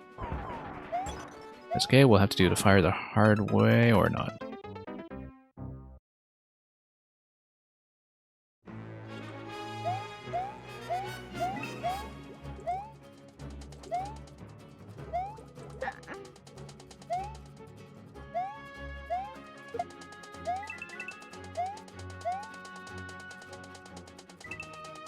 Okay.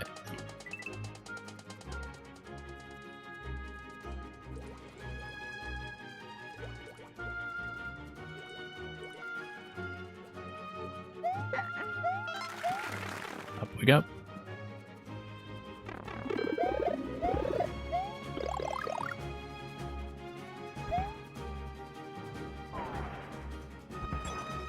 Now let's see what we can do here. Everything goes down. Good, good. That's clean. That's not clean.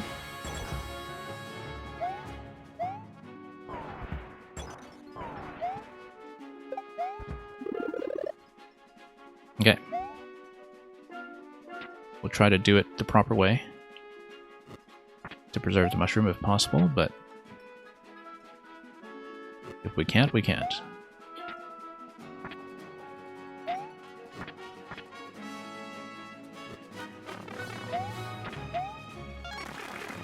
And we can't. Okay.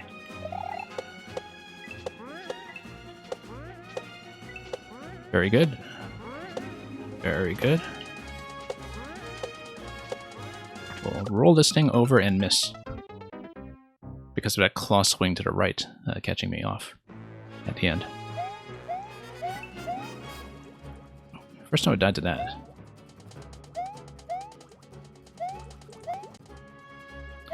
Room 3 feels pretty manageable though. Like, I feel like more often than not, we're going to make it happen. Especially since I understood the chomp timing fairly quickly.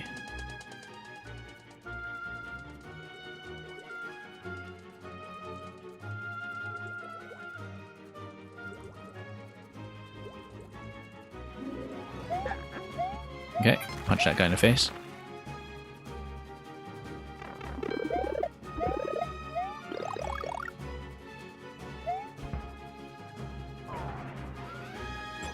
And then let's see what we do here.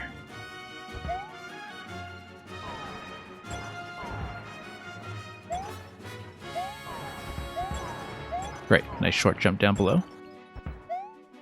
That's clean. That's not clean. Kind of squandered our advantage there rather quickly. That's okay, we'll just have to do this the proper way.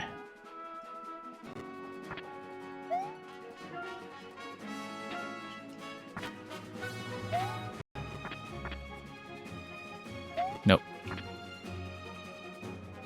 Any Babble to come? Not today. I'm actually doing Scrabble tomorrow. I'm going to see if I can fit in Babble at any other points. I did stream a little bit of Babble yesterday, or no, the day before, but I know you were doing yours at the same time, Extra Typo. For those who don't know, Extra Typo, not only a great Scrabble player, but somebody who has been killing it on the Babble Royale leaderboard.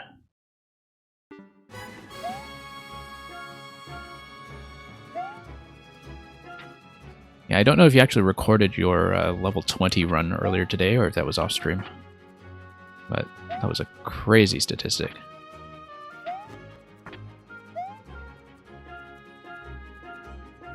But yeah, I am planning to run Scrabble tomorrow, and then I want to fit in Babble for some other streams after that, because it's been an absolute blast. And it's also pretty interesting to see that, you know, with the game so young, that there's so much room to discover what the strategies are going to be. Oop. Come on.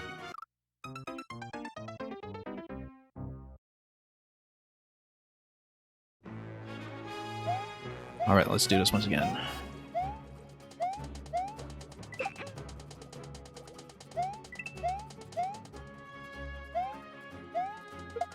Okay, up we go, over there.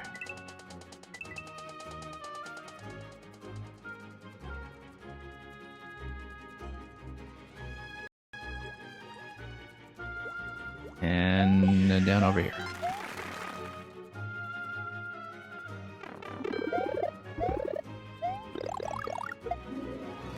Okay, same idea here. We'll just try to do this cleanly. And take the first icicle like that. Probably better to drop all three together, but I had a fairly good timing going for this section earlier, so yeah, there we go. Just not going to choke this time.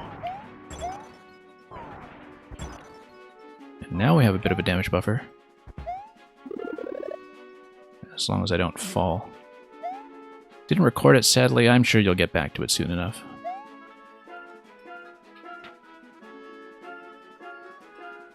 Yeah, it turns out that if you bingo with big racks, the game rewards it exponentially. But I think at this point, the game has a lot still for us to learn about, you know, the bag management, basically, and having a good sense of which tiles you're going to draw, so you can actually do something that's akin to rack management.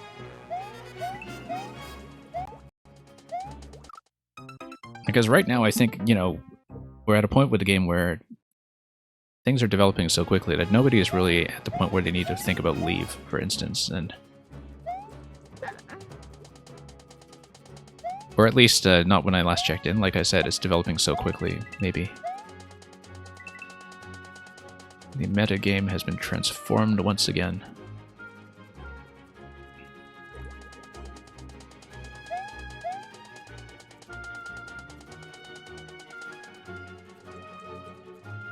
But yeah, it's been really interesting to see people work it out, piece by piece.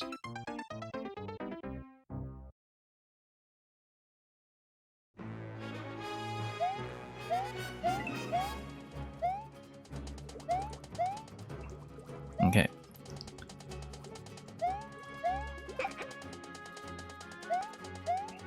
Yeah, because I've certainly had some situations where I think, okay, I just need, you know, a particular vowel in this spot.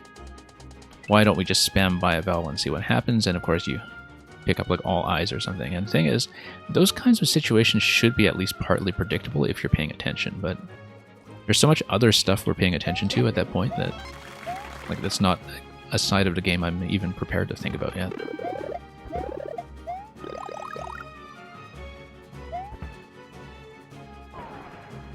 But it's definitely interesting to see what kind of advantages are conferred by, you know, good word knowledge and good play finding in the Scrabble sense. And also how that, I think, dramatically changes the power of the various items that you're likely to use, right? That, you know, I find that if you're coming in with Scrabble word knowledge and you know how to dump your way out of the bad racks, something like the shuffle item, for instance, is going to be much less valuable to you. And something like Overload is going to be much less valuable to you, as I think people are discovering off Will's stream. But if you don't have the word knowledge, then it's interesting that there are ways for you to build around that.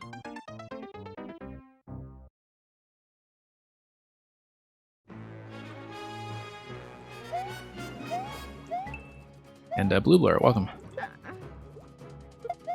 Yeah, quality humor, there are certain bonuses to it. Like, I don't know how familiar you are with the real-time strategy games and with thinking about like what RTS players call macro when it comes to making sure your economy in a game like has like this really good continuous throughput to it, where you're constantly collecting and spending resources, right? But in certain ways, you kind of have to think about letters that way in Battle Royale. You don't have to. There are ways to kind of play really passively and defensively and still win, or still do well. But if you want to kind of farm up resources and get yourself into a good position going into a late game, there's definitely something to recommend. You know, playing bigger words, dumping more tiles, generally being more aggressive. But it's such a young game, it's not even a week old yet at this point, that people are still discovering this stuff and trying to understand what the balance is going to be. Kung Fu Chess rings a bell. I don't know why it does, because I can't visualize what it is, but I've definitely heard of it.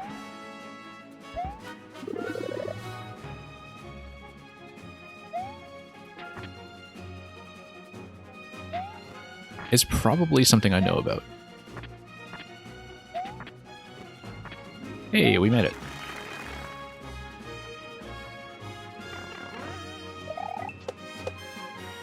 Okay.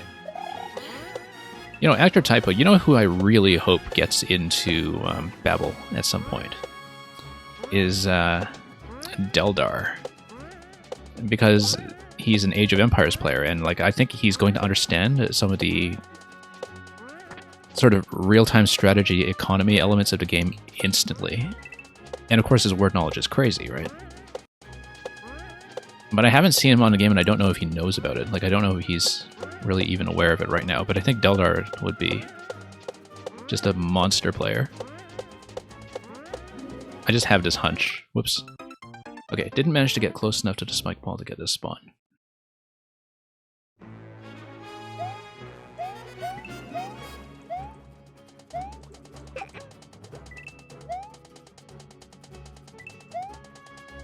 And yeah, Blue Blur, we've been on this for quite a while, and I will not be finishing it today. I'm trying to get past that last section that you just saw. And that's going to be at about 3/8 of the level.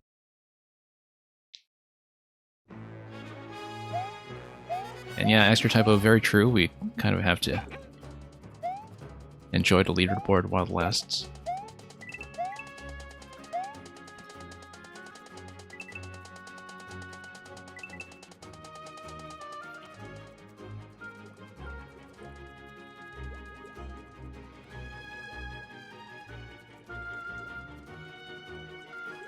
But yeah, it's been really interesting to see just how rapidly people's understanding of Babel has evolved in the last few days, and I'm really glad to see that like so many of the Scrabble players have gotten into it, because I think they've been able to bring out aspects of the game that would have been very difficult for the developers to test internally. Like, you know, things like seeing what happens when you or Will decide to build in a very hyper-aggressive fashion. Right? Like, that's something that the developers are kind of discovering along with us. And I think it speaks very well to the robustness of the game's design, that like it's holding up against that kind of play and that kind of pressure, that it's actually making the game more interesting rather than less.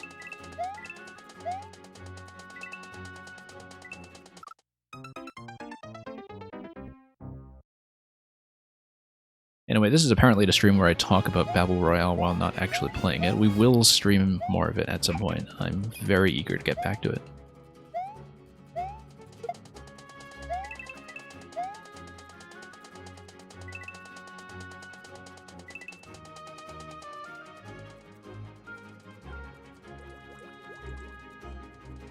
Notes.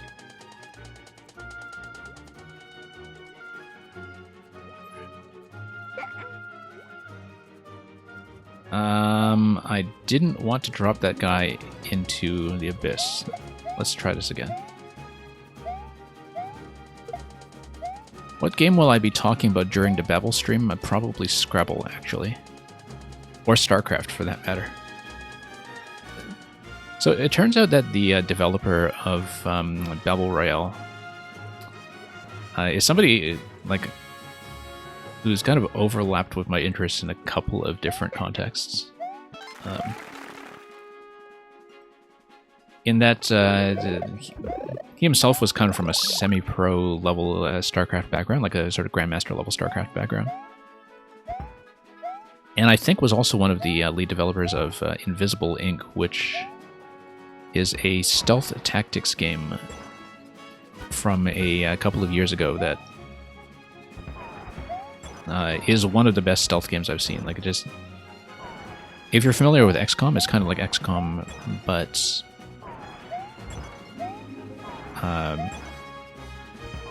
with a very unique stealth-based twist to it. And it was an absolutely brilliant design. It's probably like the best XCOM game that's not called XCOM. But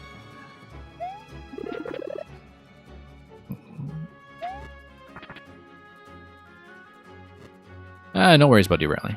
When I'm playing longer stuff like this, it's actually nice to have an alternative topic of conversation, because there's a fair bit of repetition that I'm going through, and it's not like I have to be like really mentally active about solving puzzles or something. Whoops.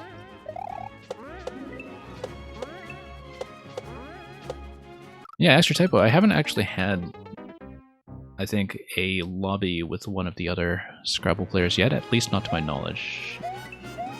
I run into some of the other top Babel players from time to time, especially in some of the golden rounds, but I don't think I've actually run into you or Will or, you know, one of the other top Scrabble players yet. And I think I would probably notice if I did, just because the playstyle is so different. In terms of, you know, how precisely one can snake around a board and set up long-term plans with sequences of plays. Like, it's a very distinctive approach.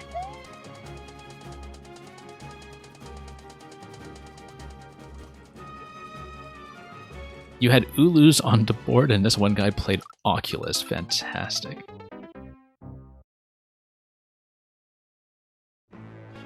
I had some kind of, like, not extension, but like sort of midpoint connection like that yesterday, and I'm trying to remember what it was, but like some kind of infill play that joined two words along the same line.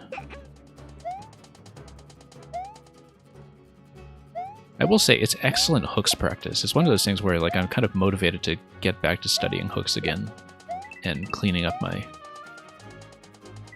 you know, 4s and 5s knowledge. But... And yeah, that is a great way of putting it, that it's really fun when you die.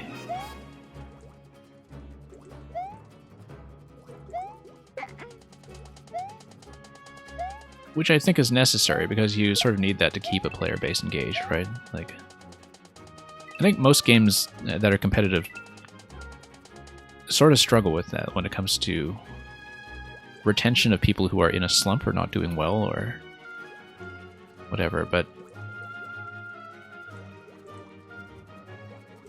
like, I think it is actually a significant design challenge when it comes to building anything in multiplayer. Spirit Wolf, welcome. Yeah, I will not be on much longer today. I am trying to stream at slightly more reasonable times. And so I'll be ending fairly soon, but I just want to get that third room down. And we've been basically one step away from it. Whoops. Come on. Get over here.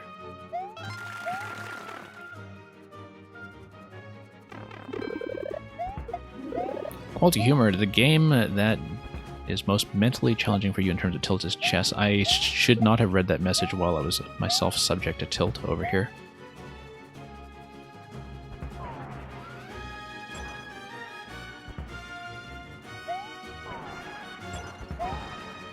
And yeah, I can totally understand that would be the case. You know, even at much lower levels of play. Actually, I found that the sort of most insightful thing that has happened out of the chess boom, in terms of like bringing me back into casual chess after not having played in many, many years, is that I've sort of managed to find the fun in playing bad chess again. Like, in terms of, you know, being able to absorb it properly as a learning experience and not get too discouraged by losses. And partly because, like, at low elo or at mid-level elo, like, chess is actually kind of hilarious sometimes, where, you know, you can actually get your way back out of spectacular holes that you dig yourself into because, you know, you're at a level where your opponents are still going to blunder as much as you do. And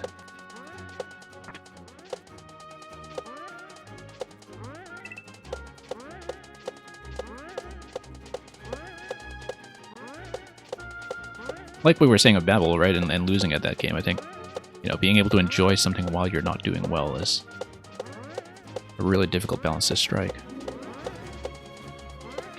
You know, where you feel like you're still getting something valuable out of the experience. Come on. There we go, there we go. There we go. Okay, finally. Okay, so I will be logging off after this attempt. I just want to learn this room first, but this was my benchmark for today, and that's the end of the benchmark for today. So that's going to be the challenge next time. We're going to attempt room 4.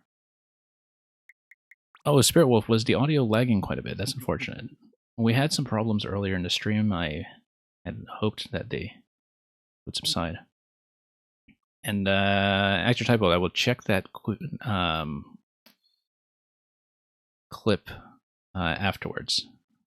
But thanks for linking to that right now. So that's going to be it for today's stream. We did get a couple of clears in, and I knew that this one was unlikely to fall anytime soon, given that only 4 people in the world have done it so far, and one of those people is not me. None of those people are me. I recognize Kenna, of course, being another spectacular Japanese maker who is highly skilled. Notice how the record clear actually shaved a minute off the maker time. That's very special. Anyway, I'll check that clip after I log off, but for the time being, I'm going to call it. Thank you so much for watching. Hopefully this earlier time is going to work out in the long run, but we'll still be experimenting a bit with that.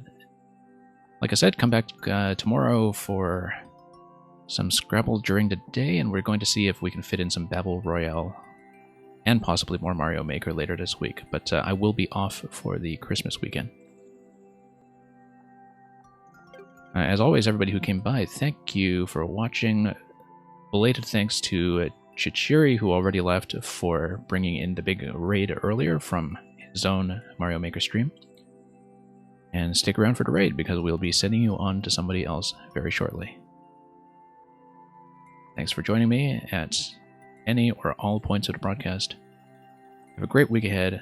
Have a Merry Christmas if you do celebrate, and if we don't see you again soon. And until next time, fare thee well.